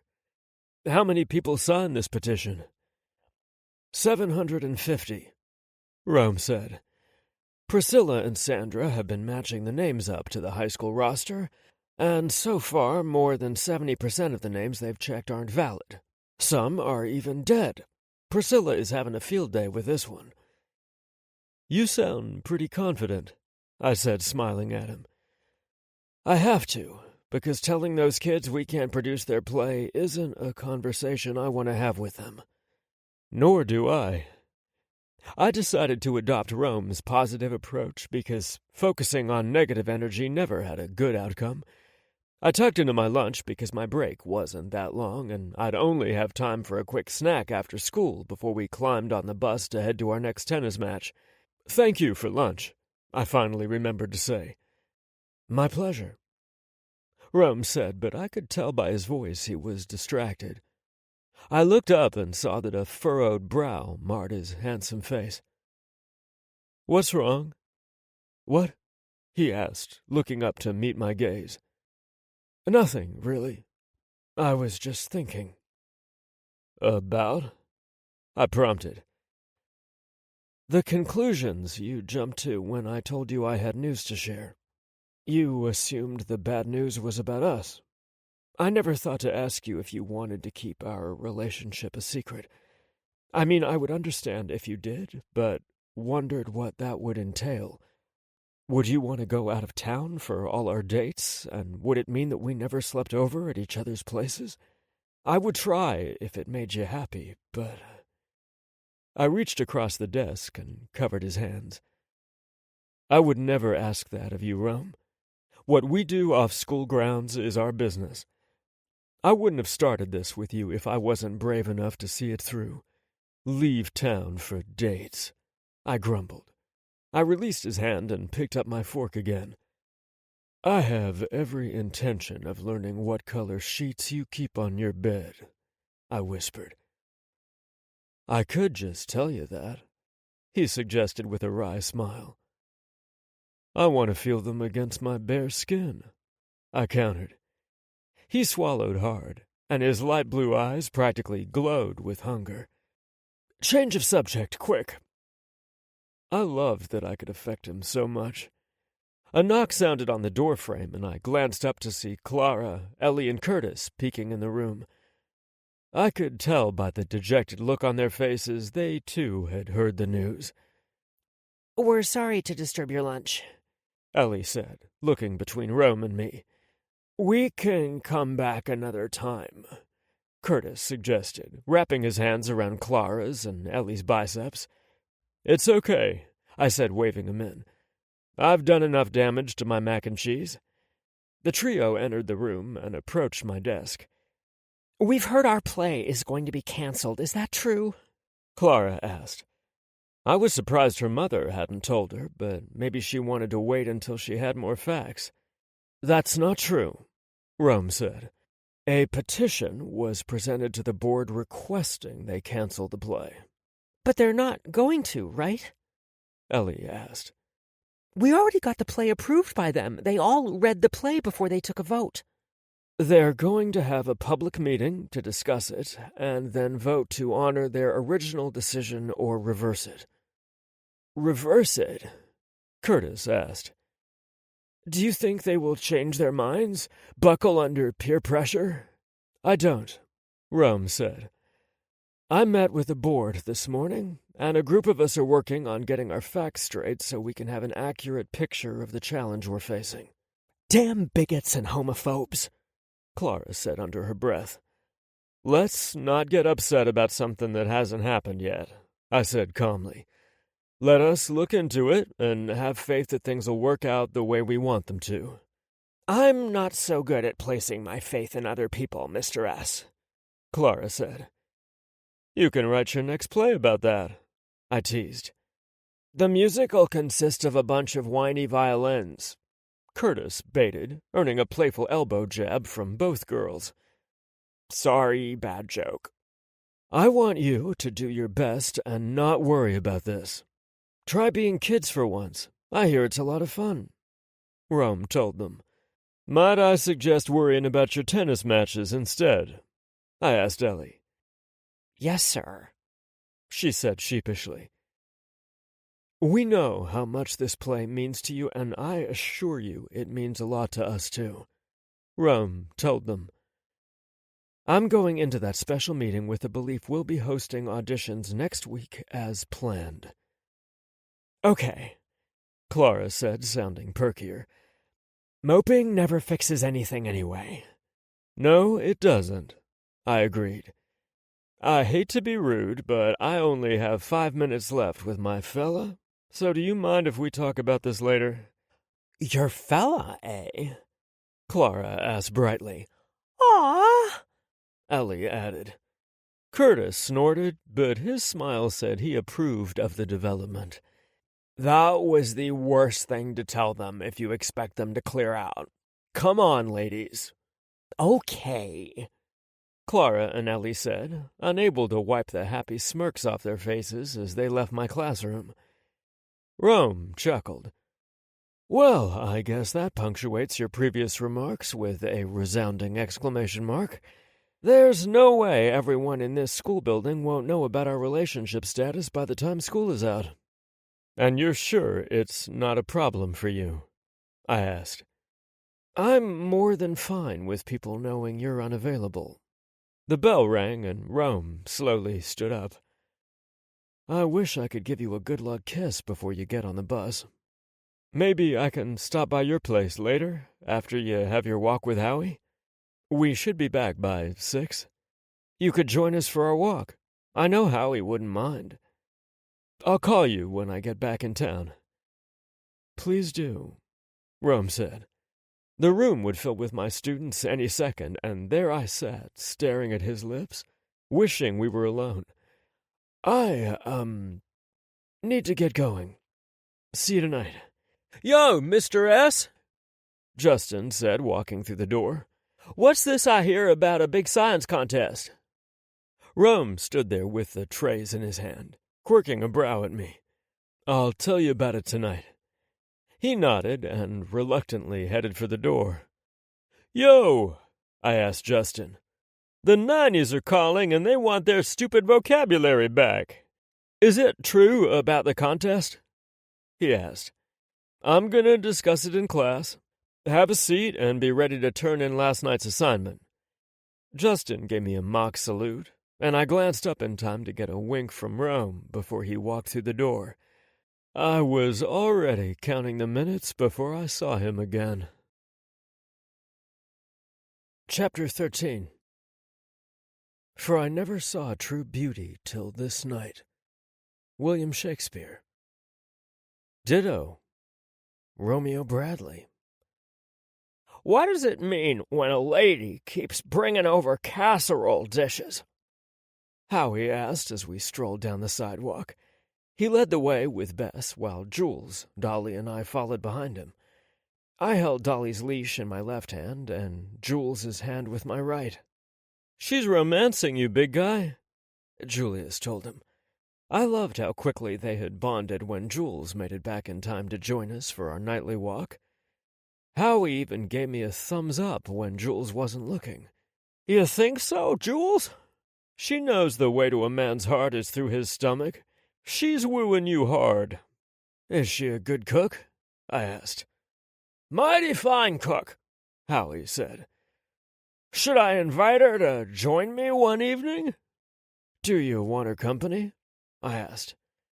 Howie was silent for a few steps, then said, I guess it'd be okay. I'm not really ready to date anyone right now, so I don't want to give her the wrong impression. You can always try being honest and upfront. That way she can't read more into it than what you're offering," Jules suggested. "Have you ever known that strategy to work with a woman?" "I wouldn't know," Jules and I said at the same time, making Howie laugh. "I guess that's right," he conceded. "I mean, I would like to date someone with a sweet disposition and a great sense of humor, like hers, if I were ready, that is." "Does this lady have a name?" Jules asked. "I've known her for a long time. She goes to my church. She can be a real firecracker if the situation calls for it. Should have retired a long time ago, but thinks the school can't get along without her." I knew then exactly who Howie was talking about. That's the first time I've ever heard anyone refer to Priscilla as having a sweet disposition, but I recognized the firecracker comment right off. "I forgot she was your secretary," Howie said. "She doesn't discuss school business much. She's the kind of person who does more listening than talking." "Since when?"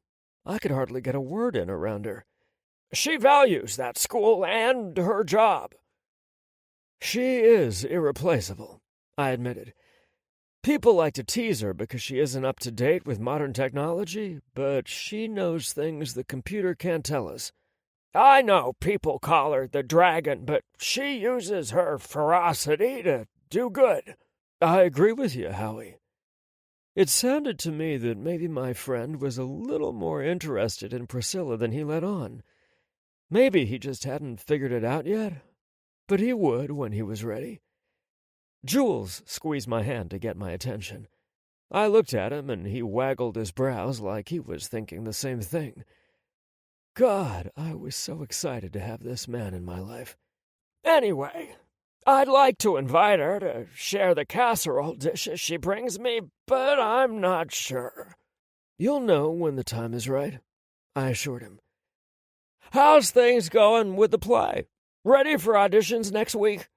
Howie asked, changing the subject. I told him about the latest developments. "Preserving our society? POS? Who trusts anyone who sets themselves up for those kind of jokes?"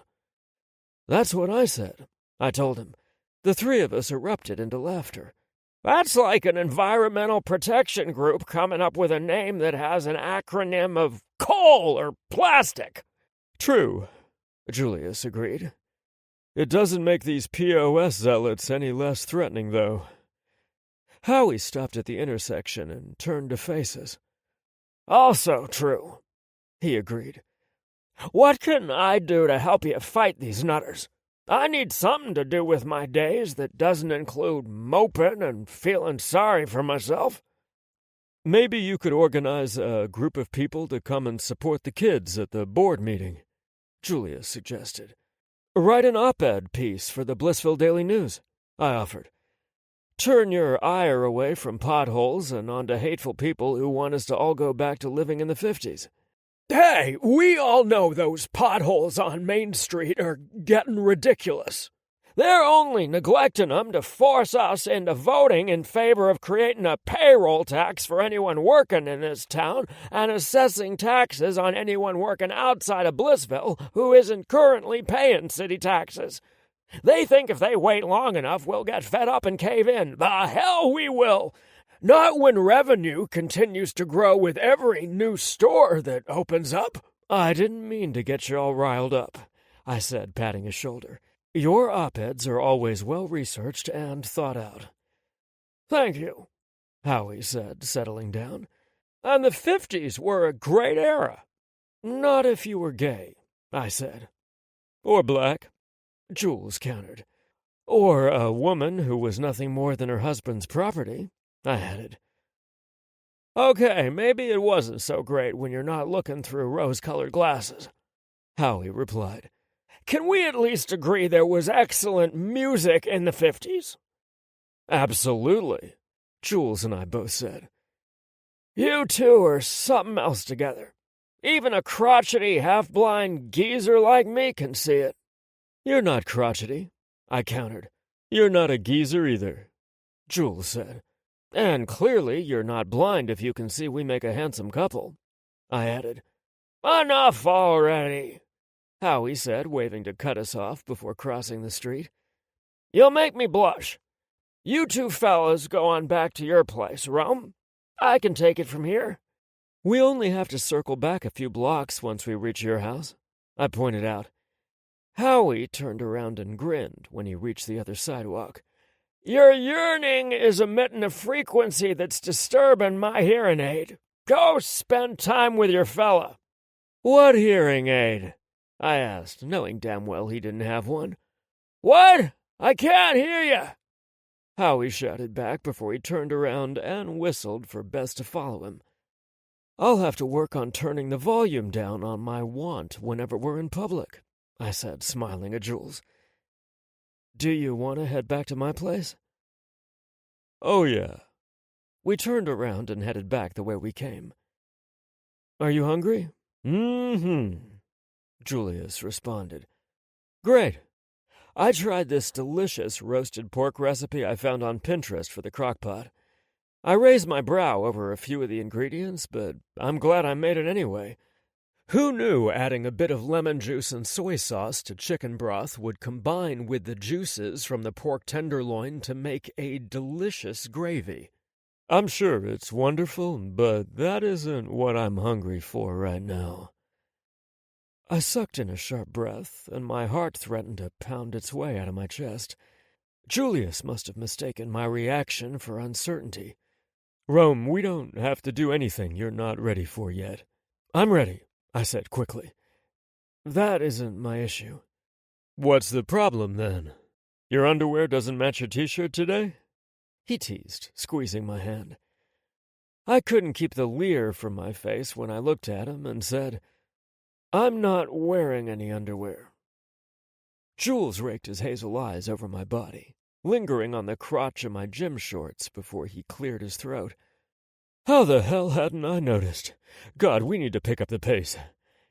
He wasn't teasing about the last part. We quickened our stride, which seemed to make Dolly happy. She was a Labrador trapped in a dachshund's body.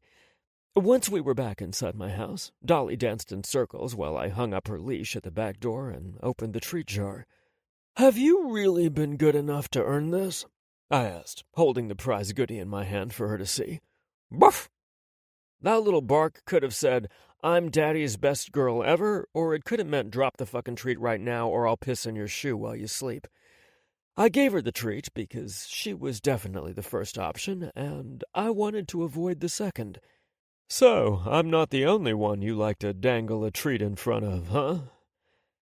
Rather than reply with words, I slid my fingers between Jules and led him upstairs to my bedroom.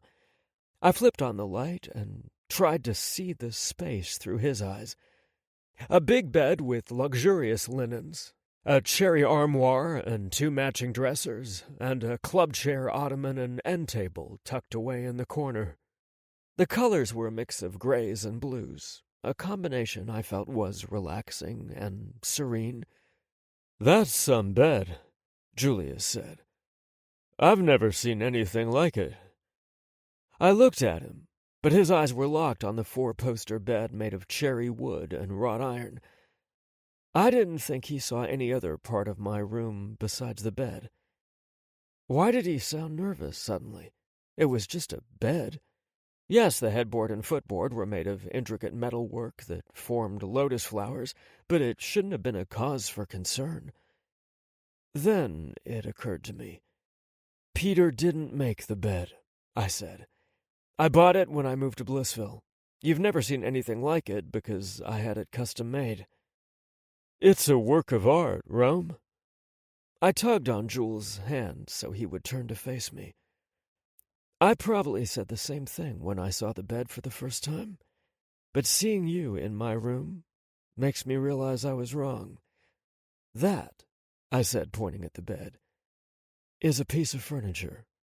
You are the work of art, and together we're going to make something devastatingly beautiful.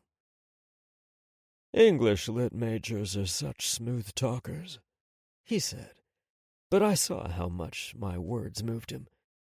Would you expect anything different from a guy named Romeo? I teased. I meant every word. I leaned in for a long, tender kiss, then pulled back because there was something important I needed him to hear. There's been no one else in that bed other than me. I released his hand to remove my shirt. And I want you there with me. Only you. Over me, under me, or beside me, I just want you there. I placed Jules' palm over my heart, letting him feel the way it raced for him. Only him. You completely unravel me, Rome. You seduce me with your body, heart, and your brain. The perfect trifecta, and I want to make you mine. I want to be yours. God, I hadn't wanted anything so bad for a very long time. I reached for the hem of his shirt and pulled it over his head, revealing his smooth chest and flawless skin. My hands immediately went to his pecs, while he pulled me to him for a hot, needy kiss. I moaned into his mouth as I slid my hands up to wrap around his shoulders and pull him flush against me, needing that skin-on-skin contact. Jules' skin blazed like he had a fever and was burning up from the inside out. Jules pulled back from the kiss, breathing hard. Bed. I missed his heat the second I stepped out of our embrace, but the sooner we undressed, the sooner I could have all of him against me. The fooling around on his sofa the previous evening was amazing, but I needed to feel all of him pressed against me, moving inside me. Baby, are you sure? Jules asked once we were completely naked. I know this. He wrapped his left hand around my aching dick. Is ready, but are you ready here? He pressed his right hand over my heart, then raised his hand to gently caress my temple. Or here. So ready, Jules. The walk to my bed felt more like floating on air. Jules pulled back the duvet, then slid between my sheets, and I followed until every part of me was touching every part of him. First-time sex between a couple tended to be awkward, at least until the passion overrode insecurities and bodies took over and did what they were made to do. In my eagerness to taste Jules' lips again, I leaned forward to recapture his mouth. At the same time, he started to lower his head to lick my nipple. My lips smacked hard against his forehead. God, I'm sorry, Jules said. He ran his finger gently over my lips to make sure they hadn't split. In response, I sucked his finger in my mouth and pretended it was his cock. I loved the way his pupils expanded until there was only a thin rim of color showing around the obsidian circles. Alice had her rabbit hole, and I was teetering on the edge of falling into Julius's eyes. I suddenly rolled him to his back, and my knee caught the inside of his thigh when I tried to position myself between them. Julius groaned, and my only recourse was to slide lower in the bed so I could kiss it better. The scent of his arousal drove me insane, and my body took over, driving away my inept clumsiness. I gripped his cock and laved it with my tongue, savoring his taste and the way Julius fisted my hair. I wanted to make him writhe, pant, and moan, so I took him to the back of my throat. "Ugh," Jules grunted. "Maybe we do that when I'm not so worked up, yeah?" I released his cock from my mouth and circled the flared head with my tongue. "Feels good?" "Too good. Come here." I was torn. I wanted to stay right where I was and work his cock with my mouth until his entire body shook with his pending release. Even then, I was tempted to suck and lick until he came, hoping he would shout my name as he spilled down my throat. His pleading eyes were the deciding factor. "I need you. Now." Jules' lips met mine when I crawled back up his body. Then he rolled and pinned me beneath him. Unfortunately, he misjudged the distance to the edge of the bed and cracked his elbow on the nightstand. "Fuck!" he yelled. I cringed because I knew how bad that had to hurt. We both burst into laughter when he looked down into my eyes. I'd always heard laughter in bed was a bad thing. but I loved the way Jules' body shook with mirth when I pulled him into my arms. "Have you seen anything more ridiculous in your life?" Jules asked when he could speak again. "I've never seen anything more beautiful in my life." I sounded like a besotted, sappy fool, but so what? I was too old to be coy with the man I was falling so hard for. "And the night has just begun." I lifted my head, needing to taste Julius's smile on his lips. We fell into sync then, our hands sliding over smooth flesh, learning the dips and planes of one another's bodies while needy moans echoed off the walls of my room. I clung to Jules, unable to get enough of him and wishing I could absorb him into my body. Having his dick inside me would be as close as I could get, so I retrieved the lube and condom from the drawer and handed them to him. He didn't double-check to see if I was sure. He saw the certainty in my eyes and the steadiness in my hands. Jules took his time stretching me open while kissing me until I was vibrating with need. His fingers grazed over my prostate but never lingered long enough to put me out of my misery. Once he was certain I was ready, he slid the condom down his erect length and slicked it with more lube. "Go slow," I urged when the broad head of his cock pressed against my pucker, reminding him it had been a long time for me. Jules responded by lowering his head and kissing me as he slowly worked his cock inside my body, 1 glorious inch at a time. It was painful at first, but then I just felt stretched and full by the time he was buried to the hilt. Jules raised his head and looked down at me. "Still with me?"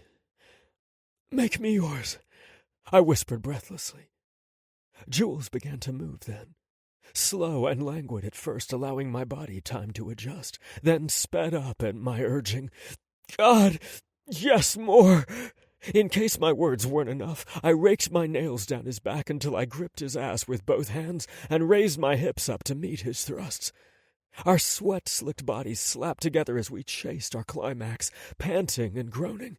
It was too much and not enough at the same time. I was desperate to come, but frantic to make it last at the same time. I came first with Jules's name on my lips, then held him tight in my arms as my spasming clench pulled him over the edge with me. Jules' body stiffened and stilled in my arms for a heartbeat before he started rutting inside me again. I felt the scalding heat from his release through the thin latex barrier as he cried out my name. He didn't stop until I'd milked the last drop from him. We lay there together, touching and kissing for several minutes before he carefully eased out of me. "Now can I feed you?" "Shower first?" He countered. "Sure, I'll go heat up a plate while you—" "Join me?" I wasn't passing that up. It turned out the only thing more beautiful than Julius Shepard naked in my bed was him naked and wet in my shower. My greedy hands touched his strong, muscled body everywhere, while I washed him with my body wash. Man, did I like that he smelled like me. "How do you feel about delaying dinner a little longer?" I asked, looking down at his erect penis in my hand. Jules lowered himself to the shower floor in front of me, gripped my cock, and looked up at me. "Feed me." So I did. Chapter 14. The only source of knowledge is experience. Albert Einstein. Don't stop until you get it right. Julius Shepard. "In class today, we're going to be making our own bouncy polymer," I announced to my 7th period science class, which is basically silly putty. Silly putty? Anastasia Collins asked. We're making kids' toys in chemistry class? I thought this was supposed to be a hardcore science class. I didn't play with silly putty as a kid, Mr. Shepard. I certainly don't want to start now. "That's great news," I replied. "I didn't say anything about playing with our creation, Anastasia. I said we were going to make it." "Why?" she asked. "Because chemistry is the study of matter, and how matter behaves and interacts with other kinds of matter. This experiment is a study of both chemical properties and chemical reactions. Surely there are other things we could make as an experiment. I heard that first period made bubbles. Bubbles? Billy Hill asked from the corner. You think making bubbles is more mature than silly putty? That's just silly. No one asked you, hillbilly. She fired back. Hey now, I said, holding up my hands. We're not about to start criticizing each other or revert to name-calling. Anastasia, I said calmly, did you know that some of our most common household items are results of failed NASA experiments? Most of the items were deemed unsuitable for our rockets, but are extremely useful in our everyday lives. She rolled her eyes in response and snidely said, Whatever. That kind of attitude would never fly in my classroom. And now you get to write a detailed report about what those household items are and why the experiments failed. It will be due on Monday. What? She asked. It's Thursday already. Keep it up and it'll be due tomorrow. She pursed her lips together in a firm line, indicating just how displeased she was with me. But at least she was pouting silently. I know that this is a small school, and you've likely heard what the other classes made today. I introduced a series of experiments today to all my chemistry classes with various levels of difficulty. I will rotate each of the experiments around so that all of you will get a chance to make these projects. Your first experiment will be making silly putty. If anyone here doesn't agree with my lesson plan, they can take a 0 on the assignment and hang out in the office. I sounded more and more like my mother every day. The woman took no prisoners, and neither would I. I passed the project worksheet out that included the objective, materials, and procedure. You'll see under the procedure section, there are columns for observations and physical properties beside each ration combination of glue and borax solution. A critical part of being a scientist is recording the data. I will knock a ton of points off your grade if you present me with a perfect specimen of bouncy polymer, but don't include your observations. Am I clear? Yes, sir, most everyone said. You will fail this assignment if you aren't wearing the appropriate safety gear. Lab coats, safety goggles, and disposable gloves are required as stated in the instructions. Am I clear on that too? Yes, sir. One person from each team retrieved the safety gear, while their lab partner collected the materials they need. Once the kids had their backs turned to me, I permitted my gaze to land on the sexy silver fox observing my class. Looking at him then, no one would guess that we had spent the past 3 nights together. He was cool, calm, and the ultimate professional who judged my performance in the classroom. He had cheerfully greeted the kids and asked that they pretend he wasn't there.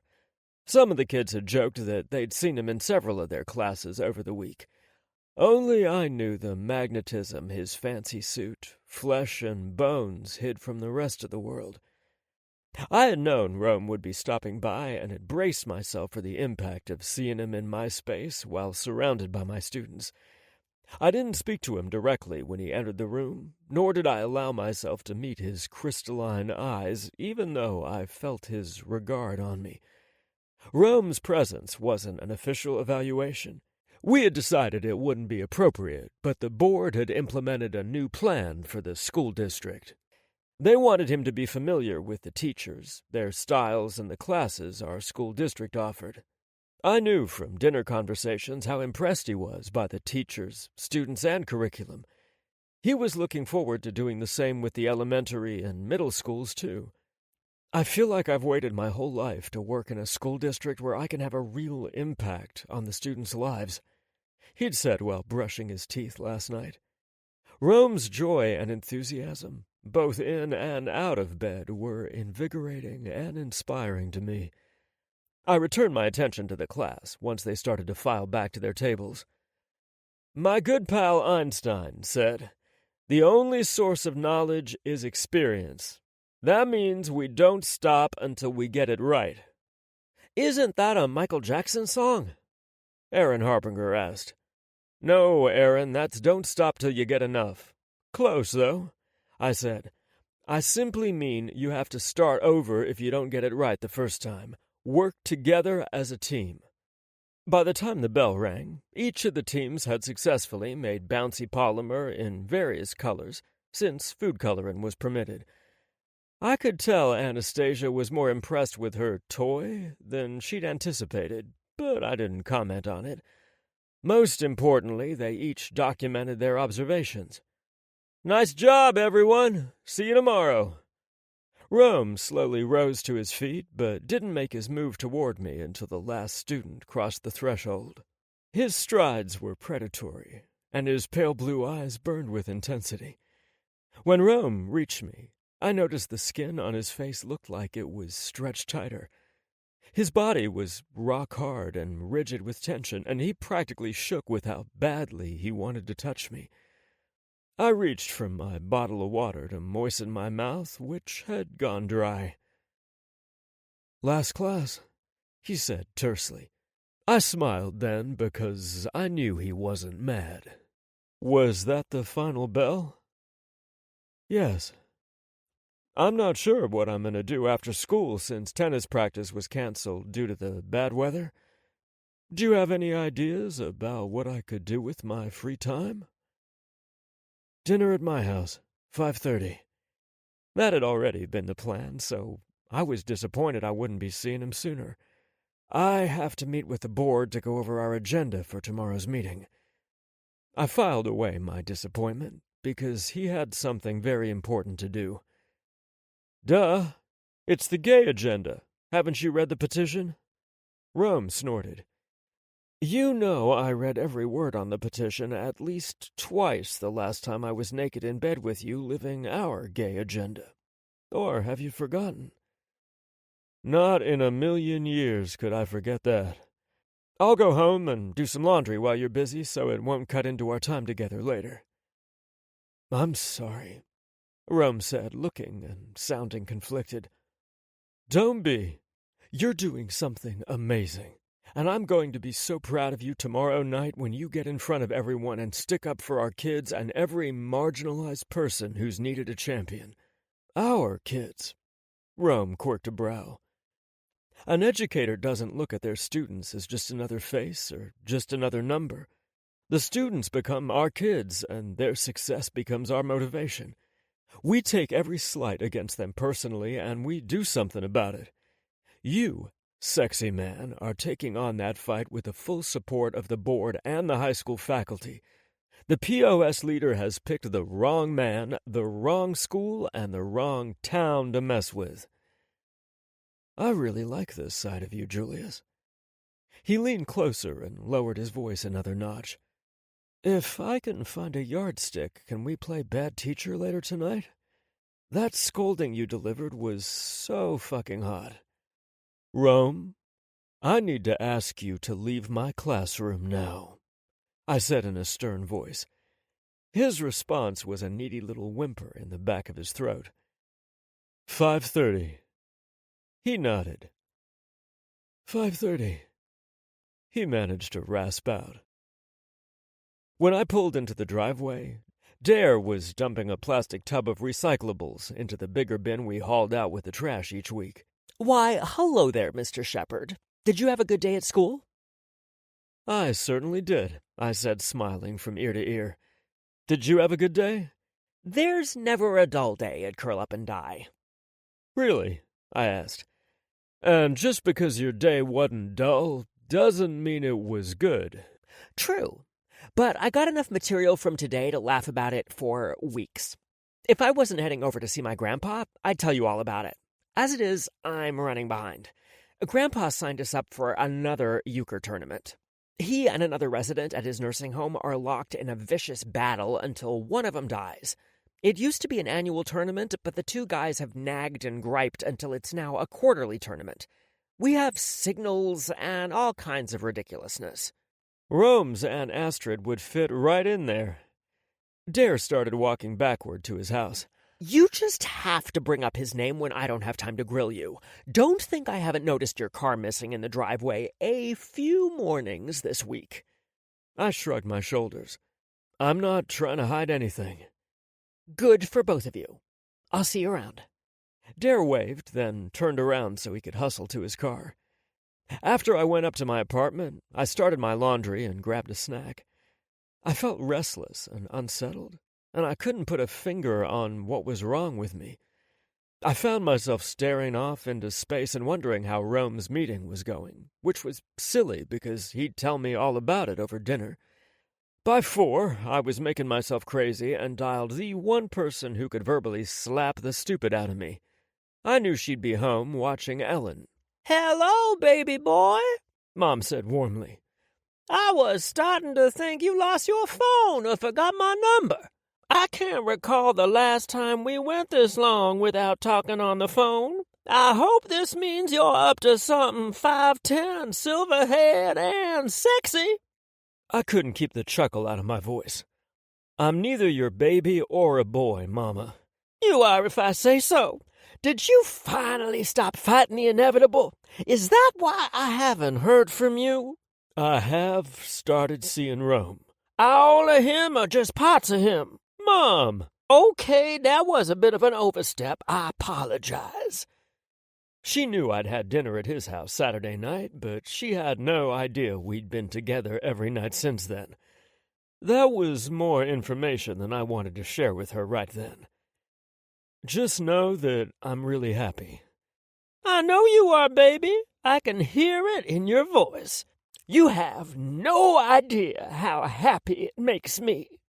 It sounded like she was about to start crying, which would make me cry too, and that was the last thing I wanted for either one of us. "I can't wait to meet him." "What makes you think we've reached that level yet?" "Julius, are you really gonna play me like I'm dumb? Hadn't that failed you every time you ever tried to attempt it? You're a horrible sneak and liar. You know I'm right." "True." "About which part?" "You're right about everything, Mom." I know I am. Marcus FaceTimed me last night, and I got to meet Camilla and Manny. Aren't they beautiful, Julius?" "They are," I agreed. "I've never seen Marcus this happy." "I thought I had, but I realize now he was only content before he met Camilla. I know I should be worried that he's too young, but your father and I were much older when we started a family, and we turned out okay. If I'm real honest, things have come easily to Marcus up to this point in his life. His athleticism opened doors that made it easy for him to walk through. I'm not saying he hadn't worked his ass off on the football field and in the classroom, but it won't be anything like juggling family, work, and law school." "We might be putting the cart before the horse." Mom snorted. "Yeah, probably not." "I cannot wait to see my boys and meet the people who've stolen their hearts." I wanted to argue that my heart was still firmly in my chest, but the words wouldn't come. "Will you be able to make a trip before Thanksgiving?" "I hope so, but we're short-staffed at the hospital right now. I'll let you know if I can get away sooner." "I'll cross my fingers, but I won't hold my breath." My mom had taken an administrative nursing job, which came with a sizable raise. I wasn't sure the extra money was worth the additional headaches. My mom was a nurturer and caregiver, not a pencil pusher and number cruncher. We got caught up on all the other things going on in each other's lives, and I lost track of time. I was shocked when I saw the credits on the show started scrolling, signaling the hour-long show was over. "Mom, I have to go. I need to be at Rome's house for dinner in half an hour." "Call me tomorrow night and let me know how the board meeting goes." "I will. Love you, Mom." "Love you too, Julius." After we hung up, I switched my clothes from the washer to the dryer, took a shower, then carefully chose my outfit for the evening. Rome would expect me to wear a t-shirt and sweats or a pair of shorts, but that isn't the kind of attire a strict teacher would wear. If Rome wanted a bad teacher, that is what he'd get. Chapter 15. By the pricking of my thumbs, Something wicked this way comes.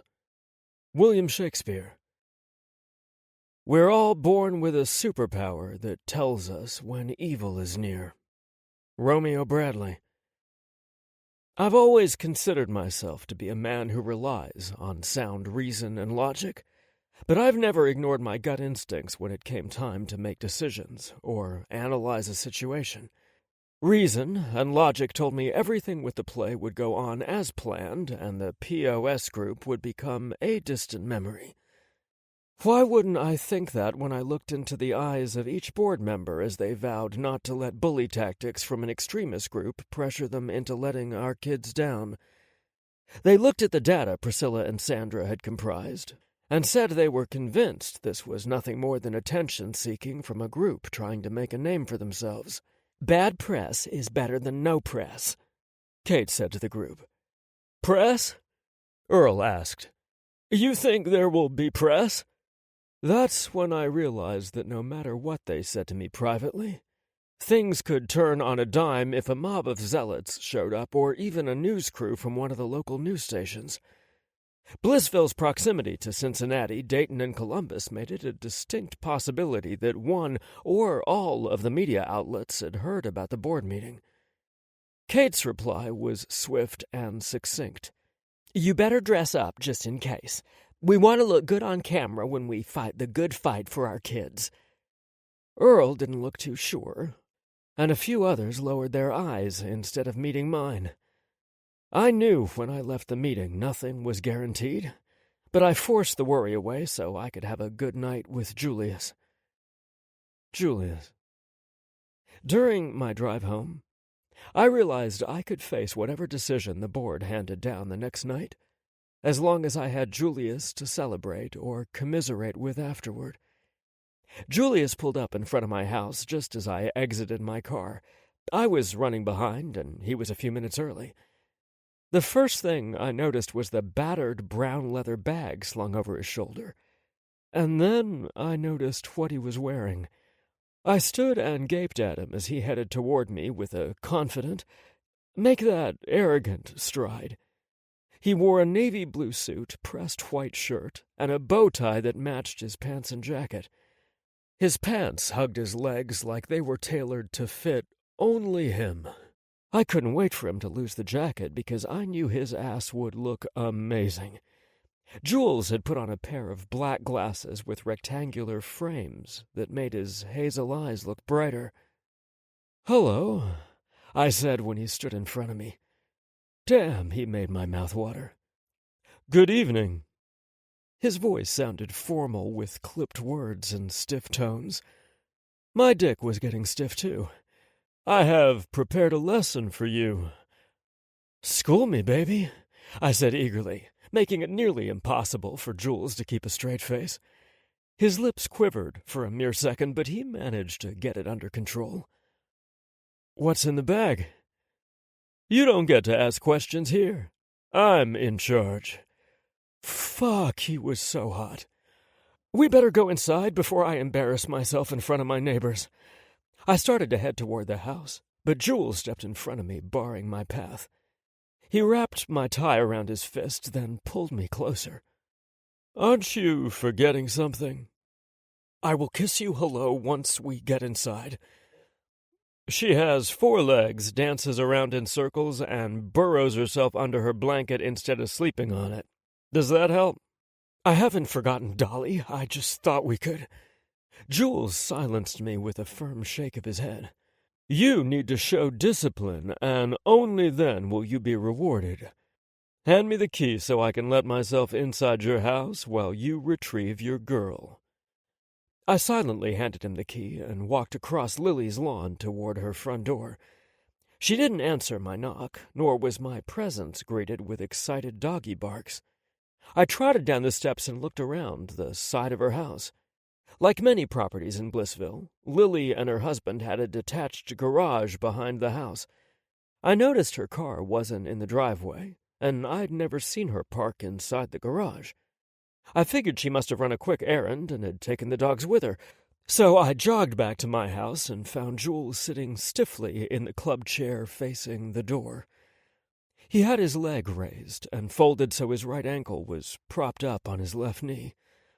I noticed the outline of his hard-on through his pants and knew he was as turned on as I was. Then I saw the ruler lying across his lap. Oh, fuck. I'd never experimented with power play and spankings before, but the hot look in Jules's eyes told me I wanted to give it a try. "Where's Dolly?" God, his voice was rich and dominant. "I gave you an assignment, and it looks like you failed to complete it. But I don't want to hear any excuses out of you. You need to learn a lesson."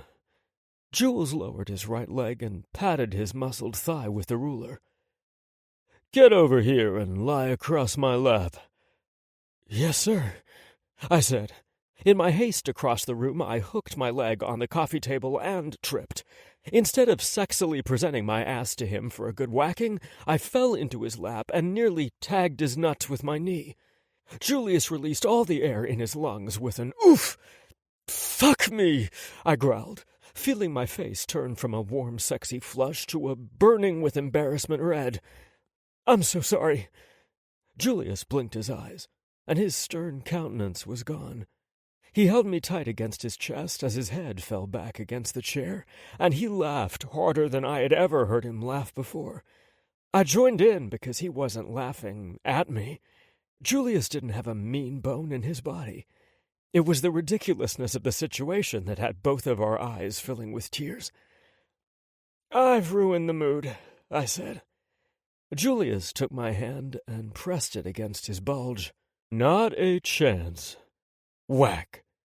Julius slapped the ruler against the palm of his hand. "Across my lap, Dr. Bradley." I scrambled to do as he commanded and was rewarded when his big hand massaged one ass cheek, then the other. Fuck, I love this ass. "I love that you love my ass." "Silent, Dr. Bradley. I didn't give you permission to speak." Whack! The sting of the ruler through my pants startled me. I jerked and cried, "Oh!" Warmth began to spread across my ass cheek from the spot of impact. "Oh my!" "Was that too hard?" Jules asked, sounding alarmed. He massaged my ass until the smarting lessened. "No, it just caught me off guard. It stung at first, then my flesh started to heat up. I involuntarily rubbed my dick against his thigh, seeking friction. I've never done this before, and I don't want to go too far." "I'm a kink rookie, too. You'd think an old guy like me would have at least tried a little spanking before now." Jules removed his hand, and the ruler came back down on my other cheek with a resounding crack. "You're not old. Knock it off." "Yes, sir." God, I never knew such a show of dominance could be such a turn-on. I trusted Julius and knew he'd stop if it got to be too much for me. I heard the clatter of the ruler hitting the hardwood floor. Then Jules said, "I think we need to get a few things straight." "I don't want to be straight." "To your feet, Dr. Bradley." I got to my feet and stood in front of him. Jules looked at me with so much need and longing that I almost wanted to say we forget the chit-chat and get to fucking. "We're going to try a different type of teaching method today," Jules said. "Positive reinforcement." "Sounds promising." "Take off your jacket," Jules instructed. I removed my jacket and tossed it aside, not caring where it landed. Jules patted his thighs. "Straddle me. I want you looking in my eyes so you can see the truth." I straddled his lap and watched as he loosened his tie and unbuttoned his shirt. He lifted my palm and placed it over his heart. "I want you to feel the truth, too." It was hard to keep my hand from roaming all over his body, but I could see how important this was to him. Jules' heart pounded beneath my palm. "I feel it," I whispered. "Good. My racing heart doesn't care that you're 17 years older than me." Jules lifted his hands and deftly loosened my tie and opened my shirt. Leaning forward, he placed his lips over my speeding heart. "Your heart doesn't seem to mind that I'm younger." No, I agreed. So it's all up here, then, Jules said, gently tapping my temple. Remember when I said I would trust you to know what you wanted? I nodded. You need to trust me, too. You're the man I want. You're the guy I couldn't get out of my head since the day we met nearly 6 months ago when the school board hired us. Did you think that jolt of awareness was one-sided? Yes, I confessed. Jules leaned forward and licked a path from my collarbone to my ear before he sucked the lobe into his mouth. You were so wrong. Lust hit me like a donkey kick to the nuts. Ouch, I said, easing my free hand between his legs to massage his balls through his dress pants. I almost convinced myself that I'd imagined the electricity arcing between us once I returned to Philly to finish out the school year. Jules chortled, then reached for my belt. It was merely simmering quietly beneath the surface until I saw you again. Metal clanked as Jules released my belt. Then I saw you out jogging early one morning, hot, sweaty, shirtless. He leaned forward and licked a nipple while unbuttoning and unzipping my trousers. Christ, you're the hottest man I know. Do you feel how much I want you? Yes, but the part of my brain that's still functioning says it's only lust and this'll pass when someone closer to your age comes along. Jules removed his hands from my body long enough to retrieve a bottle of lube he'd hidden in the cushions when he set up his scene. My ass puckered when he poured a generous amount on his middle finger. Jules captured my mouth in a searing kiss while he slid his hand beneath my underwear. He pressed his slicked finger against my pucker and ripped his mouth from mine. Jules circled the rim of my ass but didn't push inside. Do I have your attention now? Yes. Jules slid the tip of his finger inside my ass, making me whimper for more. It isn't just your body that stimulates me, Rome. He eased the digit inside me a little further, breaching the first ring of muscles. Your intelligence drives me wild. Jules pushed into his first knuckle, then rotated his wrist. Christ, I said, fighting the urge to sink down and fuck myself on his finger.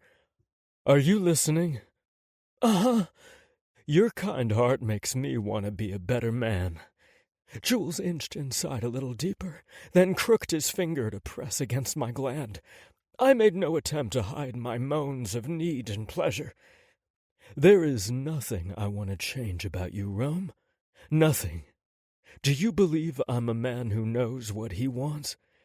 Yes, I did trust that. Jules circled my gland with the tip of his finger, then nudged harder against it as he kissed a path up my neck. Good. Have faith in me. Jules bit my neck. Trust me. He tagged my prostate again, then massaged it. Believe me. Circle, tag. God, he sent me reeling. Could it really be that simple? I want you to remember this moment every time doubt creeps in. Will you try to do that for me? Yes, I whimpered. Jules rewarded my answer with a passionate kiss. One slick finger became two, and he continued to work me open while I let my hands roam freely over his beautiful body. When he thought I was ready, he stood up, holding me against him like I weighed nothing. Instead of carrying me to the bedroom, Jules laid me across the coffee table, propped my calves over his shoulder, and continued my lesson on positive reinforcement until my toes curled and he wiped out every negative thought in my head. Lesson learned. The forecast for Friday said there would be clear skies and sunshine, but I awoke to a deluge of rain hitting my roof and windows 30 minutes before my alarm went off. Julius appeared to be sleeping soundly, so I brushed my teeth and headed downstairs to start the coffee. Since I was already up, I decided the day called for a nice breakfast. I had just finished frying the sausage links when Julius and Dolly joined me in the kitchen. I welcomed his minty fresh kiss, and loved the way he looked wearing nothing but a pair of boxers and t-shirt. "Will Dolly go out in this kind of weather?" Julius asked, peering out the window. "Yeah," I replied. "She takes 2 steps off the patio and does her business as fast as she can." "Come on, Miss Dolly. Let's get our business done. I keep a towel in the laundry room around the corner for days like these." I cracked eggs in a bowl, added milk, vanilla, and cinnamon, and whisked it all together to make French toast batter. I had the first 2 pieces sizzling in the skillet when Jules and Dolly returned to the kitchen. I watched over my shoulder as Dolly did her dance while Jules got her a treat.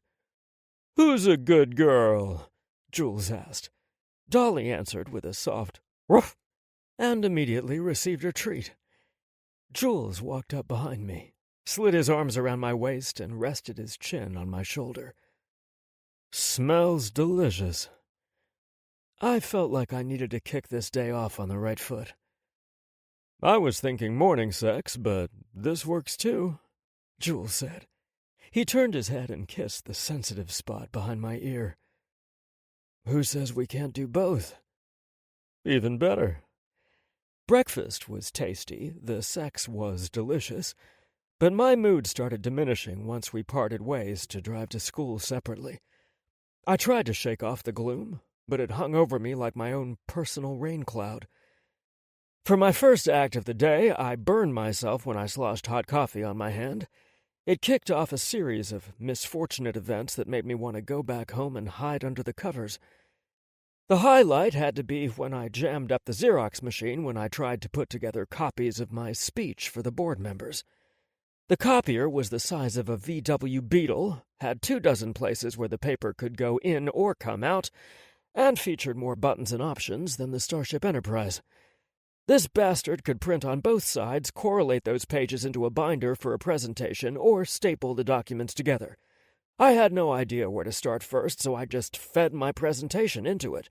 Instead of sucking one page in, it took all of them and made a horrible grinding sound before it stopped working altogether. I was just grateful smoke wasn't billowing from the damn thing. I wasn't prone to tantrums, but I was ready to kick that. "What are you doing?" Priscilla asked angrily. "Since when do you make your own copies?" "You were at lunch," I said, aiming my most charming smile at her. "Save that for your boyfriend and get out of my way." She elbowed her way past me and pushed a button to open the belly of the beast. As much as she hated technology, she sure knew all the ins and outs of the copier. "Here's the problem," she said, tugging on the papers I'd fed the beast until they were free. "You forgot to take the staple out before you fed the document." "Oh," I said sheepishly. "Sorry." Priscilla's annoyance faded when she turned to me holding my speech in her tiny hands. "You're a mess today. Normally you only trip all over yourself when Julius is around. But today—" Her words trailed away. "Get a hold of yourself, Rome. The kids are counting on you." I nodded. That's why I was trying to make copies of my speech. I needed to do something to keep busy and be prepared. "You are prepared." I watched in horror as she ripped my prepared speech in half, then in fourths. "Why did you do that?" "You don't need fancy words on a piece of paper, Rome. You need to speak from your heart." She dumped the pieces of paper in the trash bin beside the copier. "But—" "No buts about it. Speak with conviction and share your story. Talk about how much this play would have meant to you as a kid." She was right. There wasn't a single hateful thing Roy Halifax could say I hadn't heard before, nor a situation he could present I hadn't already overcome. Be yourself, because no one can represent those kids and our district better than you can tonight.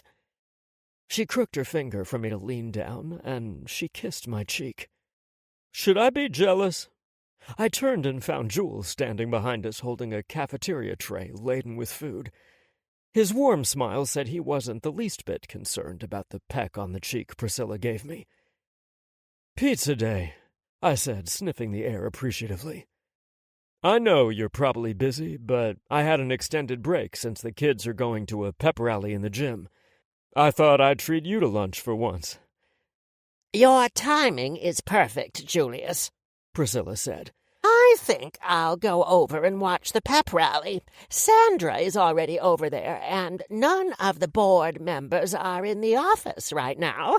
You guys can close the door and have some quiet time. I felt my cheeks turn pink. We're not. I didn't say you were, Priscilla said. I used the words quiet time. You're the one whose mind went straight to the gutter. She closed the copier, then walked to her desk where she pulled her purse out of the bottom drawer. All you men love to jump to conclusions and make assumptions. Don't know why I even bother, she muttered as she left. That can't all be about you, Julius said. Howie must have tried to let her down easy or something. That's my guess, I agreed, watching her through the door as she walked toward the high school. At least the rain had finally let up.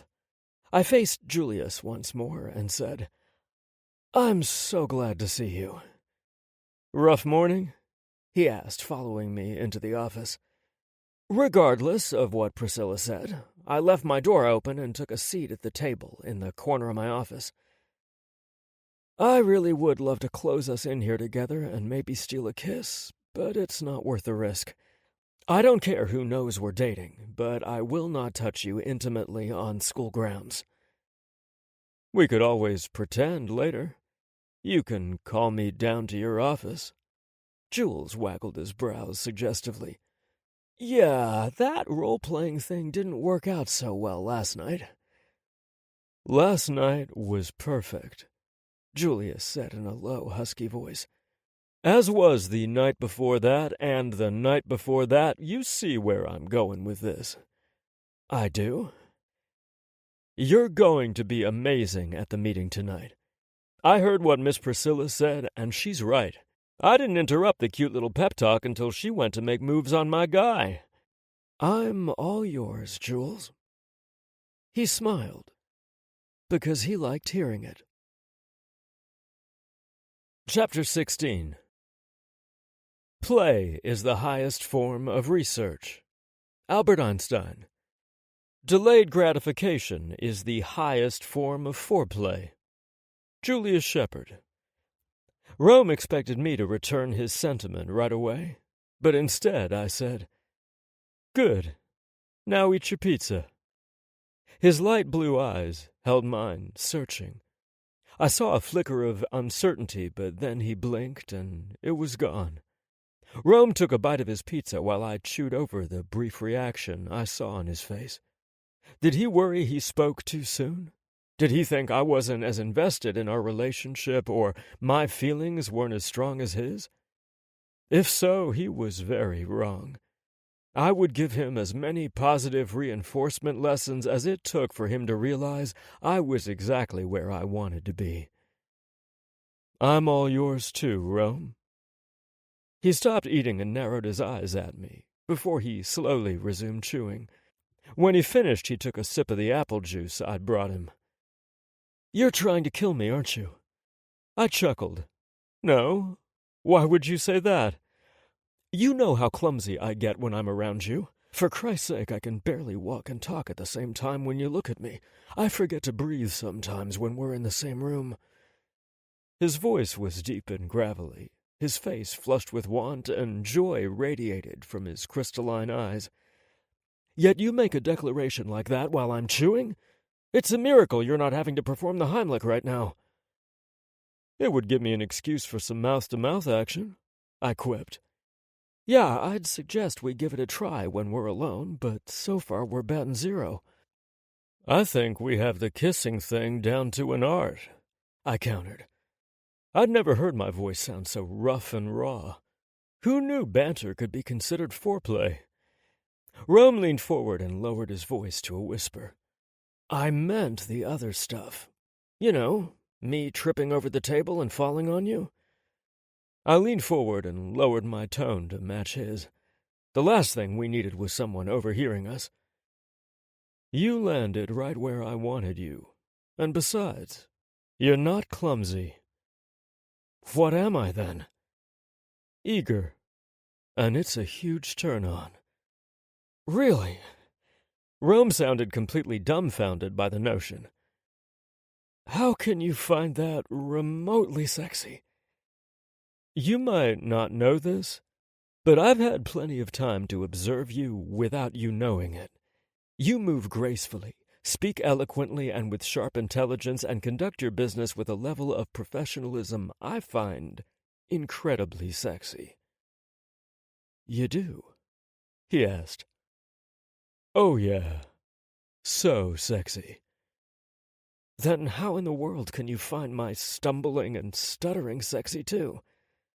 I reached across the desk and covered his hand with mine. Because only I affect you that way. With everyone else, there's a cool aloofness about you even when your smile and tone of voice is warm. You're friendly, but unattainable because they don't reach you on an elemental level. I break through those barriers and rattle your cage. And I like it. What you find ridiculous and awkward, I find alluring and real. I don't want a smooth operator. I don't want to be handled. Well, I do, but you know what I mean. Rome's wry smile said he wished he could handle me right then. My dick was hardening and lengthening in my pants, and I needed to pull myself together. His office wasn't the right place for this conversation, but I couldn't let him spend another second doubting that I wanted him. I started to pull my hand from his, but he rotated his wrist and recaptured it. Rome lifted my hand and placed a kiss on my wrist, letting his lips linger there so he could feel the way my pulse raced for him. I couldn't look away from the hungriness I saw in his eyes. If anyone popped their head into the office, they might think he looked like a vampire about to pierce my veins with his fangs. I saw only a wolfish man who wanted to devour and ravish me. My ass pucker tensed, wanting to be filled. Priscilla's ringing phone snapped us out of our lusty fog. Rome placed one last quick kiss on my wrist and released my hand. So, anyway, what are you doing for Thanksgiving? I asked. I needed to talk about anything that wasn't sexy or could be twisted into something sexy. We usually go to Ashley and Ben's for dinner, but they're going skiing in Vail that weekend. Mom and Dad decided they would go to the nursing home and spend the day with Aunt Astrid and her friends. They invited me to join them, of course. Would you like to spend the day with my family? Rome looked surprised by my invitation at first, but then blessed me with the prettiest smile I had ever seen on another person. Really? You don't think they would mind? My mom has been Silver Fox this and Silver Fox that since I first mentioned you. Marcus is dying to meet the guy who's turned me sappy. Camilla and Manny may not realize it yet, but they can't wait to meet you too. You talked about me to your mom? More than I realized. It didn't take her long to recognize my attraction to you. She looked up your photo on the internet and began hounding me about taking chances. When? Rome asked. When what? I wasn't following his question. I want to know when you first mentioned my name to your mom, he explained. The first day we met? I smiled at his stunned reaction. I know you said you felt the attraction that day, but I'm surprised you mentioned me to your mom. Rome chuckled. You were sure good at hiding your reaction. You looked like you couldn't get away from me fast enough. I was in a hurry to get away from the way you made me feel. I was already overwhelmed by the sudden changes occurring in my life, and there you were making me feel breathless and stuff. And stuff? What kind of stuff? I quirked a brow in response. Okay, this isn't the place to have this conversation. Maybe these little lunches aren't such a good idea. We'll learn to behave.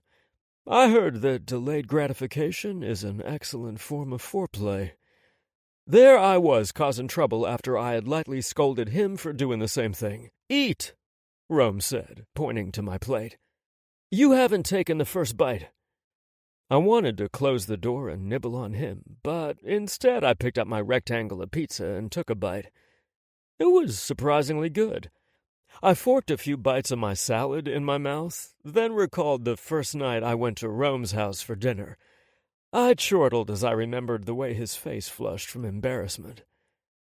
"I know damn well what you're thinking right now," he said, pointing at my salad with his fork.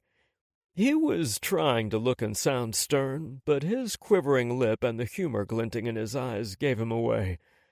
"I swear those kids only create their secret language to make the rest of us look stupid. You'll have to ask my sister about the time I learned what Netflix and chill really meant."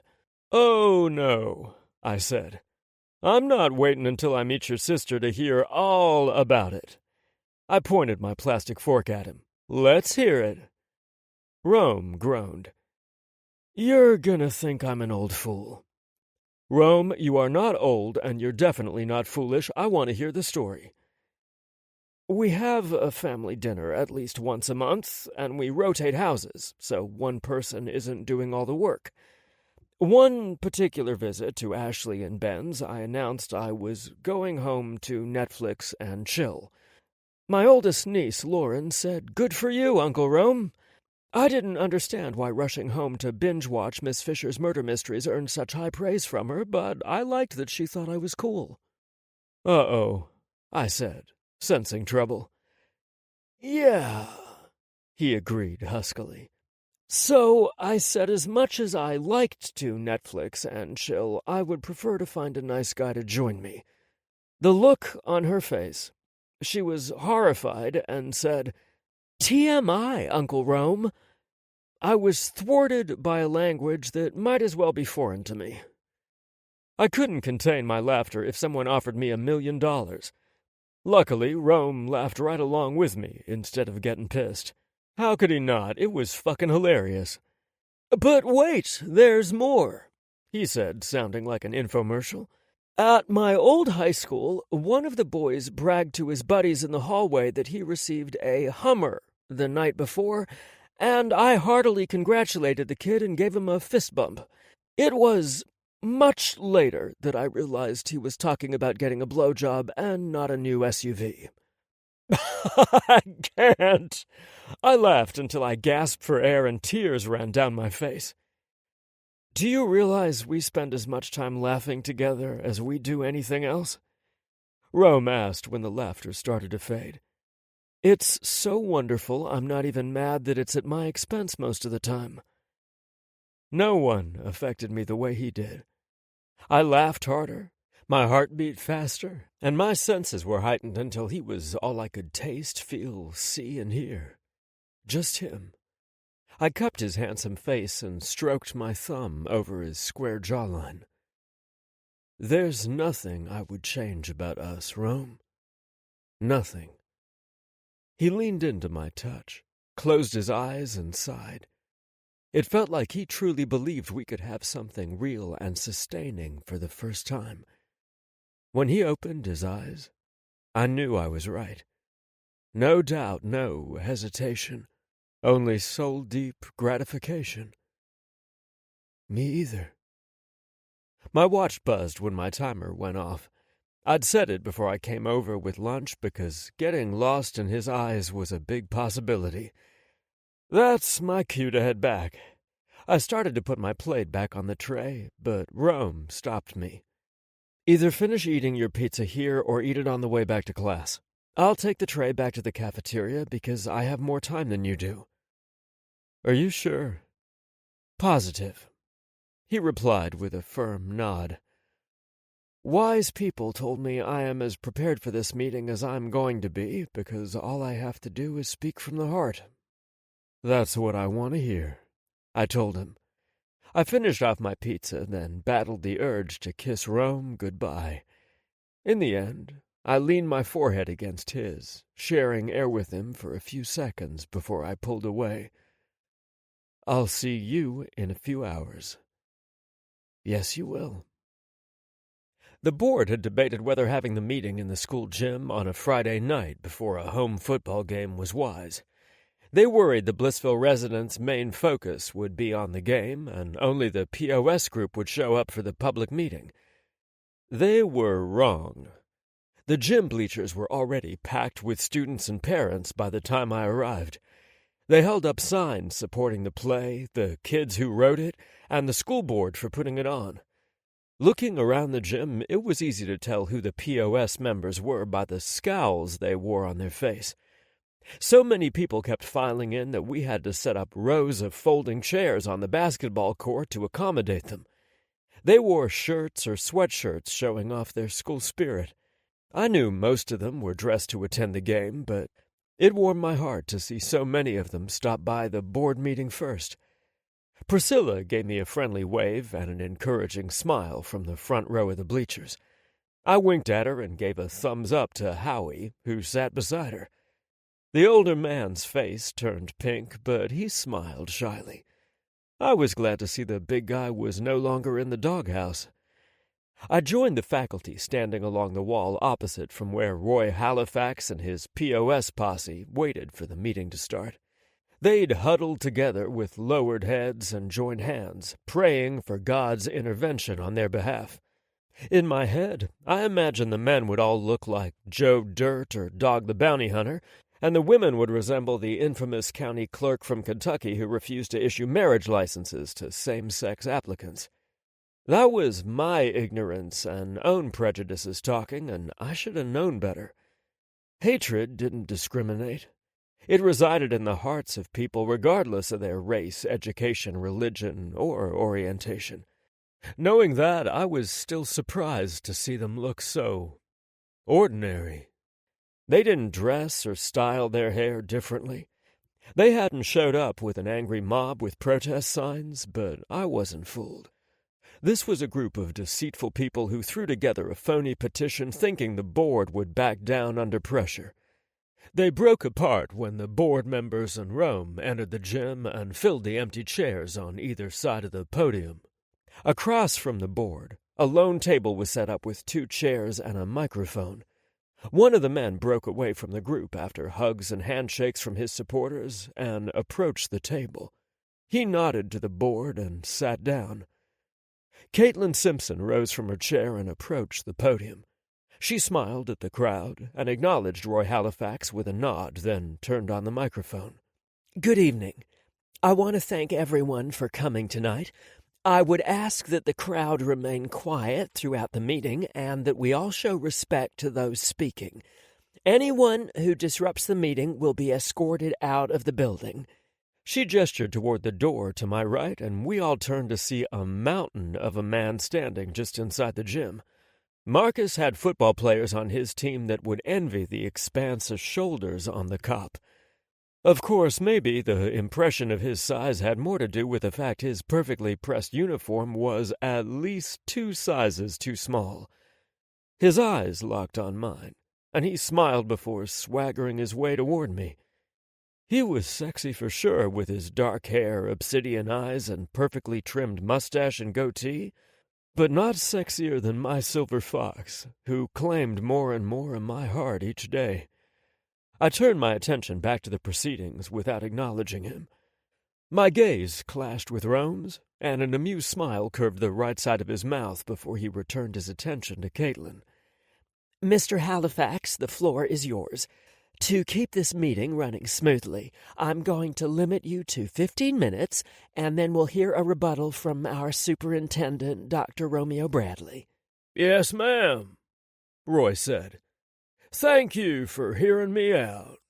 The floor is yours, and the time starts now. Madam President, Board, Dr. Bradley, he said politely.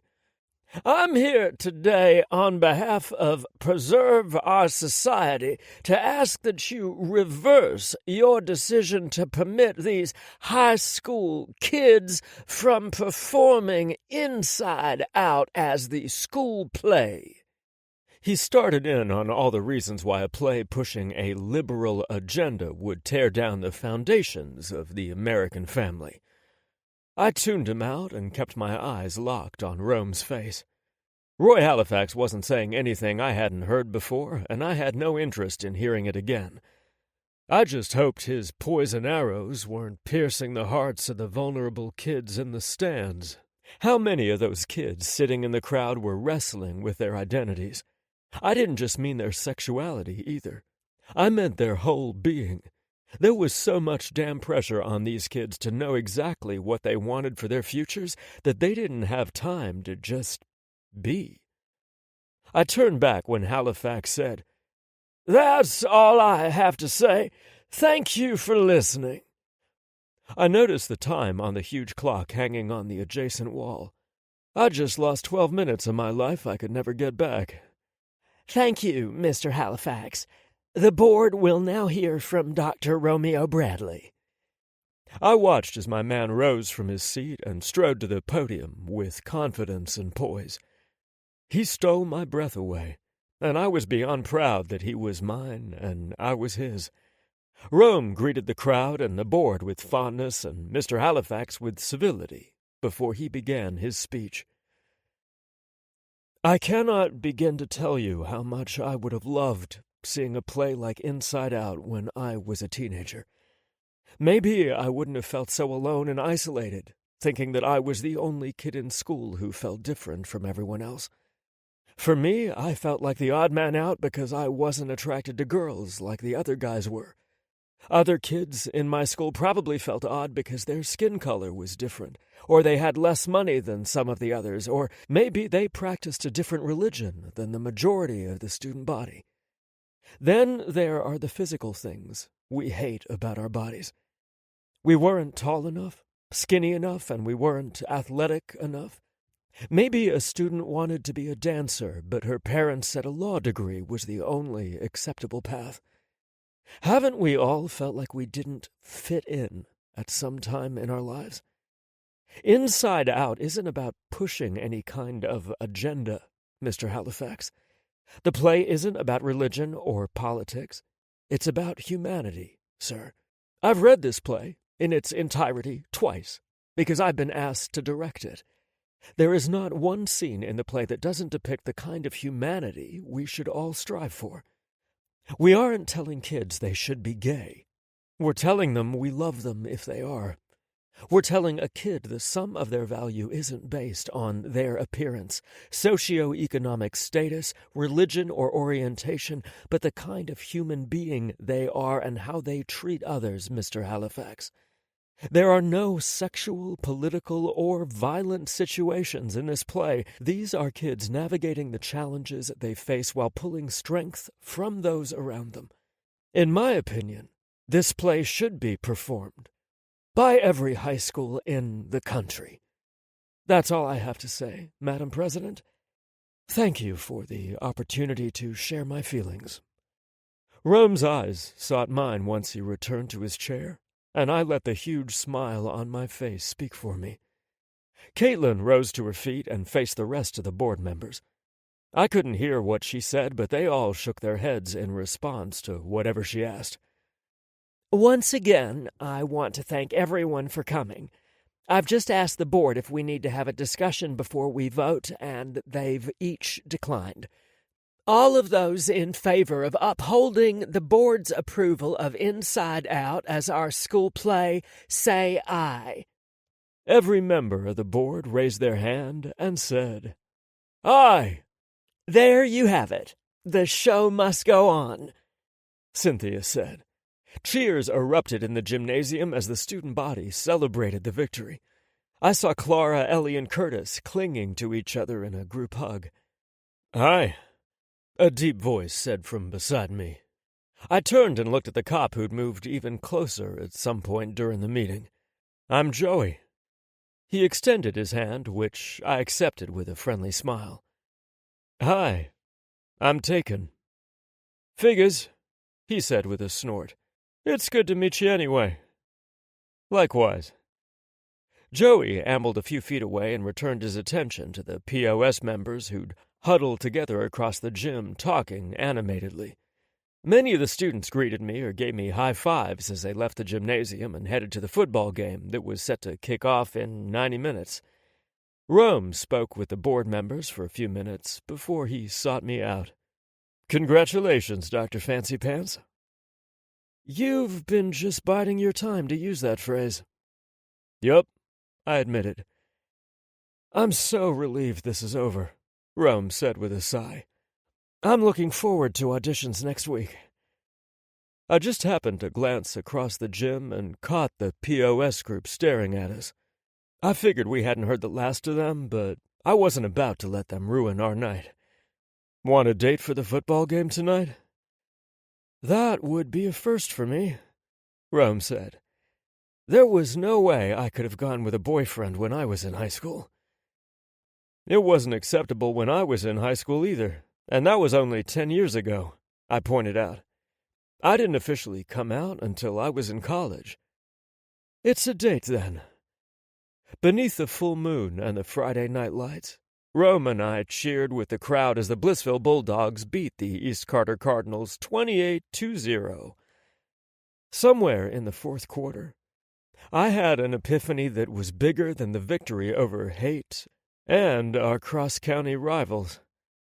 I, Julius Aaron Shepard, was in love with Rome Fancy Pants Bradley. The following night was the homecoming dance. I had signed up to chaperone before we started dating and regretted the loss of a quiet Saturday night at home together. I couldn't recall when I started to think of his house as home, but more and more of my stuff ended up there, and I rarely stayed in the garage apartment anymore. I'd only gone home long enough to dress in my snazzy suit and grab some more clean clothes. We better get a move on or else we're going to be late, Rome said, jogging down the steps. Oh. He skittered to a halt. He wasn't used to seeing me in formal clothes since I normally wore khakis and a BHS polo shirt when I taught. The only other time I dressed formally was during our positive reinforcement lesson. Jules, you look breathtaking. I knew I looked fine in my navy blue suit and red bow tie, but I only had eyes for him. He'd chosen a dove-gray suit I'd never seen before and paired it with a lavender shirt a few shades lighter than the tie he wore. You look beautiful, I said. I wanted to look nice since this is the first homecoming I'm attending with a date. He crooked his finger at me to follow him into the kitchen. I have a surprise for you. Rome shifted several things around in his refrigerator and pulled out a clear plastic box he'd hidden inside. I wasn't sure what color suit you were going to wear, so I went with ivory roses and baby's breath. I could tell Rome was nervous because he spoke fast and struggled to open the box with the boutonnieres inside. I placed my hand on the back of his neck, and he jerked his gaze up to meet mine. I moved in with my preferred method of calming him. The kiss was short, but it did the trick. They're beautiful, and I will wear this proudly tonight. I adored the dazed look on his face and the way his hand shook. Taking the box from him, I said, Let me. I chose a boutonniere from the box, then set it on the counter. You're my first homecoming date, too, I confessed as I pinned the rose to his lapel. I'm glad I waited and can share this first with you. Jules. Rome whispered my name like it was a prayer. I wish I could hold you in my arms and dance tonight. We will when we get home. We'll turn the lights down low, open a bottle of wine, and dance as long as we want. Rome's eyes lit up when I referred to his house as home. I'm going to be thinking about holding you in my arms every time our eyes meet across the gym floor. I'll be thinking about what happens afterward, I confessed. You've heard of the term dancing your socks off, right? Rome nodded. I won't stop there. We'll keep dancing until all our clothes hit the floor and I'm holding you skin to skin in my arms. Wow. You scientists sure know how to heat a man's blood. Pin your flower on me, I said huskily. I wanted everyone to see I belonged to him.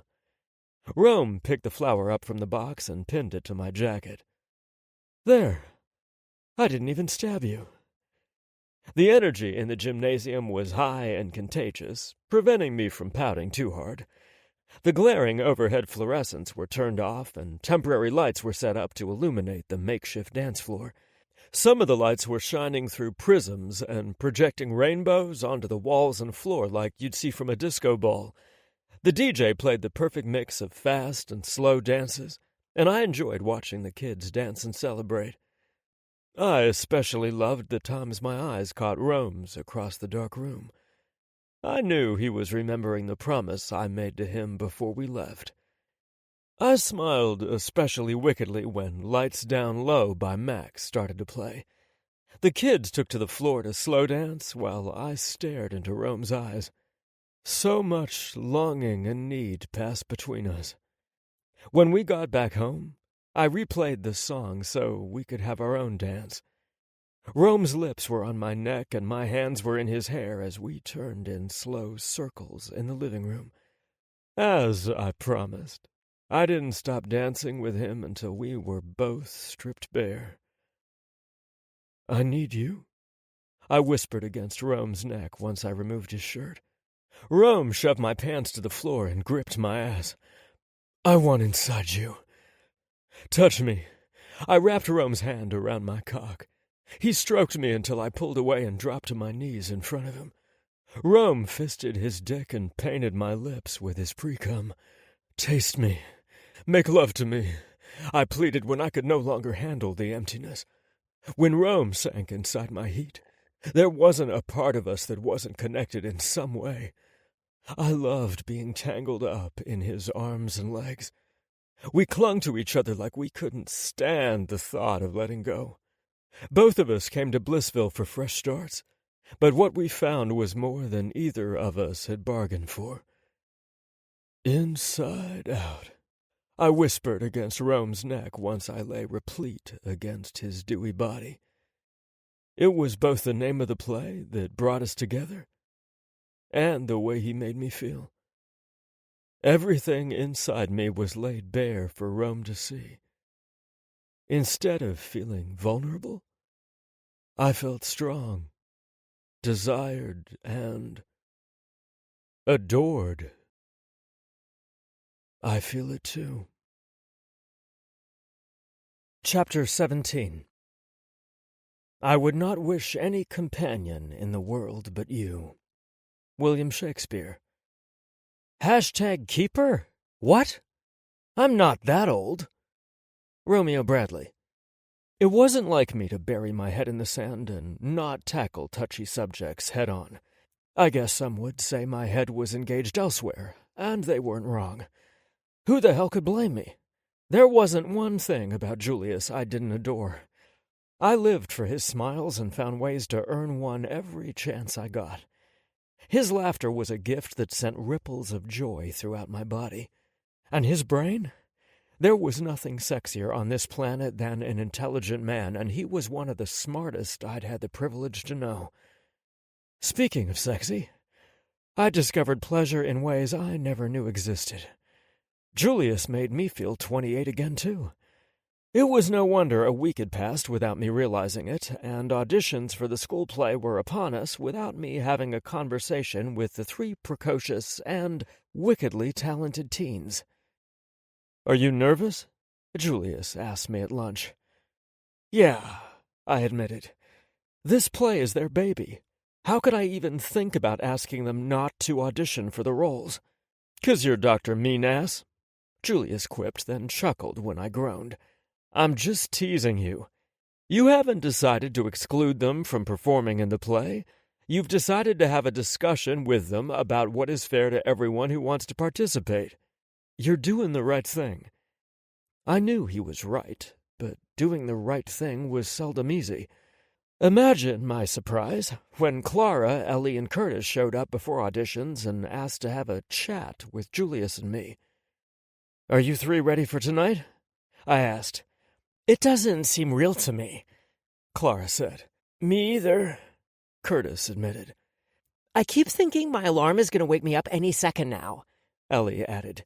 "This play means more to us than we can possibly express." "We know," Julius told Ellie. "We could feel it when we read the words you wrote." "Because this means the world to us," Clara said. We want the best possible cast to perform the roles we created. Here we go, I thought. We decided that we're too close to the characters we created to perform them, Curtis said. I know that sounds weird to you, doesn't it? Relief washed over me. Not at all. Many writers don't act out their own roles. Many directors have never acted. I'm a musician who can't carry a tune in a bucket, Julius told them. I can write melodies all day long, but I can't write lyrics. It takes all types of talent to put on any kind of production, I told the kids. I'm impressed that you're willing to step aside and put the play first. That couldn't have been an easy decision. We're not exactly stepping away entirely, or at least we hope not, Ellie said. We'd like to assist you with the production. Oh? I asked, raising a brow. What did you have in mind? I would really like to assist Mr. Shepard and Mrs. Hoffenberger with the music, Curtis replied, looking at Julius with hopeful eyes. I'd love that, Curtis, Julius said. I'd be way too bossy as a director's assistant, Clara said. So I'd really like to help with costumes, props, and setting scenes. I think you'll do a great job with that, I told Clara, then looked at Ellie. Does that mean you're stuck with me? She giggled. It's probably the other way round, Dr. B. I'm not looking to tell you how to direct the play. I just want to help however I can. I'm grateful to have your assistance, I assured her. I think I'm going to require more from the three of you, though. They exchanged looks between them, but silently waited for me to continue. I would like your input during auditions. Clara's eyes widened excitedly, Ellie did a little dance in place, and Curtis beamed his approval through his smile.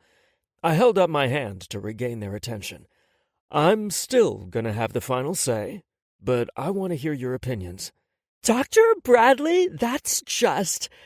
Clara's words trailed off as emotion swelled inside her. Ellie looped her arm around Clara's shoulders. I think she was going to say amazing. Or thoughtful, Curtis added.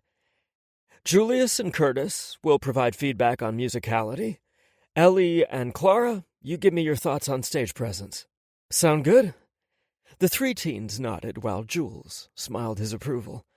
I wished for the 100th time that day we were at his home or mine so I could lean forward and kiss him without repercussions. I kept expecting some sort of retaliation from the POS group, but so far they'd remained quiet. I wasn't foolish enough to think I'd heard the last of them, but I would take advantage of the peace for as long as I had it. That meant I'd keep my lips to myself and not go borrowing trouble. We had posted audition sign-ups once we worked out a production schedule. I don't think any of us were expecting a fourth of the student body to sign up. Even then, I figured several would change their minds by the time auditions rolled around. Kids lived in the moment, and a month to them was like 18 months to everyone else. Still, I had to plan auditions based on the number of kids who had signed up, so I allowed for 4 nights. I sorted the sign-ups by the role they were trying out for, and made a firm schedule so Jules and I could see 60 kids a night. I allowed for 15 auditions per hour, and scheduled a dinner break at the midway point. Having 3 extra sets of eyes and ears was really going to help. I wasn't surprised most of the kids wanted to audition for the 3 lead roles of Alexandra, Diego, and Tiffany. There were also more than a dozen supporting roles for their parents, classmates, and teachers, so I decided to alternate audition slots between the various roles to keep things fresh. I didn't want 3 Alexandra auditions in a row, followed by 4 Diegos, then 5 Tiffany's. They would all start to sound and look alike if I did that. Armed with audition sheets, the 5 of us kicked off the first night of tryouts. In addition to acting and singing abilities, I was looking for stage presence and passion for the role, which meant I had one very important question to ask each person about the role they were auditioning for. The first person to take center stage was Mark Vaughn, a freshman. Hello, Mark. First, we'd all like to thank you for auditioning tonight. I see you've chosen to audition for the role of Diego Sandoval. In a few words, can you tell me why you think you're a good fit to play him? The name assigned to me at birth was Marissa. I know what it feels like to look in the mirror and not recognize the person I see. It never matched who I was on the inside. I understand Diego's struggles, even if they weren't the same as my own. I think that's the point of this play. Mark's words were like a fist to my gut, knocking the breath from me. It took a few seconds before I could acknowledge his answer. Very true. Thank you for sharing. You can begin reading the script when you're ready. Mark closed his eyes, took a deep breath, and slowly exhaled the air from his lungs. When he reopened his eyes, I could see he was completely in character. Mark looked distraught and somehow disheveled without doing anything to his clothes or hair. It was the power of presence I was looking for, a command of expression that conveyed everything he felt without uttering a single word. Then he opened his mouth and blew me away. Who is this face in the mirror that the world truly doesn't know? His voice quavered with emotion. They say they love me, but how can this be true when they don't know who I am? Will they still want me if they know the truth? Will I still be the son they adore? Will they continue to brag about the things I do that make them proud, or will Diego Sandoval cease to exist? If Diego is no more, then who will I be? The queer kid? The outcast? The one without a family? Without a home? I want to have faith, but I'm afraid. I would pray for God's help, but he supposedly hates me. I'm not ready to show the real me, so I'll keep on being the one everyone loves until I find the courage to be the one they might all hate. I was ready to applaud, but that would have been unprofessional. I didn't want the kid leaving here thinking he would get the part. Hell, we had 239 kids left to audition. Thank you, Mark. Are you ready to sing a portion of Diego's solo? Yes, sir. Julius hit play on the remote that turned on the sound system hidden backstage.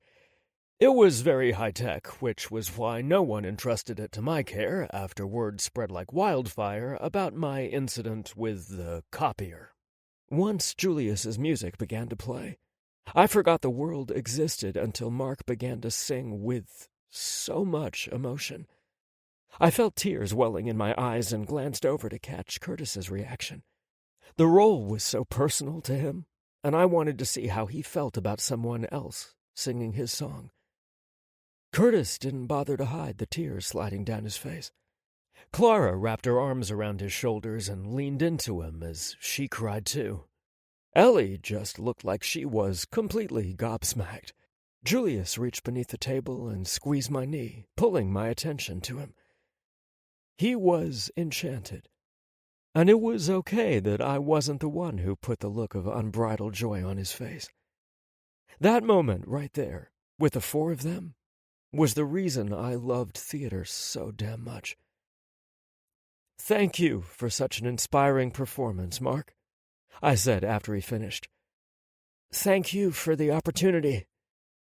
We sat at a table below the stage in the cafetorium as more students made their way to the center of the stage and performed for us. I could tell when one of the kids was especially moved by something they saw on stage because they would gasp, sit eerily still, or feverishly write notes on the sheets in front of them. As for the adults on the panel, I reached for Julius's hand beneath the table a few times, and he bumped his knee into mine while we calmly made notes. I'd placed an order to have pizza delivered during our break before I knew dinner for 2 needed to be dinner for 5. Luckily, I'd ordered an extra large, and there were plenty of slices to go around. The delivery guy had brought enough paper plates and napkins, so we were all set. We couldn't, Clara said when I offered her a slice. We shouldn't, Ellie said. I'll eat their share, Curtis said, diving in for a slice. What's everyone drinking? Julius asked on his way to the vending machine. We couldn't, Clara said again, sounding like a broken record. Curtis snorted and said, Ellie wants a Mountain Dew, Clara wants a Dr. Pepper, and I'll take a Sierra Mist. Thanks, Dr. S. He turned to his friends. It's rude to reject a kind offer. It is, I agreed. Eat up. We don't have a lot of time before the next round of auditions start. Yes, sir, Clara said. I think Mark Vaughn is the perfect guy to play the role of Diego, Curtis said after he consumed 2 slices and looked longingly at the remaining pizza. Julius nudged the box in his direction, and Curtis helped himself. I agreed with him, but said, We still have 3 days and dozens of potential Diegos left to audition. We need to give the other kids a fair shot. Curtis nodded. I agree with you, Dr. B. I'm going to keep an open mind and give the other kids a fair shot, but my gut tells me Mark is the one. Me too, Clara and Ellie said. I know it was just the first night of auditions, but he blew me away, Ellie told me. Ditto, Clara added. His stage presence, delivery, and the passion he put into his performance gave me chills. The dude can sing like it's no one's business, too, Julius said. I gave him a look that conveyed he wasn't helping. He just shrugged. He's definitely at the top of my list for Diego right now, too, I admitted. Open minds, though, right? Everyone nodded in agreement.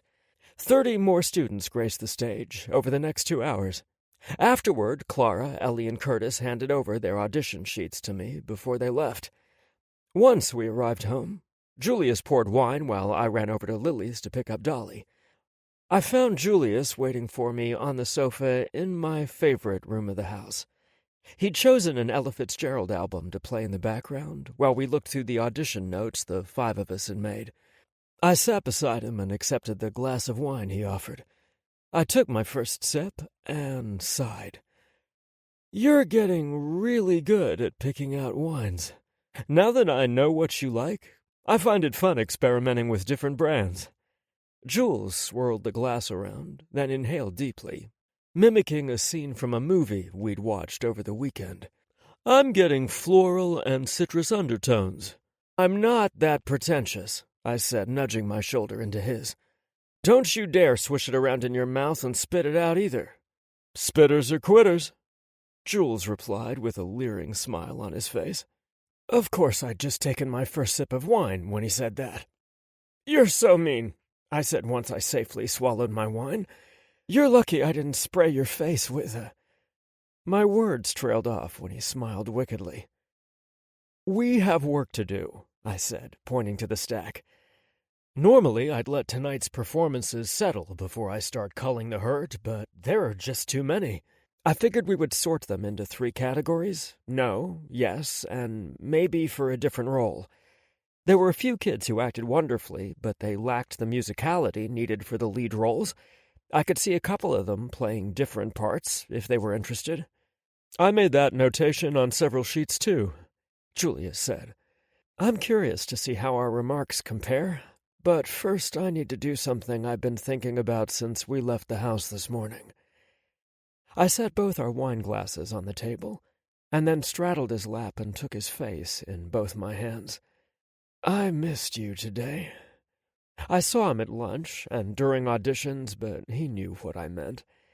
It was so hard to be in the same room with Jules and not be able to touch him or kiss him. I had to be careful of what I said or how I acted around him. Our homes were our sanctuary, where we could be ourselves to kiss, strip each other down, and make love while Ella sang to us. We eventually got around to reviewing notes and drinking the wine he'd poured for us. I wasn't surprised to see Jules and I had made similar notes on the audition sheets, but I was amazed to see the 3 teens were in sync with us nearly every step of the way. I thought it bode well for the remaining 3 nights of auditions. At the end of the week, the 5 of us met in my office to go over our next step. No one had come close to matching Mark's performance for Diego, so he was our unanimous choice for that role. As for Alexandra and Tiffany, I had whittled it down to 3 possibilities for each character. Some of the kids we passed over for the main roles were our first choices for the supporting cast. We didn't know if they would be interested in those roles, Some kids would be too upset, and others would be excited for the opportunity. "Callbacks?" Clara asked. "It's the only fair way," I said. "This time I want to see the performances back-to-back." "Then that's what we'll do," Ellie said. We held the callbacks on Monday and finalized the cast on Wednesday evening. "The real work begins now," I told them. "Are you ready?" The teens nodded eagerly, while Julius smiled at me. "Out you go," I told the kids, shooing them out of my office.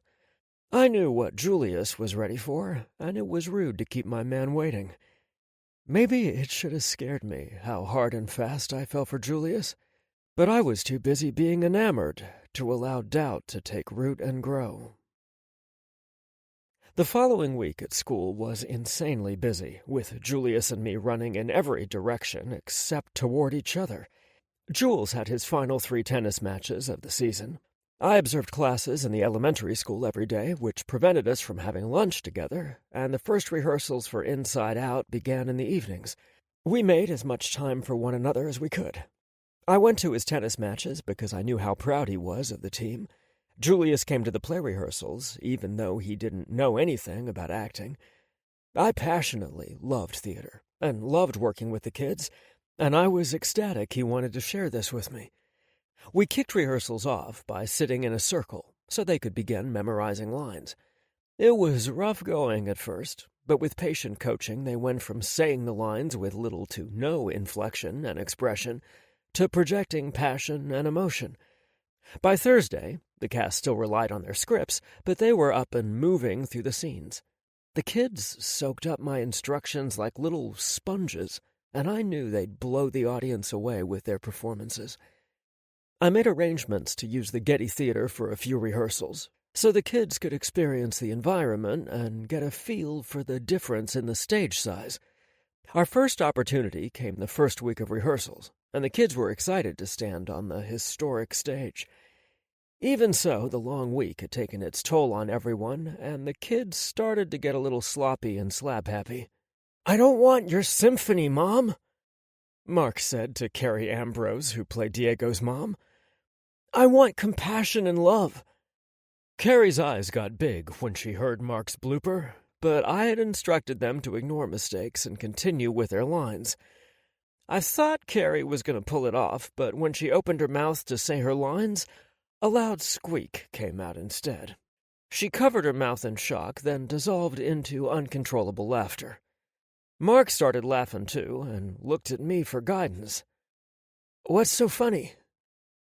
I was trying hard to keep my composure, but Julius didn't bother with pretense. It was all I could do to keep from pulling him in my arms and kissing his neck. Feeling his joy vibrating beneath my lips was one of my favorite things, and because we laughed a lot, I got to experience it often. He smiled at me, his heart in his eyes, and I knew he was reading my mind. "You told her you didn't want her symphony instead of sympathy," I told Mark. "I did?" he asked. "How embarrassing." "Not at all," I assured him. "This has been a very long week, and you've all worked so hard. I don't think one tiny mistake is embarrassing at all. You want to know a secret about me that might help you feel better?" Mark nodded eagerly. "I couldn't say cinnamon properly until I was 17. To this day, if I try to say it too fast, it comes out as Simonon instead." Mark laughed, but he looked a little skeptical, like maybe I was just saying that to make him feel better. "I used to say chimney instead of chimney," Julius said. "I still catch myself saying it sometimes." "Really?" "We all do it, Mark," I said. "Try not to let it ruin a stellar week. You are doing awesome. All of you are.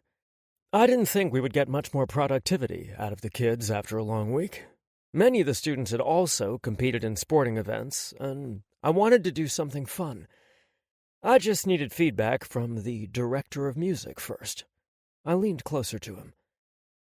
"Do you mind if we knock off a little early and have a little fun?" "What did you have in mind?" Jules asked, his voice low and husky. I pinned Jules with a look that promised retribution once we were alone. Flirting in front of the kids was off limits, and he knew it. "You're the one who brought it up." "I meant something we could do for fun for the kids. I thought they might like to hear the music for the play." Only the play creators had heard the full score up to that point. The kids with singing parts heard snippets of the music during auditions. "Rome, that's an amazing idea. The equipment backstage is much more advanced than what we have at the school." "Leave it to me," I assured him. "I have plenty of experience in that department." "Can I get everyone on the stage?" I asked loud enough for the kids off stage to hear. "Hey, do you think we should be having some adult supervision backstage to make sure no shenanigans are going on? There's some dark corners back there." "What dark corners?" I asked. "Maybe you should show me." It was Jules's turn to give me the look. "Yeah, we'll need to get some volunteers when we come back in a few weeks." I faced the eager kids waiting for me to say something. "Is anyone interested in hearing the score that Mr. Shepard wrote for the play?" "Yeah!" our thespians yelled excitedly. "Even you, Mark. You were so convincing about your distaste for symphonies." "Dr. Bradley!" Mark groaned and covered his face, but we could still hear his laughter. I borrowed Jules's phone and took it backstage. There was a slot for a USB port in the sound system and several different connector cords to choose from. I found the right cord, plugged the phone in, and found the score on it. I started the music, then rushed back to the stage because I wanted to see their expressions when they heard it for the first time. Their eyes widened when the first few notes began to play. Some of the kids closed their eyes and swayed with the music, while others looked as if they were in a trance. I saw the kids with the singing parts refer to their scripts. Their mouths moved as they timed the lyrics with the music. Then I looked at Julius, the man who captured my heart so completely.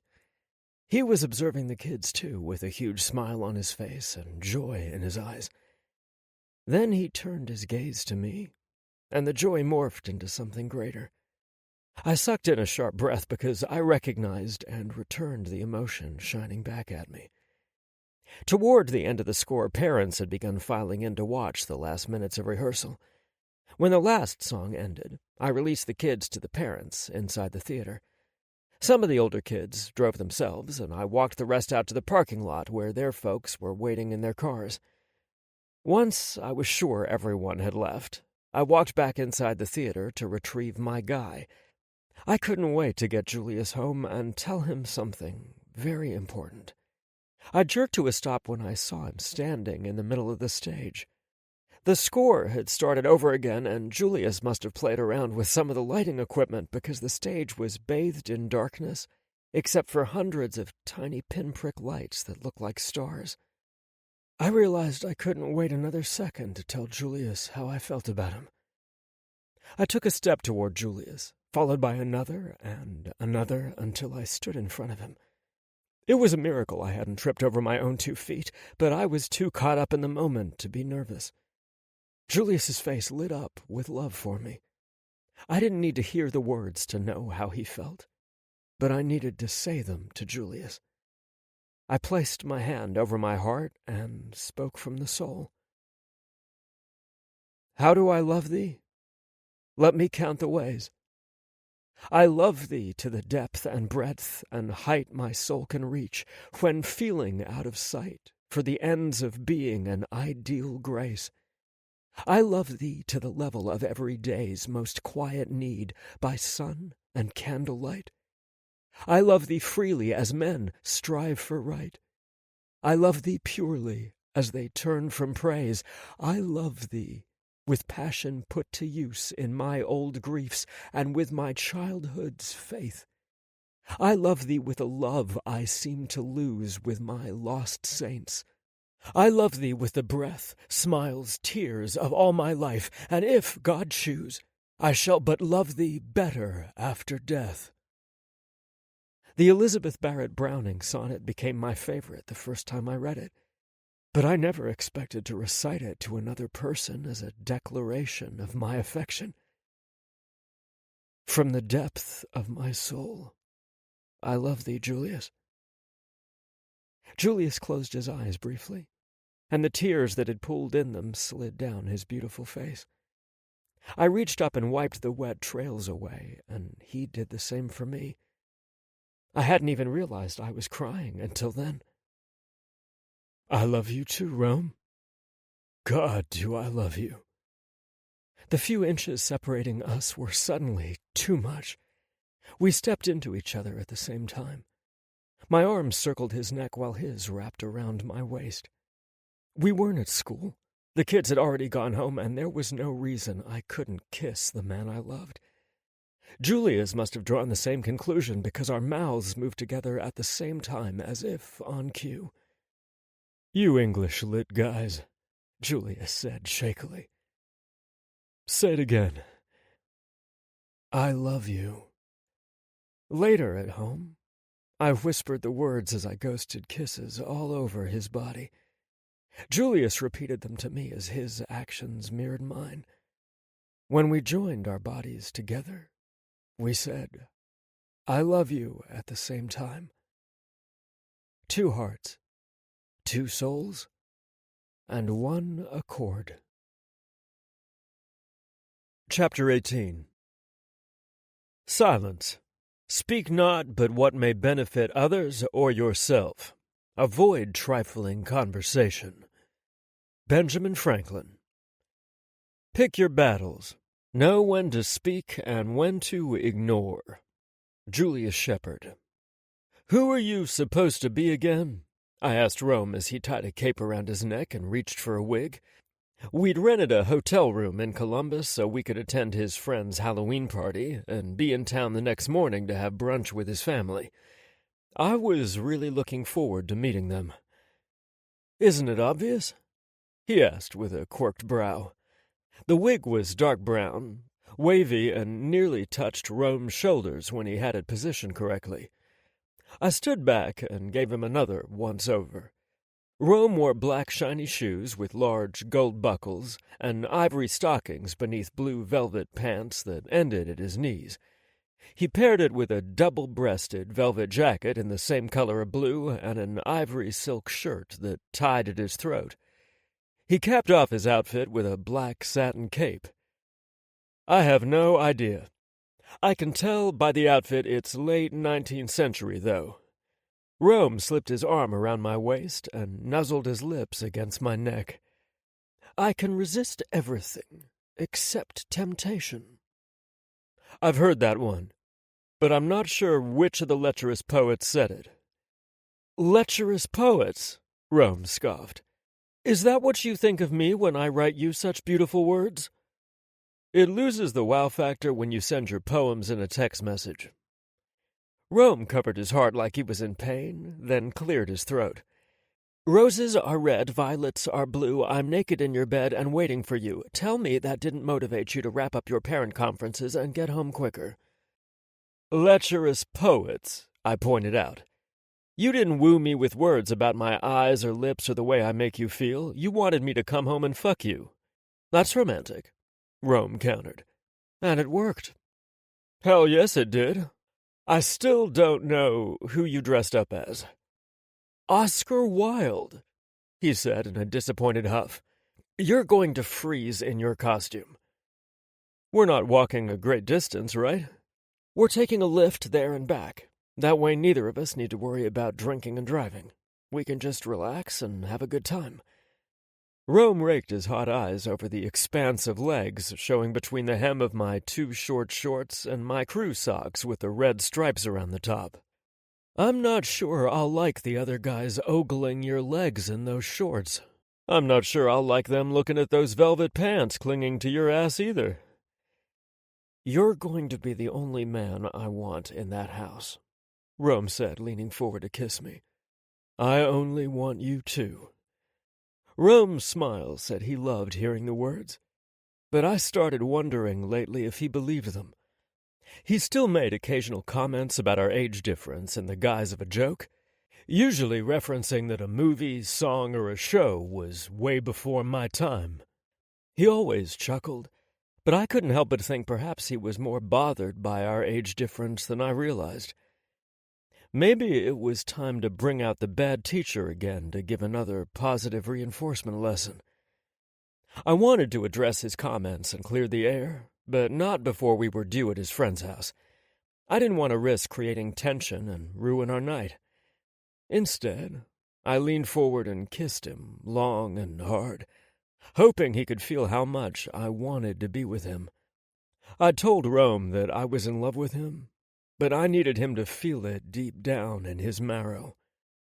Rome's eyes stayed closed a few heartbeats after I pulled back from the kiss.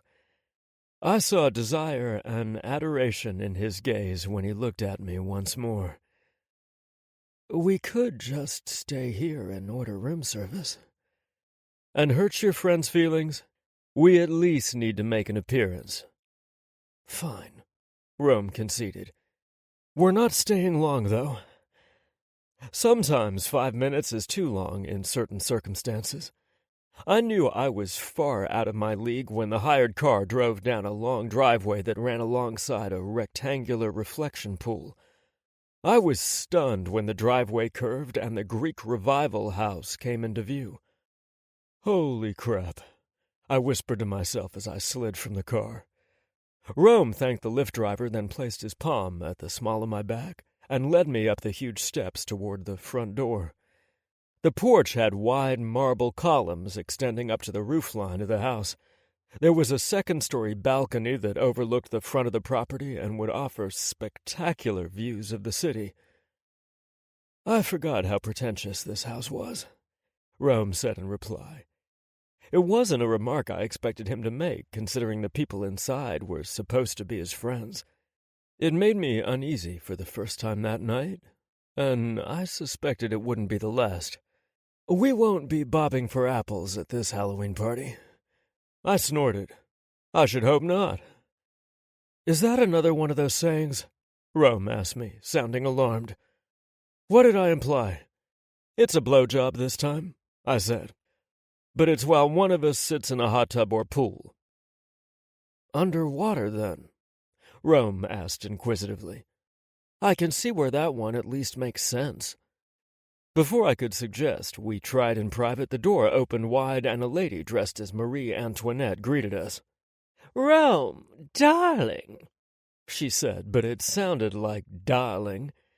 The woman greeted him with an air kiss, then stood back to rake her eyes over him.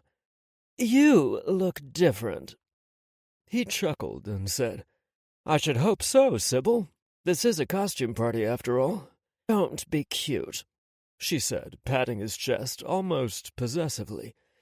"Then again, you can't help being cute." Rome's fingers tensed against my lower back when he slid his hand over to hook my waist and pull me to him. "Sybil, this man is the reason I look different. Say hello to Julius, and please stand aside so we can come in. It's freezing out here." Sybil's eyes widened as if she hadn't noticed me standing there while she pawed my guy. Her pale, shrewd eyes raked over me from head to toe. The smile she gave me was cold and calculating. "Charmed to meet you, Julianne." She sounded anything but, and I was certain she deliberately said my name wrong to let me know I was of no importance to her. That's okay. Rome knew my name very well and cried it out every time I made him come. This little harpy's opinion meant nothing to me. "Are you going to let us in, or do I need to call the driver back?" Rome asked. "Don't be silly, Romeo," she said breathlessly before stepping aside. "Who put you in front of the door?" he asked once we stepped inside the expansive marble and gold foyer. Pretentious was an understatement. "I was watching for you, of course," she purred. I bet she was. She glanced at me once more before an evil smile spread across her face. "You didn't tell Frank or Heather that you were bringing a date." "I didn't tell them I was bringing my boyfriend because they didn't ask me to RSVP. They've always told me any friend of mine is a friend of theirs." "Sure, but they didn't mean it." She was the snidest, most hateful person I'd run across in a very long time. "We're leaving," Rome said firmly, gripping my bicep. I'll call Frank in the morning and explain to him that his sister insulted my boyfriend before we were 2 steps inside his home." "I'm not insulting your boyfriend," Sybil said, backpedaling. "I'm insulting my brother and his wife's attempts at matchmaking." Her eyes roamed over my body again. "No wonder none of their choices did anything for you." "What the hell do you mean by that?" Rome demanded. "Come now, Rome. I've seen the guys they've tried to fix you up with after Peter died. The one they lured here tonight isn't any better than the others. Your boyfriend is much younger, more vibrant, and I bet a lot better in—" "There you are," said a husky voice from behind Sybil. I couldn't see what the man looked like with Sybil's tall wig blocking my line of sight. "Syb, let my guy in. Rome, I have someone I want you to—" "Oh," the bear of a man said when he walked around Sybil and saw me standing in the doorway. "I didn't know you were bringing a guest." "I brought my boyfriend, Julius," Rome explained. The man's friendly smile, when he looked at me, contrasted with his roguish pirate costume. "Well, I feel really silly for not knowing. I might have made an ass out of myself." "No more than Sybil already has," Rome assured him. "Your heart, however, is always in the right place. Your days of worrying about me are over, Frank. I'd like to introduce you to Julius Shepard." "It's good to meet you, Julius." Frank's hand was the size of a baseball mitt and could really hurt a person if he was inclined. His handshake was firm but friendly, and he slapped my shoulder after he dropped my hand. "Welcome to my home. Any friend of Rome's is a friend of mine." Sybil snorted before gracefully walking away. I hoped she was going to seek out the poor schmuck invited to the party as Rome's potential Mr. Right to tell him the deal was off. "Please don't take anything she says to heart. She's a difficult person." I turned my gaze away from the cold woman to meet her brother's warm brown eyes. "Thank you. I recognize that you came as Arthur Ashe, Julius, but who the hell are you supposed to be, Rome?" My boyfriend started spouting quotes that were obviously not ringing any bells for Frank. "All of my friends are Neanderthals." "Who's here, dear?" The mountain of a man moved to the side and allowed us to see the newcomer. She was tall, svelte, and dressed like a flapper girl from the Roaring Twenties. "Oh, it's Rome. How are you, darling? I'm so glad you made it. I wasn't sure you'd pick up on the subtle words I used." "What's she going on about?" Frank asked, turning his attention to his wife. "Did you coerce Rome to attend the party?" "I did no such thing," she said, frowning at her husband. "It was the adult version of Be There or Be Square. There was something about not taking no for an answer also," Rome told Frank. "Hello, I'm Heather," the stunning woman said, pulling my attention away from their friendly banter. She extended a gloved hand to me, and I accepted it. "I'm Julius," I said. "It's lovely to meet you. You have a beautiful home. It wasn't my style, but I could still appreciate fine craftsmanship." "It'll do," Heather said casually.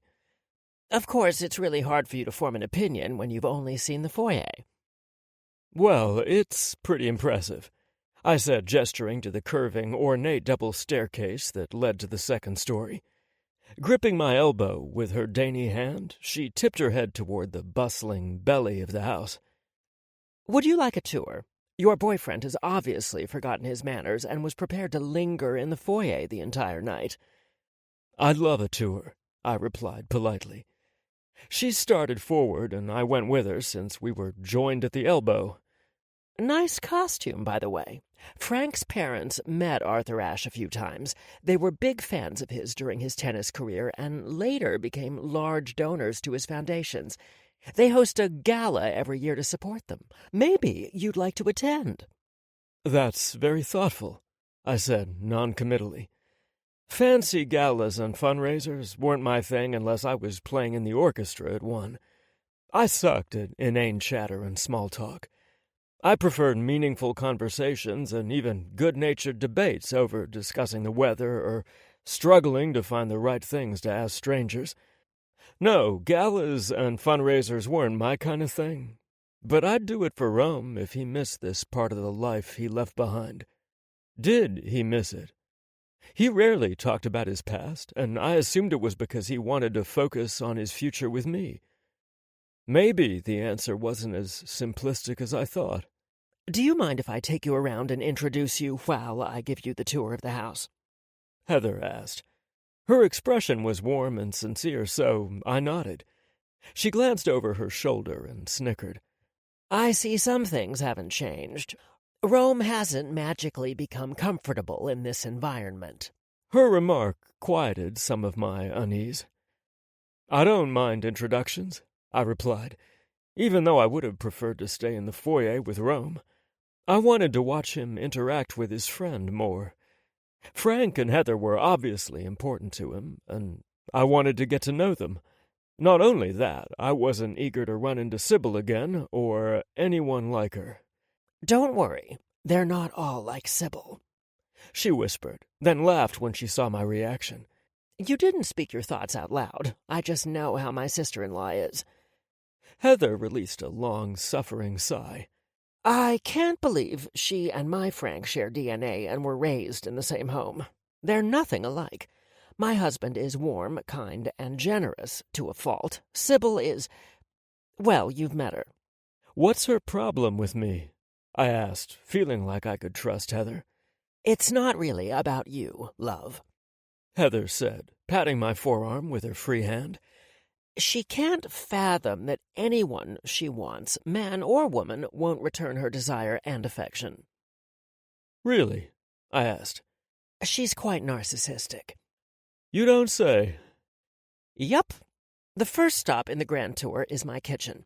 I will have you know I can barely boil water, but when I do, I need a state-of-the-art setup. Wow, I said, looking around the immense room. It looked like something I'd seen on HGTV.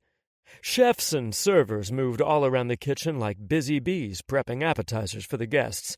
Pretentious as fuck, Heather said, shocking a snort out of me. What? It's true. I'm from a blue-collar family, and even 25 years later, Frank's kind of wealth still makes me queasy. Isn't it your wealth, too? So the law says, but in here? She patted her chest, then tapped her temple. I'm still the girl living from paycheck to paycheck.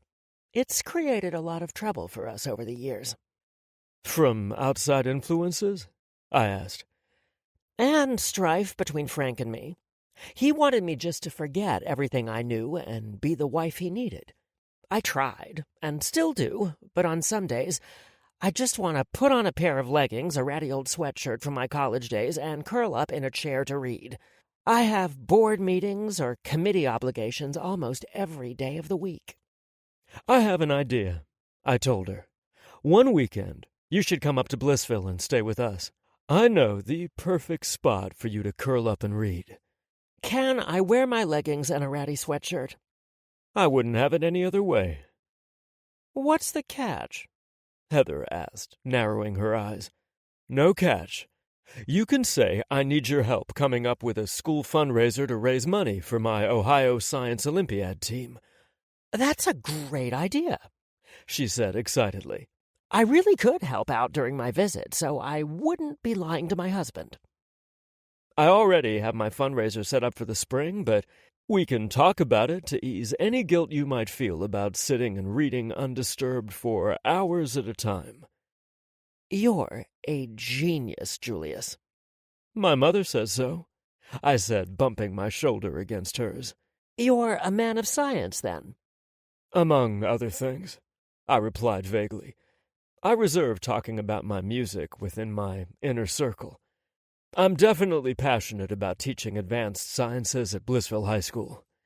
You know a thing or two about chemistry, then, she teased. Are you referring to my relationship with Rome? I asked uneasily. Was she indicating that chemistry was lacking between us? Honey, it doesn't take a scientist or require special goggles to see the chemistry arcing between you and Rome. You can't possibly know how much it means to see him looking so happy. Heather stopped walking and faced me. I just want to be certain it's not the kind of chemistry that burns white-hot at first, then fizzles out because sustaining that level of heat and intensity for long periods of time is impossible.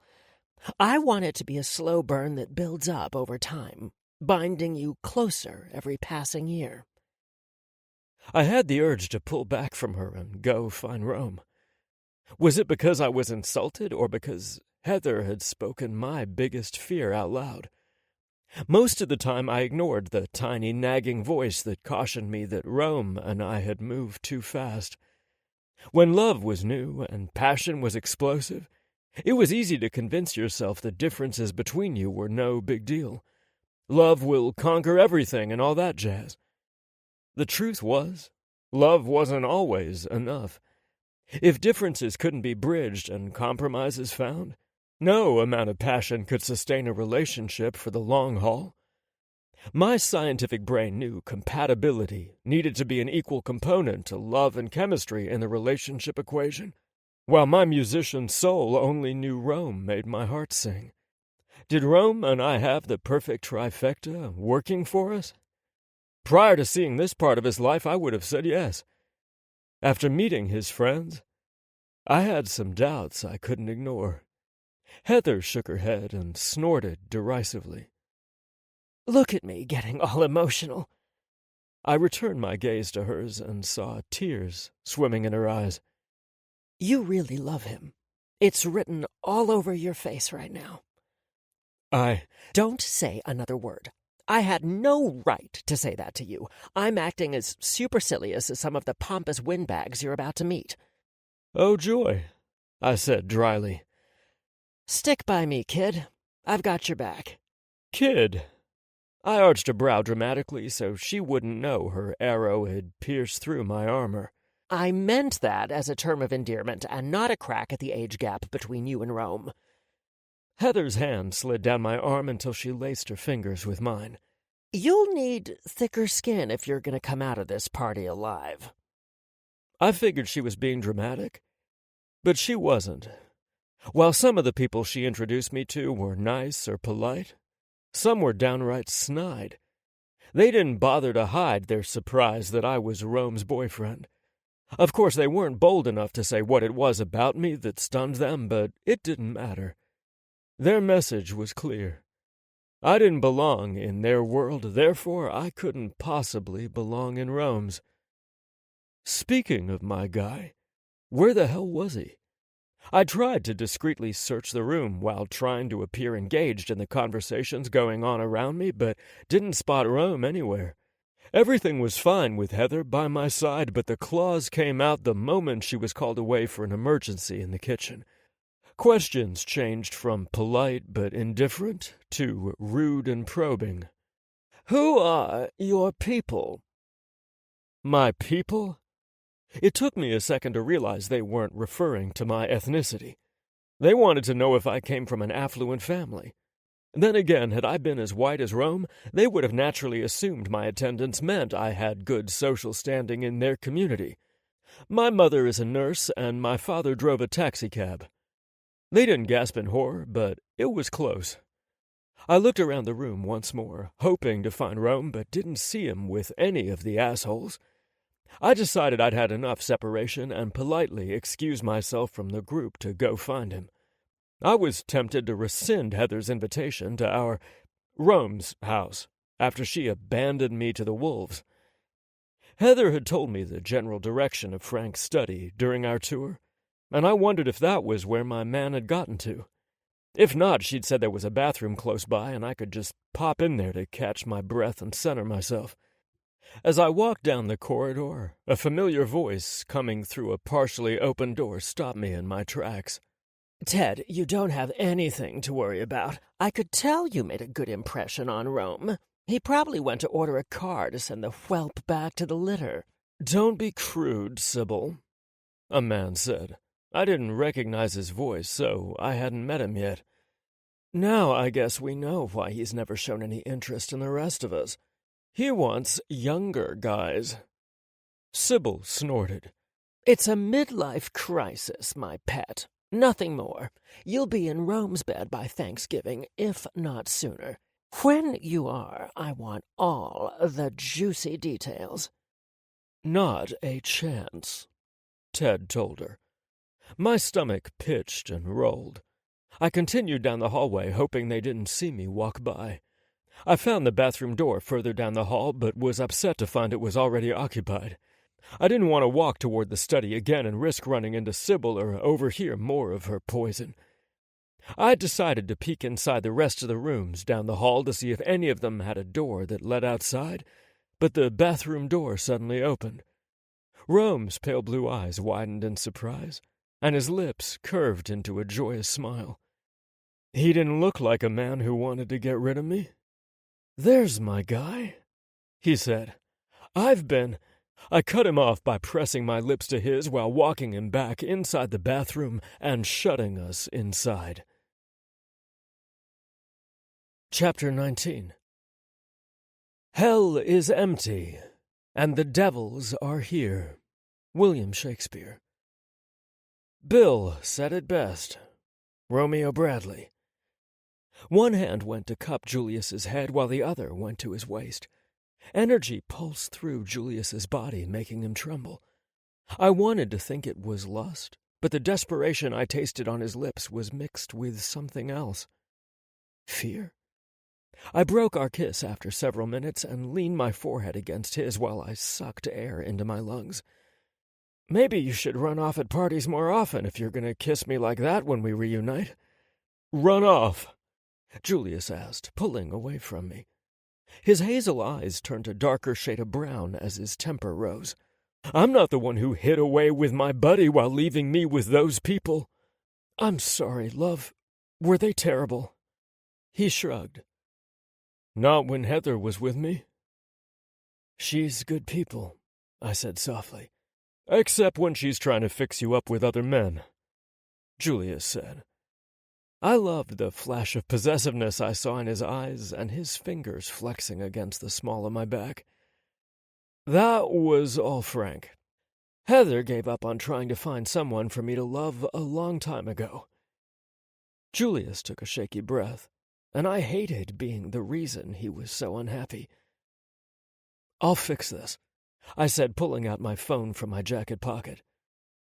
"Who are you calling? The party etiquette police? The douchebag collector? If so, they're going to need a bus to haul all of them away." "I'm hiring a lift to pick us up. These people have clearly made you uncomfortable, and Jules took the phone out of my hand and slid it back inside my pocket. They're not running me off. You've chosen me. I'm the one you love, and they'll need to get used to it. Especially Ted. He's not going to find himself between your sheets by Thanksgiving or sooner." "Jules, what the hell are you talking about?" "Just a little conversation I overheard between Sybil and Ted while I was looking for the bathroom," he said.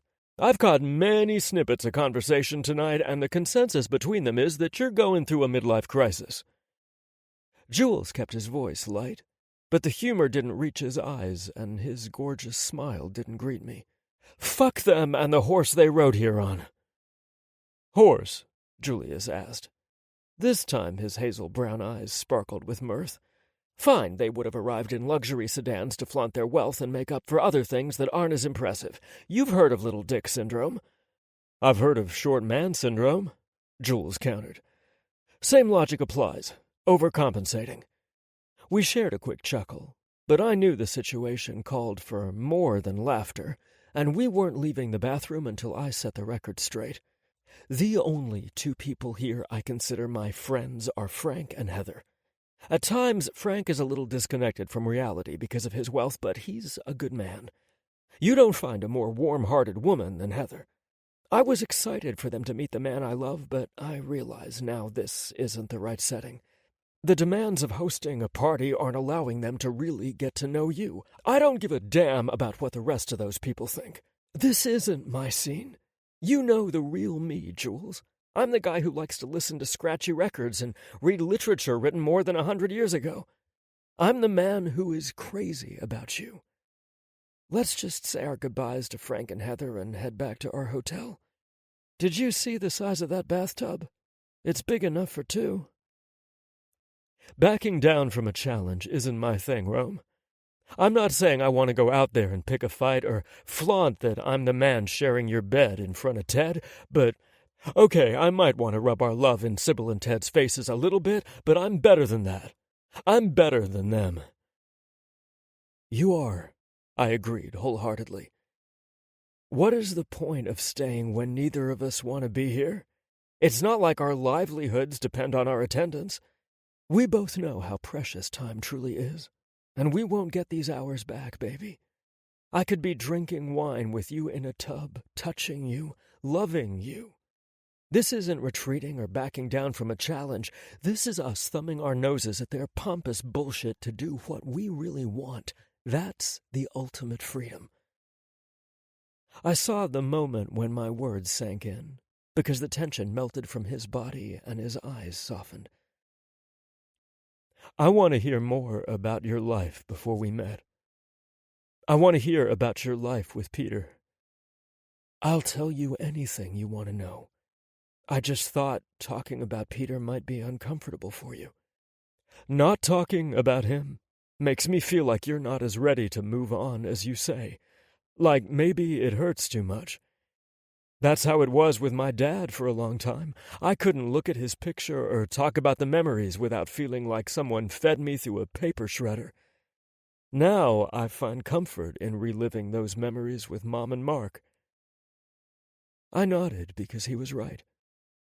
I'd gone through those same phases of grief after losing Peter.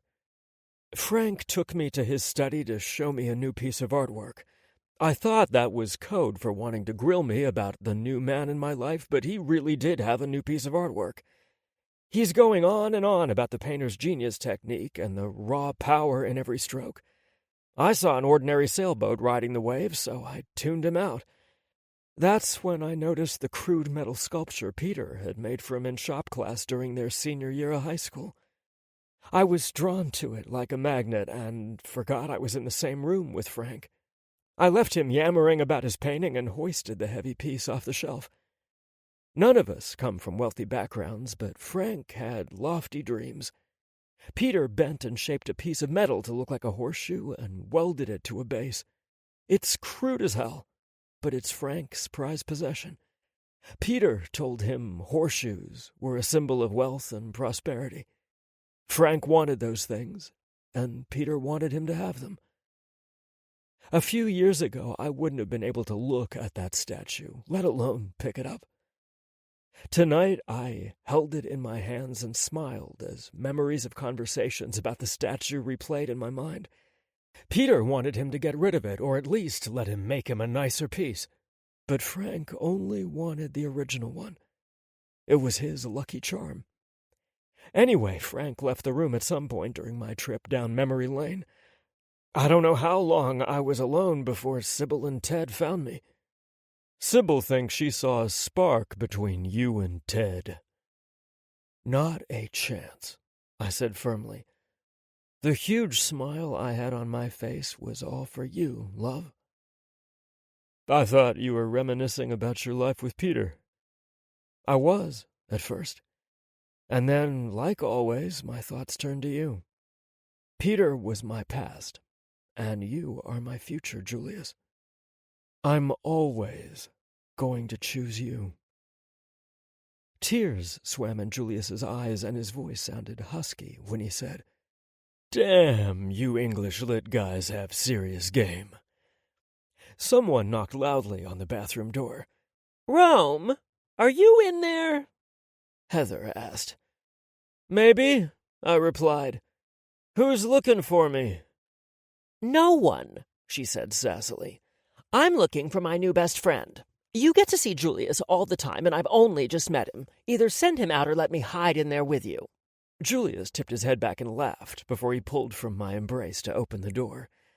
Heather slipped inside the bathroom, and Julius tucked her beneath his arm. Miss me? For Christ's sake. Heather groused. I get called into the kitchen to put out the stupidest fire, and— Literal or figurative? I asked. Really, Rome? Heather didn't bother hiding her annoyance with me as she cuddled closer to Julius.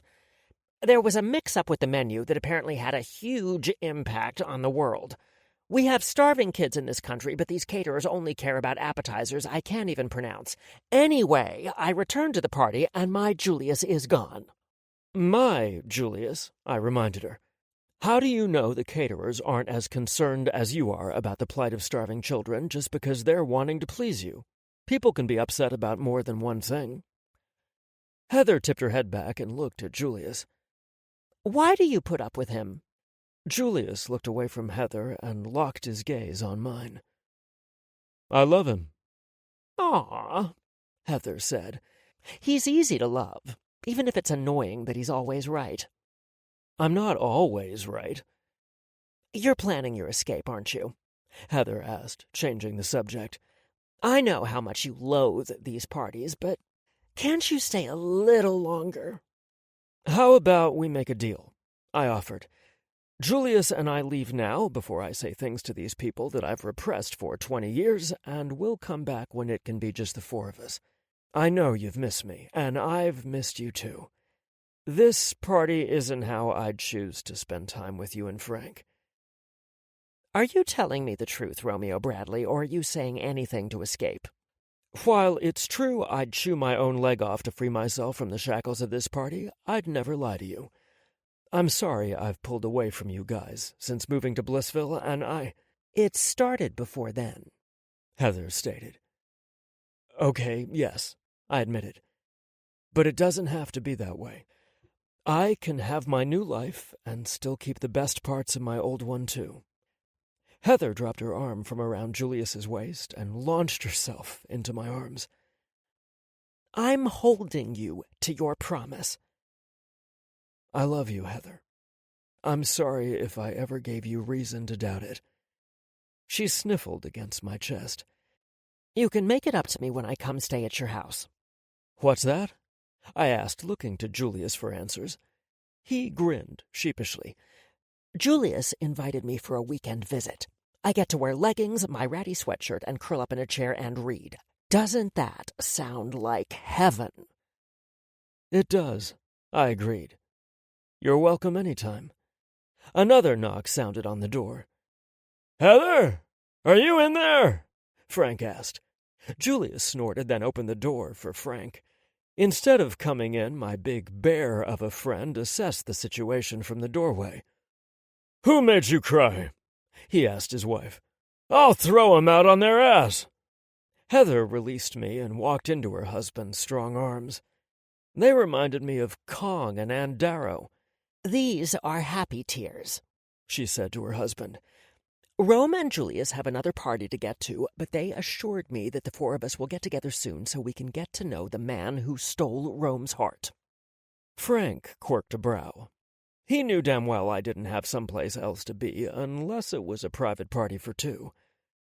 That sounds perfect, he said to me, then turned his attention to his wife. Sweetheart, the caterer is looking for you. Not again, she grumbled. I'm ordering pizza and wings for our next party. She rose up on her toes and gave Frank a quick kiss. You promised, Rome, she tossed over her shoulder as she exited the room. Everything okay? Frank asked, looking first at Jules and then at me. Everything is perfect. Don't let us keep you from your party. I'm gonna order a ride through my handy app. You'll do no such thing, Frank said firmly. Stevens will take you anywhere you want to go. It's very thoughtful of you to offer your driver, but Stevens might be enjoying a night off. Nonsense, Frank said, fishing his phone out of his pirate's coat. I recognized that tone of voice. It was no use arguing with him. Stevens, I need you to give Rome and his boyfriend a ride back to their hotel. Frank listened to his driver's response, then thanked him before hanging up. He'll pull the car around in 10 minutes. How do you know we're going back to our hotel and not another party? I asked. Frank's answer was an eye roll and a snort. It was really nice to meet you, Julius. I'm looking forward to getting to know you better. I'm looking forward to it too, Frank, Jules said, shaking the man's hand. I guess I'd better head back to the party, where I'll either receive unsolicited investment advice or ignore attempts to solicit my backing for the next big thing. You guys have a good night. Frank wrapped me up in a bear hug before he left Julius and me alone. What exactly does Frank do for a living? Julius asked me once we were waiting on the front porch for Stevens to pick us up. I pulled Julius into my arms to offer him my warmth. Software and cybersecurity development. He could be every bit as rich as the big guys if he moved to Silicon Valley, but he didn't want to uproot the life he built here.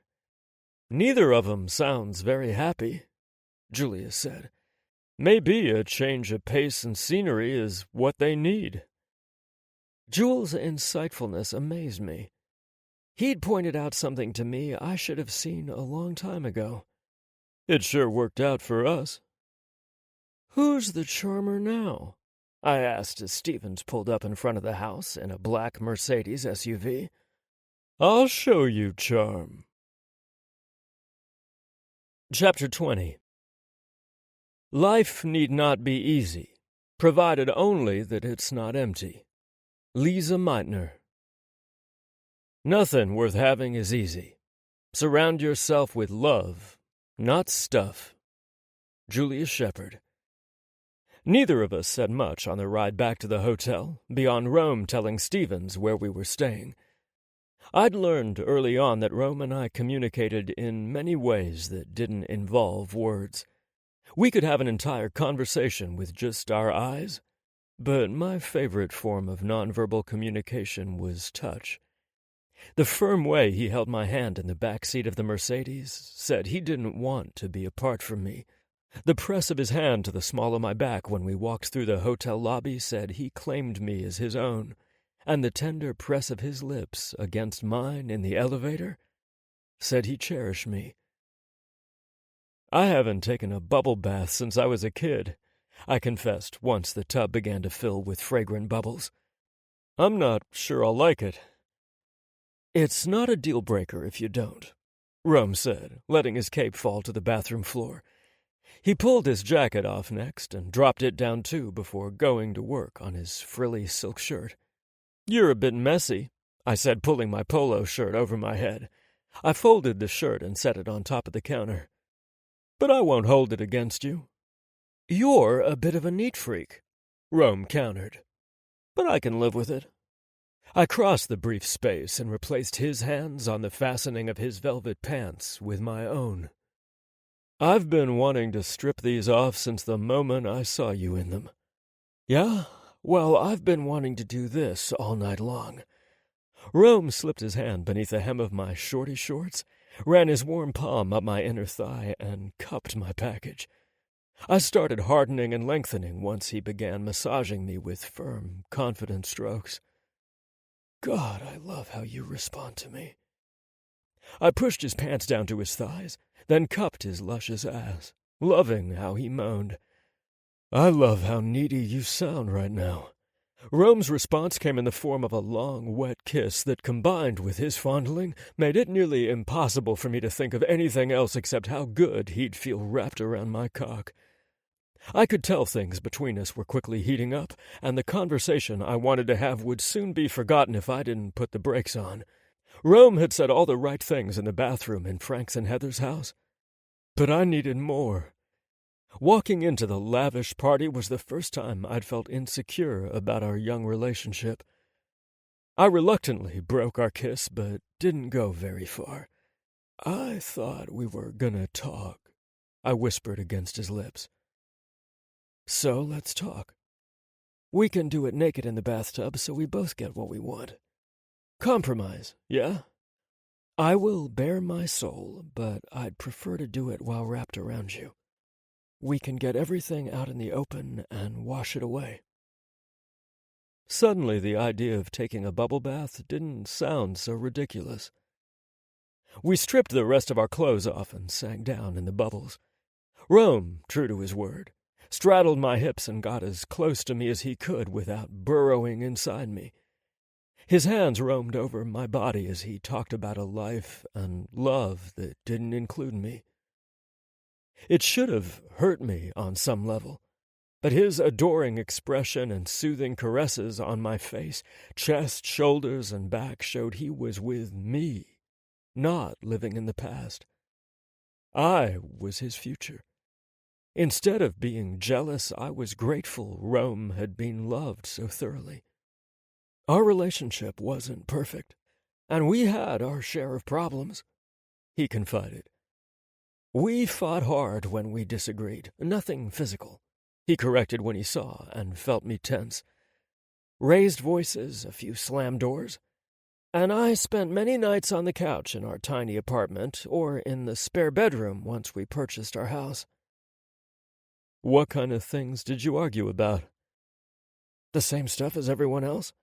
I know the heterosexual world would expect us to have a bitch-slapping throwdown over who was better between Bet and Cher, but it was always about finances, jobs, not having enough time together, and the biggest battle was over family. He didn't like your family? The idea was a little bothersome to me since I was meeting them in the morning. No, he loved my family, and I adored his. Rome replied. I'm confused, I admitted. Did you fight over where you would go for the holidays, then?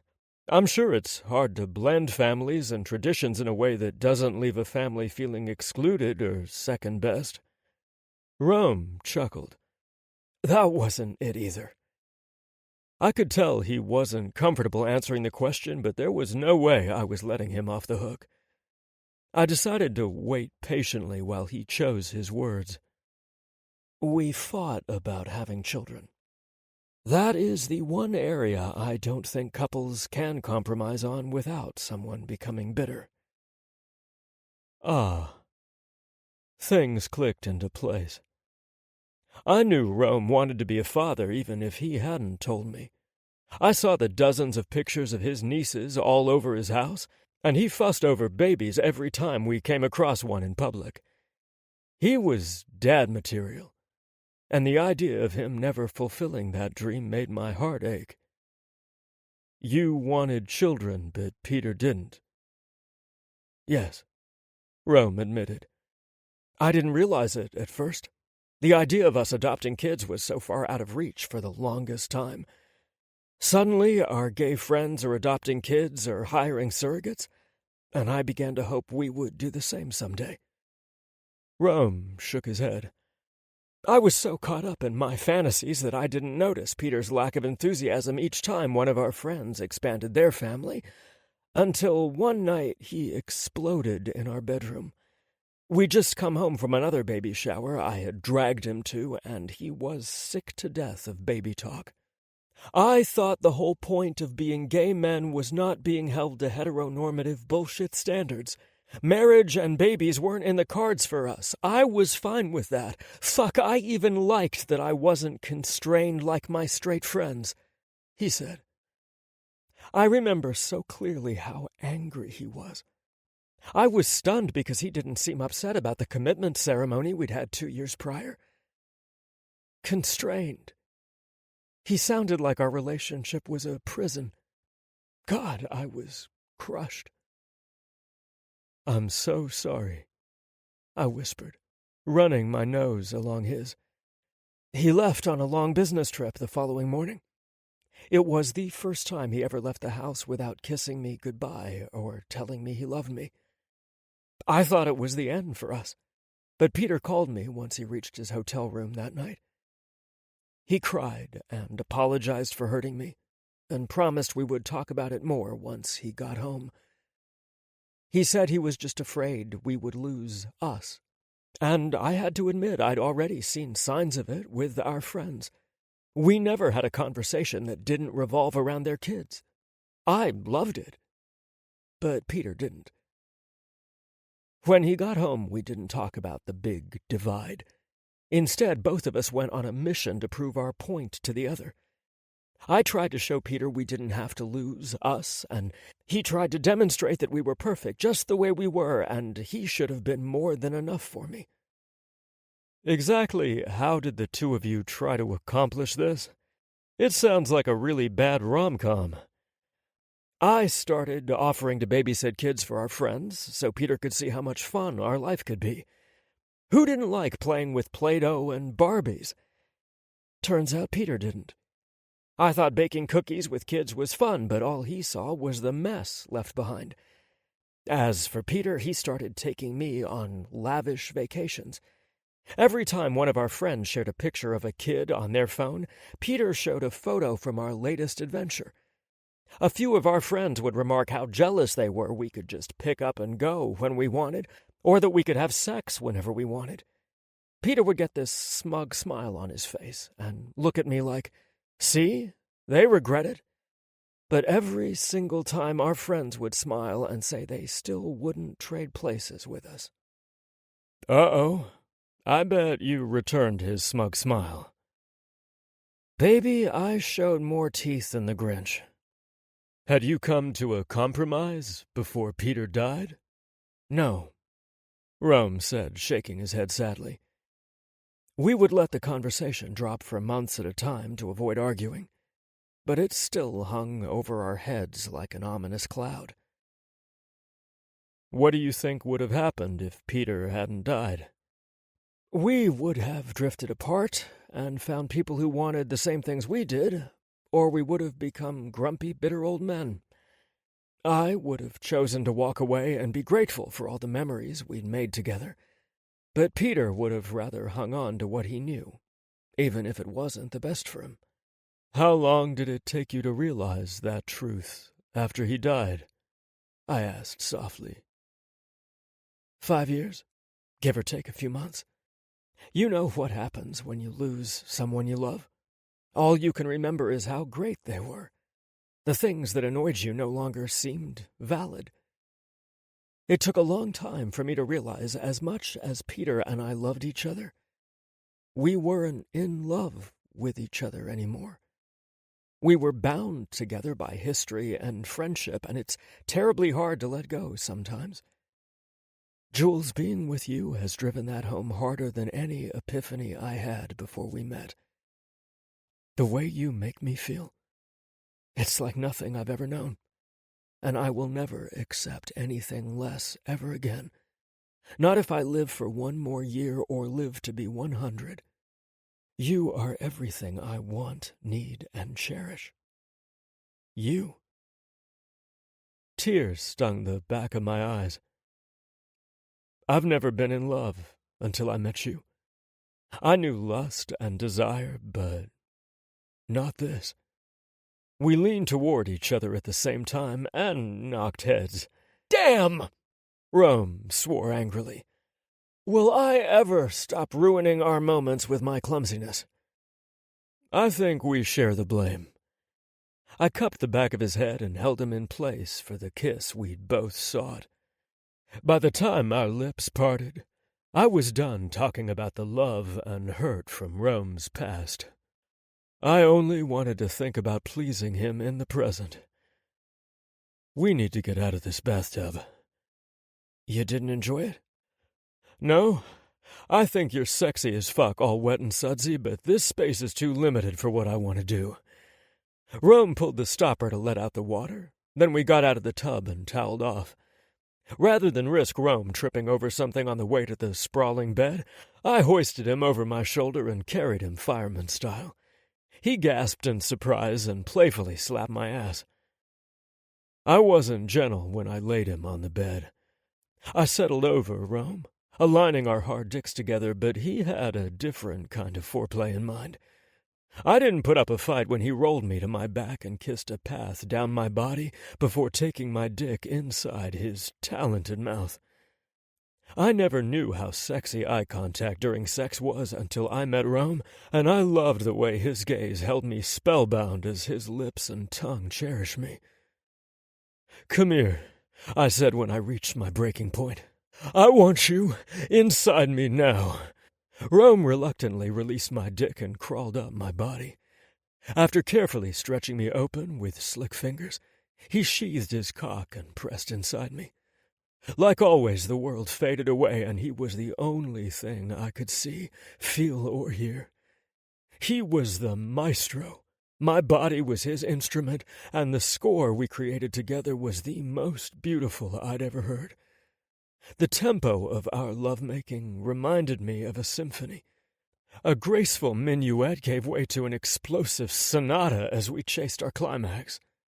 Afterward, our song faded into a lilting melody as we lay together in a heap of tangled, sweaty limbs. It was so beautiful, I wanted to recreate it for Rome so he could carry our music with him everywhere. The next morning we headed to Ashley and Ben's house for the all-important first meet and greet. Rome told me not to worry and assured me his family was already in love with me because he was. I decided to take him at his word instead of worrying. Ashley and Ben's house wasn't as grand as Frank and Heather's, but it wasn't too far off. "Don't worry," Rome said, squeezing my hand as we approached the front door. "The inside is as warm and inviting as the welcome you're going to receive from my family." The door jerked open before we reached it to reveal two angry teenagers. I recognized them as Michelle and Laurel from the numerous photos Rome displayed around his home. "This is all your fault, Uncle Rome," Michelle practically spat out. "I hope you're happy now." "What's my fault, Lamb?" "Ugh, I thought I told you to stop calling me by that name," she replied, sounding even angrier. "We haven't slept in 2 days." Laurel whined. "Michelle and Laurel," Ashley said in a warning tone as she walked up behind them. She had a baby swaddled against her chest in a sling and managed to look both exhausted and beautiful at the same time. "Let Rome and Julius in right this minute." "What's going on?" Rome asked. A huge smile spread across his face. "You didn't." "Not yet," the girls both said. "We're just babysitting this weekend, but Dad calls it a trial run for when we adopt a baby," Laurel said. The baby let out a soft, pitiful cry, and Ashley cooed to him. The girls looked at each other and winced. "We're horrible people," Michelle told her sister. "The worst," Laurel agreed. "We make babies cry." Hello," Rome said. "Who's this handsome fella?" "His name is Jacob, and he belongs to a friend of ours," Ashley explained. "They had to go out of town for a funeral, and I volunteered to watch the little guy. And now I want a baby." "Can we at least come in? Maybe Jacob wants to meet Julius, even if you don't," Rome said. "Don't be silly," Ashley said. "I've been waiting for this moment forever. Girls, get out of the doorway and let them inside. I raised you to have better manners than this. Julius, welcome to our home. I apologize for the chaos and ridiculous way you were greeted by my uncouth daughters. Rome, you can feed this little guy so I can help Ben in the kitchen." We followed Ashley to the back of the house where Rome's parents, Astrid and Ben, waited for us. Rome made quick introductions before he practically elbowed his mother out of the way to get to Jacob. "Ashley wants me to feed the baby so she can help Ben in the kitchen," Rome said smugly. Michelle handed Rome a bottle and hovered close by like she was afraid Rome might drop him. I think she liked the idea of a little brother more than she let on. Laurel kept her distance, but she kept glancing over at him. 4 brothers, Rome softly teased to antagonize his nieces without disturbing the baby. Rome was right about his family. They were warm and made me feel very welcome. They didn't care about the differences in our ages or backgrounds. They only cared that I made him happy. There was never an awkward silence between conversations, and their questions about my background came from a place of getting to know me. Astrid loved hearing about my days of playing in the orchestra and was excited that I'd written the score for the play. "I cannot wait to see the production," she said, squeezing both my hands in her frail ones. Rome's dad and I talked about our favorite shows on the Science Channel. "Do you think there's alien life on other planets?" he asked me. "I think it would be arrogant to believe otherwise," I replied. I learned his mother also loved trying out new IPAs. The next time you come to Columbus, I'll take you to Carmichael's. It's my favorite pub, and they only serve IPAs there. I'm looking forward to it, I told her. She was pleased to know Rome always kept my favorite IPA on hand. You raised a wonderful man, Amelia. She kissed my cheek and squeezed me extra tight. Oh, how I've prayed for you, she whispered before releasing me. I chatted with the girls about school and their hobbies. Michelle was a tennis player like me, and I was happy to hear that Laurel liked to play chess. We agreed future matches were a must. Conversation continued over brunch, and Ben and Ashley shared more about what they did. Rome and I cleared the table and cleaned the kitchen after brunch, so Ashley and Ben could kick up their feet and rest. After we finished, Rome announced we were heading back to Blissville to get ready for the next work week. I was embraced and hugged like they'd known me longer than a few hours, and returning their affection felt natural and right. The day was as perfect as it could be until Rome received a phone call from Caitlin Simpson, informing us the POS group had struck again. Chapter 21. Never argue with stupid people. They will drag you down to their level and then beat you with experience. Mark Twain. Rolling around in the gutter with stupid people only leaves you stinking like them. Rise above it. Be smarter. Romeo Bradley. Which tie would look better in a television interview with the investigative reporter from Channel 11 News? I asked Julius Monday morning, holding my top 2 picks in front of me. Dark red or navy blue? Julius rose from the bed and shook his head. Neither. He walked into my closet and returned with a pale lavender tie. This one is my favorite. Wear it and know that I'm there with you. I exchanged the red and blue ties for the lavender one. I wore this tie on the day the board hired me. I know, he said. We were hired on the same day, remember? Of course I remember. My first official act as the superintendent was to greet the new science teacher. I'm surprised you remember my tie. I remember everything about you. Julius took the tie from my fingers and looped it around my neck. He used it to tug me closer to him for a kiss. I'm so damn proud of you, Rome. You could have let Kate's phone call ruin your day, but you didn't. I wouldn't let the latest development with POS destroy what started out as a perfect day. We'd slept in late, made love, then spent a wonderful couple of hours with my family. I hadn't lied to Julius when I said my family would love him, but it still made my heart all warm and fuzzy to see how quickly he was absorbed by them. My nieces had loved making boasts that they could beat him at tennis and chess. He geeked out with my dad over science talk and aliens, talked theater with Astrid, and bonded over beer with my mom. If I hadn't been holding the baby, I would have jumped to my feet and done some ridiculous double fist pump while whooping about how right I was. I was high on life when Kate called to let me know she'd received an interview request from Channel 11 News. The POS group had flooded them with complaints and false stories about the play, the board's handling of their complaint, and alleged that I was engaging in inappropriate behavior in front of impressionable students. Me? What had I done? My mind replayed all the times I longed to acknowledge Julius as mine in some way, but refrained because it wouldn't be professional. Not just because we were 2 gay men, but because of our positions in the school. Other married teachers in the district kept their personal lives just as private as we did, which was next to impossible in such a small town. Julius and I weren't breaking any rules, and we didn't so much as hold hands during the school day. The allegations were false, but they could still negatively impact my career. I wasn't sacrificing valuable time with you to fret over those hateful bastards. That's the spirit.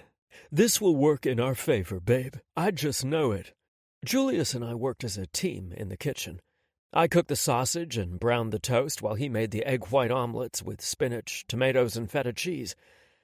I would have left the dishes for later, but it would bug Julius all day long, so we tidied up, topped off our coffee mugs, and headed to work. Julius rode with me since tennis season was over. Neither of us had meetings planned after school, and play rehearsal didn't start until 6 o'clock. Well, if the board didn't change their mind after the latest stunt. Damn, I hope they stayed strong and didn't back down from the bullies. The kids would be so crushed. Julius must have sensed the tension rising in me because he laid his hand on my knee. I loved how he intuitively knew when I needed his touch. I placed my hand on top of his and squeezed. You know what would really make me feel better? Julius chuckled. I could guess. That too, but I was thinking about heading into Goodville to get some Christmas decorations. I decided to get all new stuff for my new house. Christmas decorations? It's not even November yet. Can't we celebrate Thanksgiving first? I have much to be grateful for this year. I do too, love, but I didn't plan to decorate until after Thanksgiving. Why today, then? Julius asked. All the good stuff will be gone if we don't grab it now. I want to buy the decorations and store them until it's time to decorate. Which is? After Thanksgiving, I said. I can live with that. I'm in. I should warn you that after Thanksgiving sometimes means once the feast is cleared away and the kitchen is cleared. I gave him my best innocent smile. Julius just shook his head. Warn a dude. How crazy do you get with your Christmas decorations? On a scale of 1 to 10, with 1 being Scrooge and 10 being Griswold, I'd say I'm about a 7. I'm a firm believer in making things merry and gay. Jules groaned. I promise that my decorating will be the epitome of tasteful and timeless. There won't be a single gaudy decoration anywhere. Julius scrutinized me intently. I don't believe you for a minute. I loved how easily he distracted me from negative thoughts during the short drive to the school. I turned to face him once I'd parked in front of the school board building. Regardless of what happens today, I get to go home with you. That's all that matters to me, Jules. I reached over and caressed his face, letting my thumb linger over his lips. I'll see you at lunch, Jules said, looking as hesitant as I was to part ways. Walking tacos today. I'll grab extra napkins for you to tuck in your collar so you don't ruin your lucky tie. I know how enthusiastic you get on taco day. Good call, love. Once inside the building, I found Priscilla at her desk in front of my office. She was looking extra dragonish while pulling guard duty, which meant she'd already heard the news. You're looking pretty damn chipper for a man who's about to be interviewed by Charles Zimmerman. That guy is a real ball-buster. I'm wearing my lucky tie, Pris, I said cheerfully. What's not to be chipper about? The hammer is coming, that's why. I got a kick out of the nickname the news station had given their investigative reporter. What have I done to earn his anger? I asked. I haven't cheated senior citizens out of their money, and I'm not a corrupt contractor. The man doesn't scare me. That's true, but still, he's... Don't you worry about me, Pris. I need to focus all my energy on the looming budget meeting later this week. Will you hold my calls until after I meet with the hammer? You got it. No one gets to you without going through me. They don't call me the dragon for nothing. I winked at her before heading into my office. Once alone, I inhaled deeply and exhaled slowly. Everything would be all right, and I refused to entertain any other thoughts. Kate called my cell phone as soon as I sat down. Good morning, Kate. I'm surprised it took you this long to call me, I teased. Anything earlier would have been indecent. I'm sorry to call your personal phone.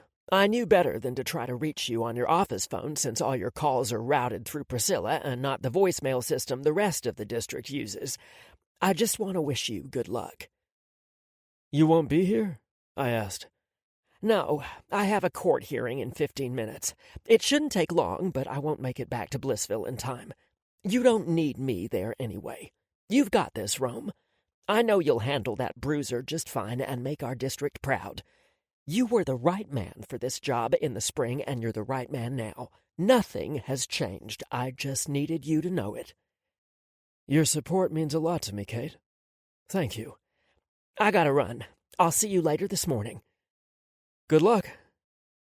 The Hammer arrived with his cameraman at 7:50. His voice was as big as he was, and I heard him greet Priscilla politely and ask to speak with me. I rose from my chair and crossed the room to open my door. Priscilla scowled at the man and looked like she was about to give him a piece of her mind.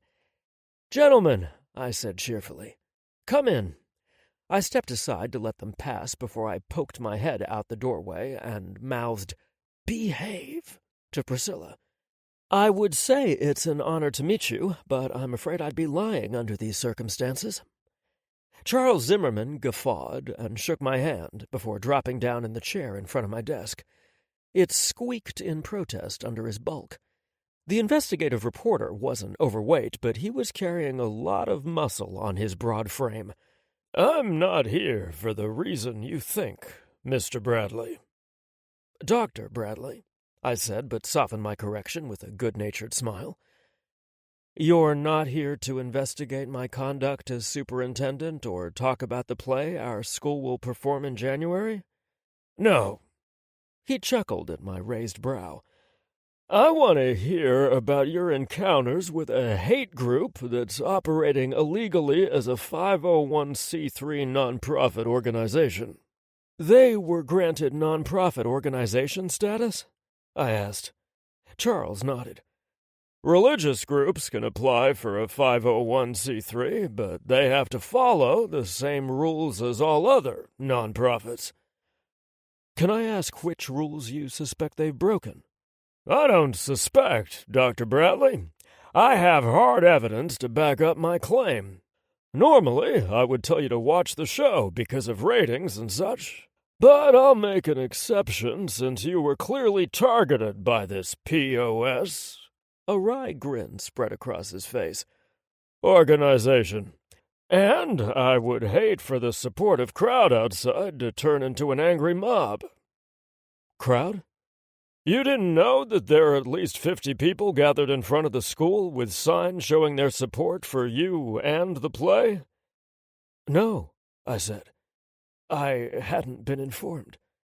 I had to swallow hard to dislodge the lump of emotion in my throat.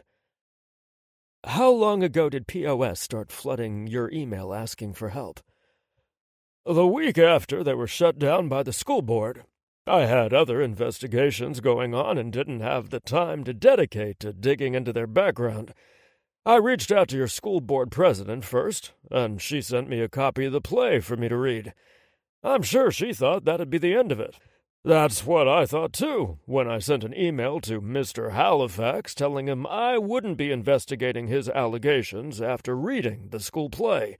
There was no agenda being pushed on the kids except encouragement to be decent human beings. He didn't like my answer and turned his ire on you instead."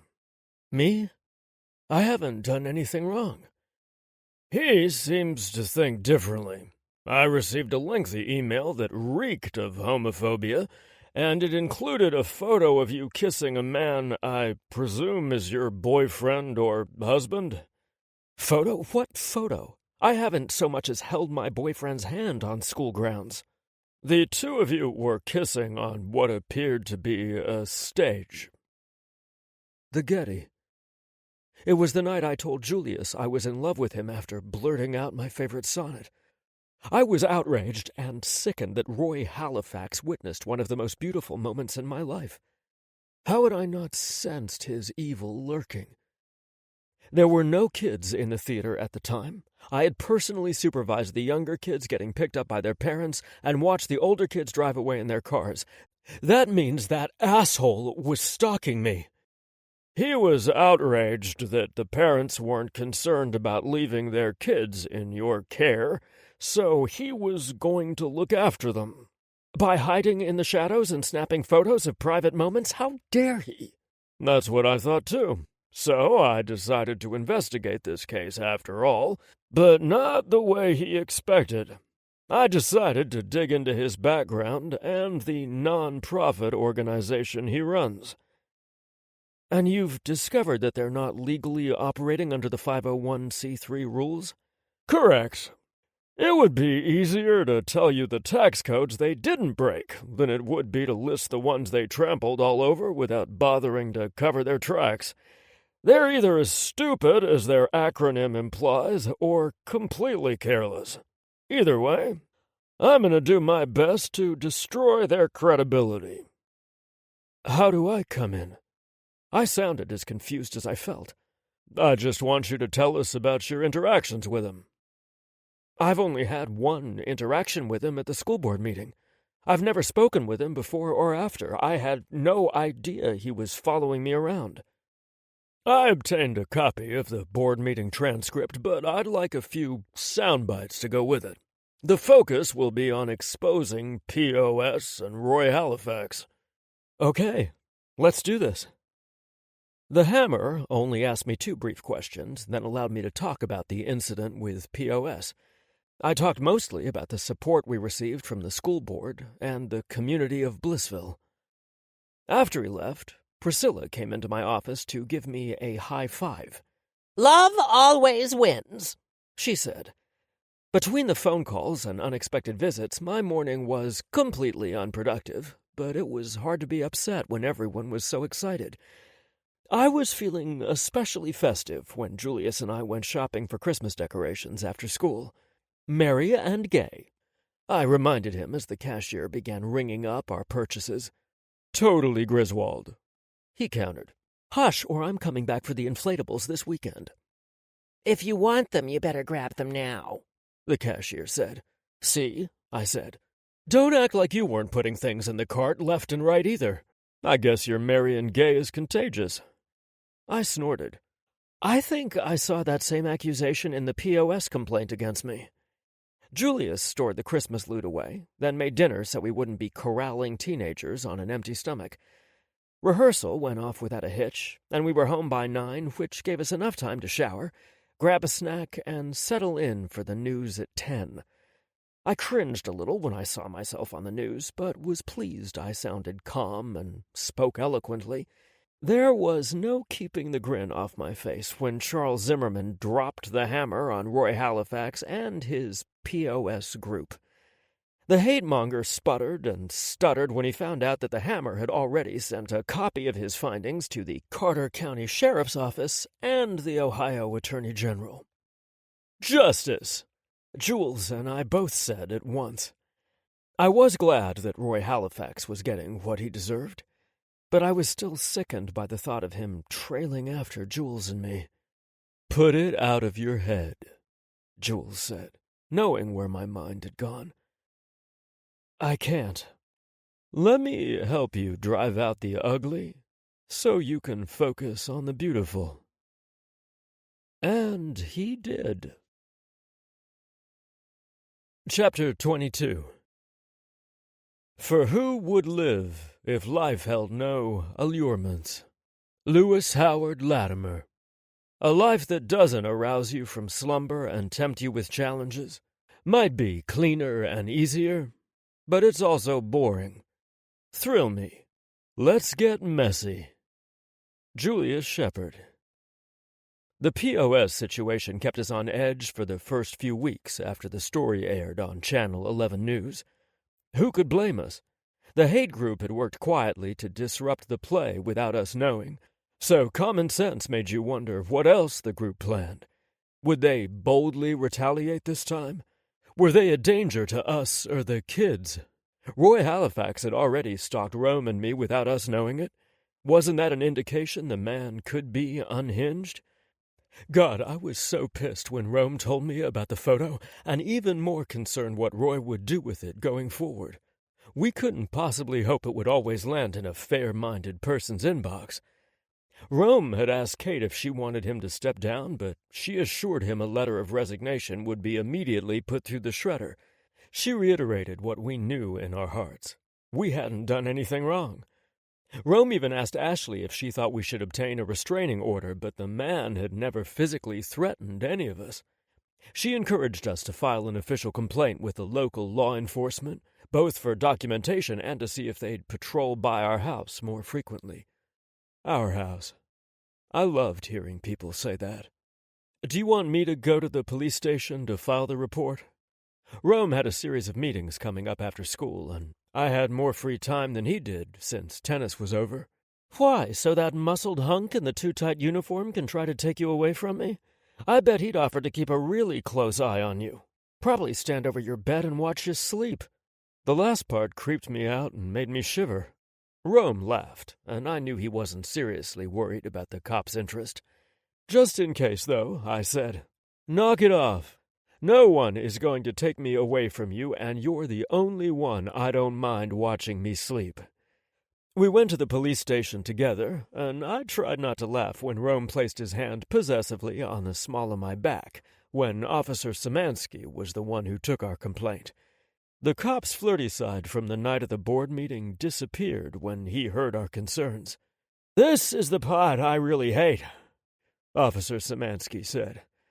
"I will file your complaint to get it on the record, but right now there's not much we can do. I can ask the captain if patrol can swing by your house a few times during their shifts, but without a direct threat." His expression contorted and looked like he'd sucked on a lemon, but maybe it was because his words tasted nasty in his mouth. "My sister is an attorney, so we knew there wasn't anything you could do besides document the claim, officer," Rome assured him. "I'm serious about asking for extra patrolling," he said. "Dr. Bradley, I have your address on the complaint. Can I have your address too, Mr. Shepard?" "We live together," I replied without thinking. "I do have my own residence, but I'm never there." "Okay, so I'll just ask if we can patrol this address, then." "Thank you for your time," Rome said, shaking the officer's hand. "I just wish I could do more." "You're doing what the law allows. We wouldn't ask you to go beyond that," I said, offering my hand to him. The big guy's hand dwarfed mine, but there wasn't a single tingle or buzz when our skin touched. Only Rome made my skin come alive. On the way out of the police station, Rome leaned close and said, "Make sure we're pulling the bedroom curtains extra tight." I just rolled my eyes and looped my arm around his waist. Rome stopped suddenly in the middle of the parking lot and turned to me. "I like what you said inside the station." "Which part?" I asked, even though I knew. "The part about us living together. I know we've unofficially lived together for some time, but I want to make it official. I know you're locked into a lease, and I'm not asking you to break it, but I want to move your things out of your place and into our place." The smile on my face grew until it hurt. Dare already told me he'd rip up the lease if I wanted to officially move out. "When?" Rome asked. "A few weeks after we started dating. I'd only stopped by long enough to take my trash to the curb for pickup. He told me he'd never stand in the way of love. I kind of laughed him off, but I knew even then how much you meant to me. So let's make it official. Move in with me." I looked at our surroundings and chuckled. "You English lit guys aren't always so suave. Asking me to move in with you while standing in the middle of the parking lot at the police station? How will I ever top this moment?" "Spontaneity is supposed to be sexy. I can ask again with a bottle of wine and a crackling fire in the background if you prefer." "I prefer honest and sincere, which is exactly what I got." "Is that a yes, then?" "It's a hell yes." I didn't just see his joyous smile. I tasted it when I pressed my lips to his. "Let's go home, where you can try and top me. My proposal. I pressed my lips to his for a second time to stop the nervous rambling.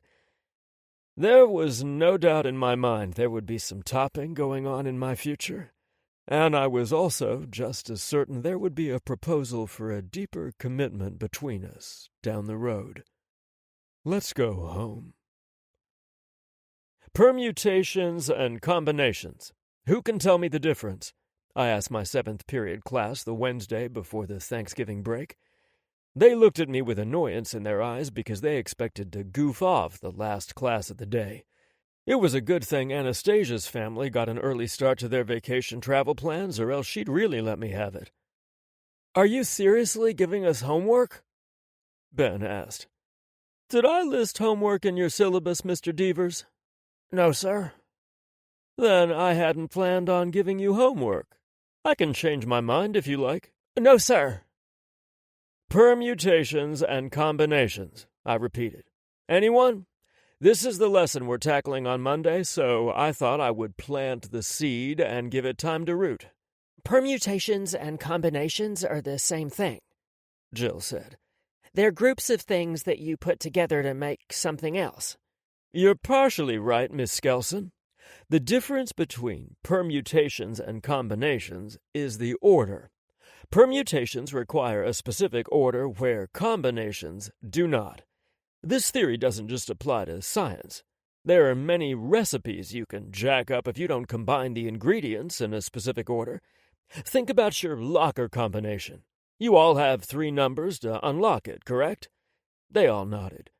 "Can you use those same 3 numbers randomly, or must they be in order?" "In order," Randy said. "That's an example of a permutation.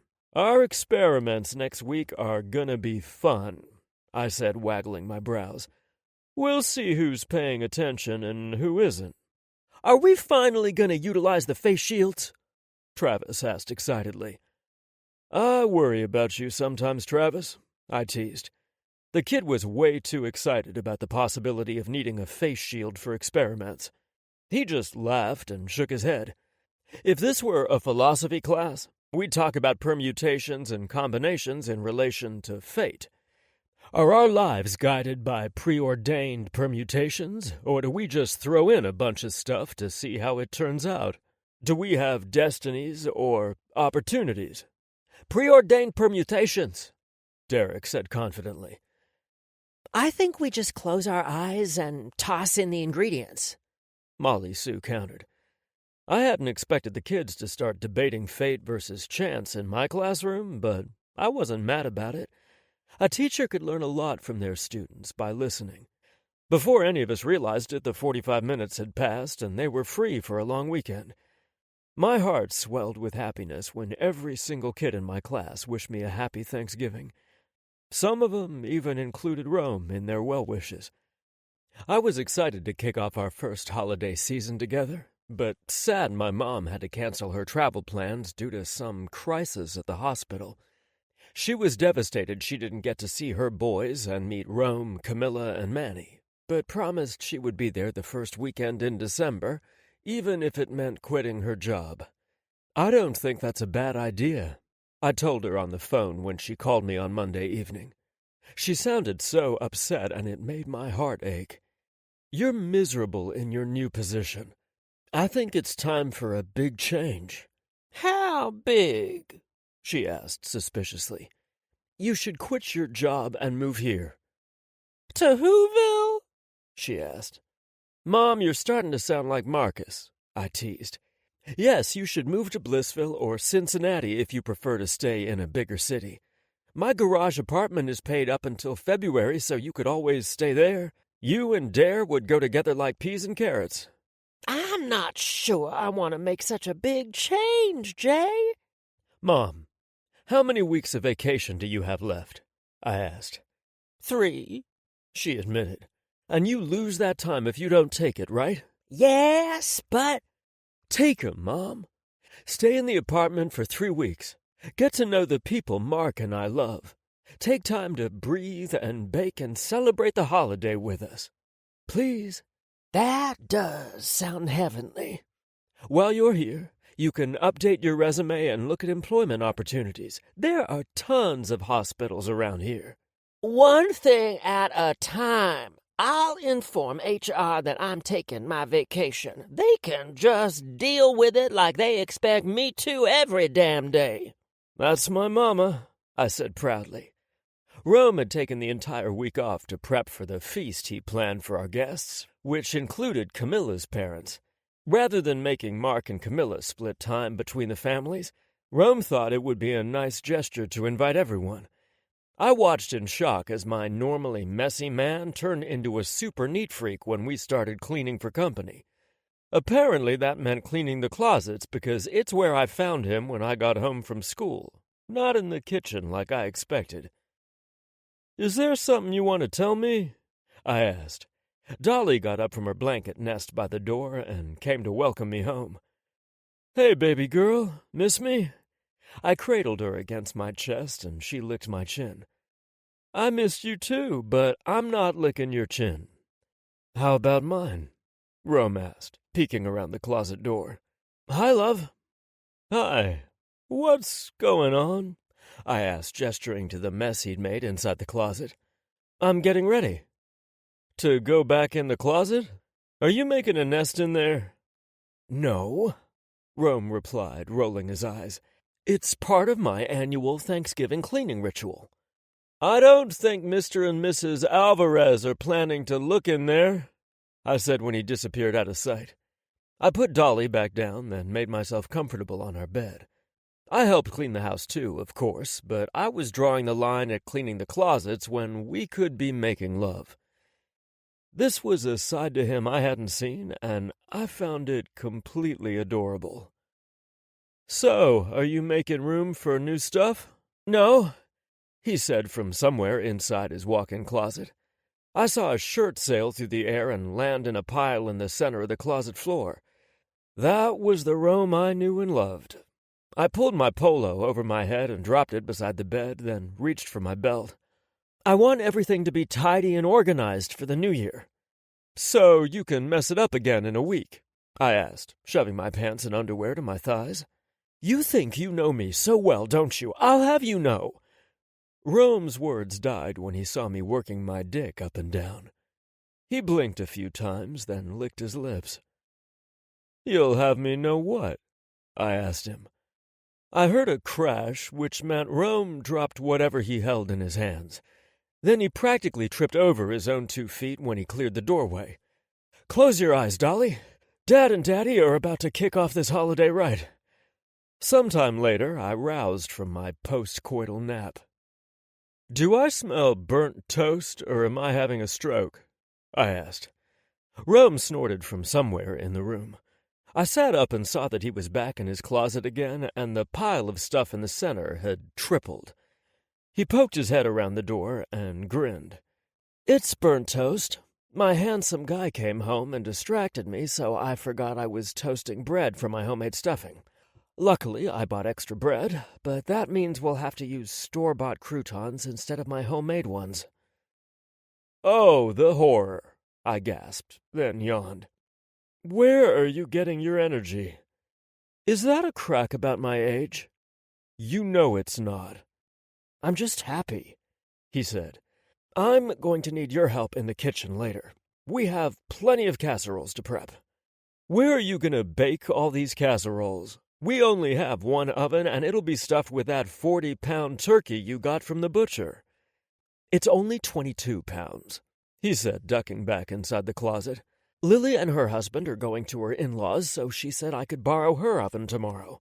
We're going to need a double oven, I told him.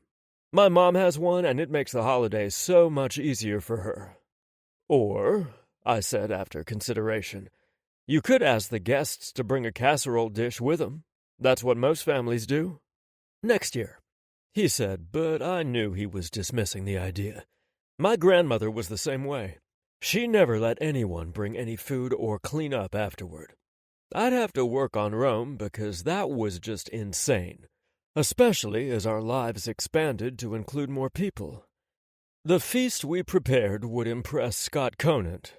I miss having my mother there so much, but we FaceTimed her so she could meet Camilla's parents and feel like she was there with us.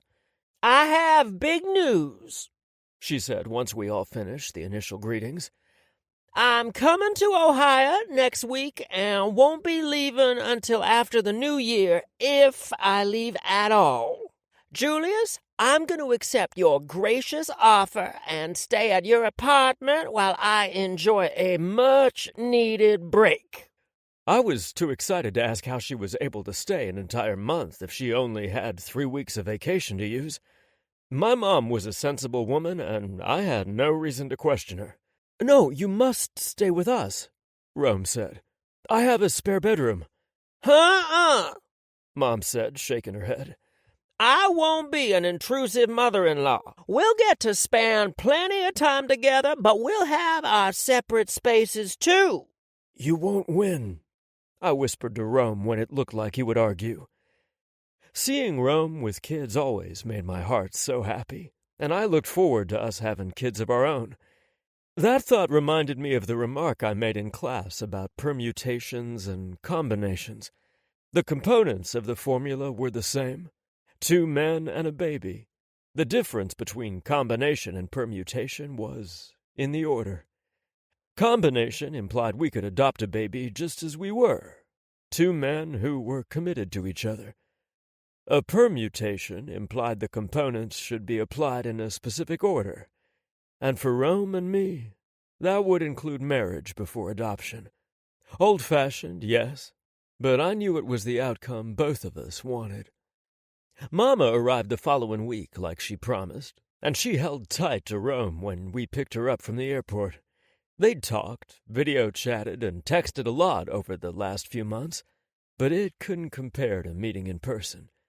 She cried, and Rome got choked up too.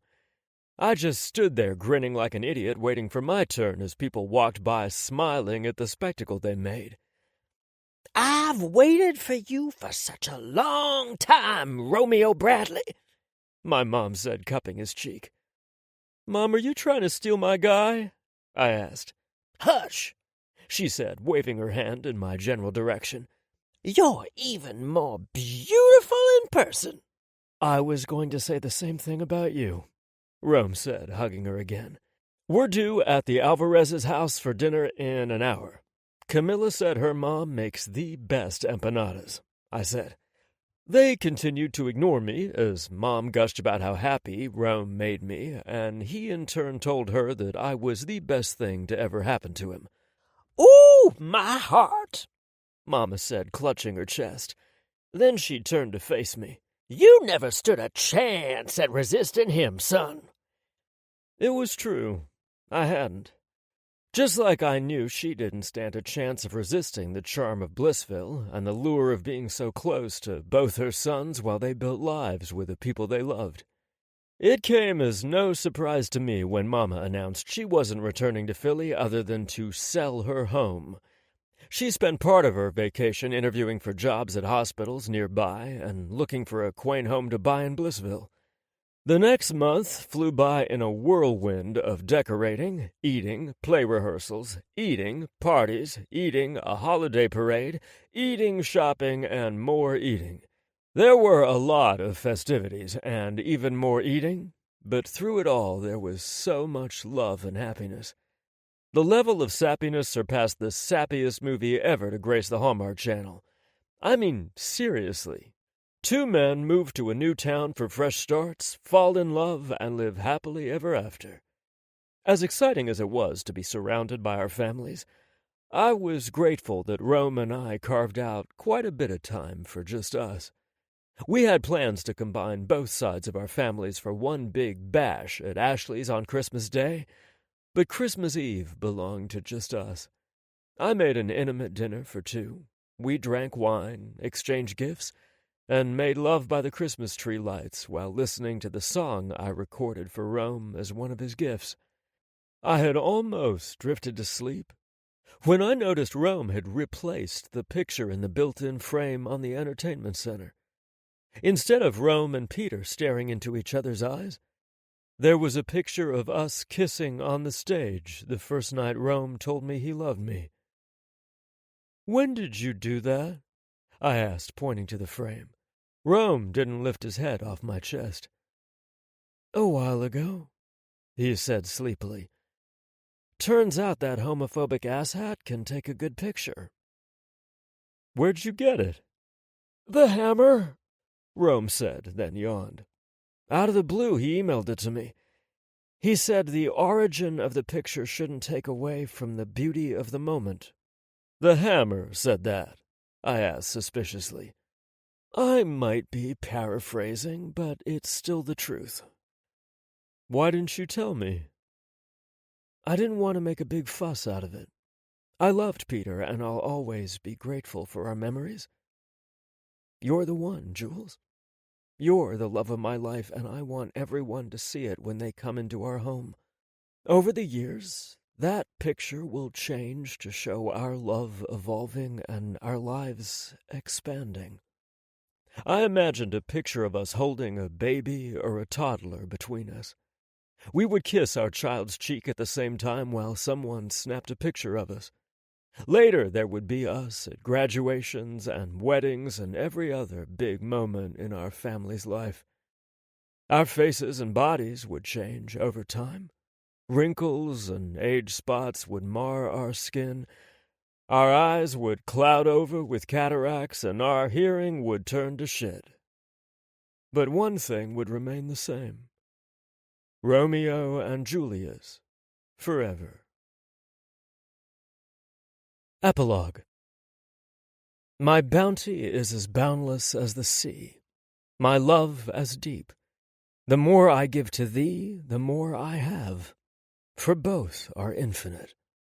William Shakespeare. Love is the ultimate superpower. The more you love, the more you're loved in return. Love is boundless, depthless, and knows no limits. Romeo Bradley. I knew I would be emotional when I stood off to the side of the stage and watched the kids perform their heart out for our families, friends, and our community.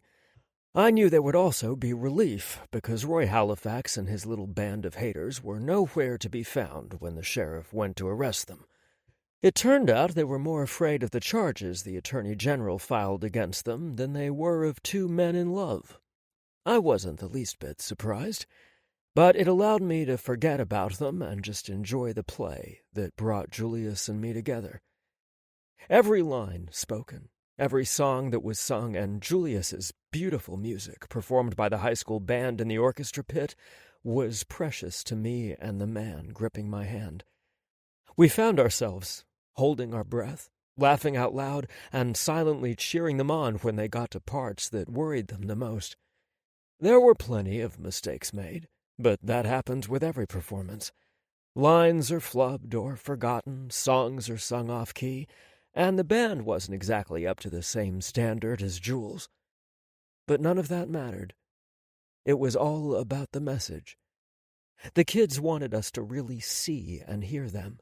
They wanted to turn us inside out, and there wasn't a dry eye in the theater when the last line was delivered. When the curtains came down, Clara, Ellie, and Curtis bull-rushed us, nearly knocking us over. "Thank you so much," Curtis said through his tears. "This means everything to us." "We love you, Dr. Bradley and Mr. S., but not in a creepy way," Clara said. "Yeah, what they said," Ellie added. The performers gathered behind the red velvet curtains, waiting for their curtain call, while the crowd continued to cheer wildly. "Thank you for letting us be a part of something special," Julius told them. The message in your play is bigger than the three of you, or even the five of us, I told them. This is something everyone can relate to regardless of how they look, their financial situation, or how they love. We're proud to have played a role in making this play a reality. Over their heads, I saw the curtain go up and the actors join hands and take their bows. The cheers got even louder, so they bowed again. Mark Vaughn stood at the end of the front row, and he turned and waved for the five of us to join them. "Should we?" Ellie asked, biting her lip. The three of you need to go out there and receive the praise for what you created, I said. Smile big, because Channel 11 is here. "What?" Clara asked. Didn't I tell you that? They shook their heads. Huh. I guess we can keep some secrets in this town after all. I had to obtain signed permission from their parents to allow the news channel to record the production and for the interviews with the Hammer that were to follow during the after-party. He wanted to do a special about these kids, their message, and how the small town of Blissville turned out to love and support them. Go on and take the stage. Ellie's chin wobbled as she pulled her best friends with her onto the stage. I didn't think the crowd could get any louder, but I was wrong. They waved to the audience, took a bow like the performers, then turned to face us. Clara, Ellie, and Curtis waved their hands for us to join them too. "I look a mess," I said to Jules. "You look beautiful," he countered. "We don't want to let the kids down now." Jules held out his hand for me to join him. "Are you coming with me?" In his eyes I saw my future. In his smile I rediscovered joy. In his heart I made my home. This man turned me inside out, and I would follow him anywhere. This concludes Inside Out by Amy Nicole Walker. Narrated by Joel Leslie. Copyright 2019 by Amy Nicole Walker. This unabridged audiobook is published by arrangement with Amy Nicole Walker and was produced in the year 2020 by Tantor Media Incorporated, a division of Recorded Books, which holds the copyright thereto. Please visit tantor.com for more information on our growing library of unabridged audiobooks.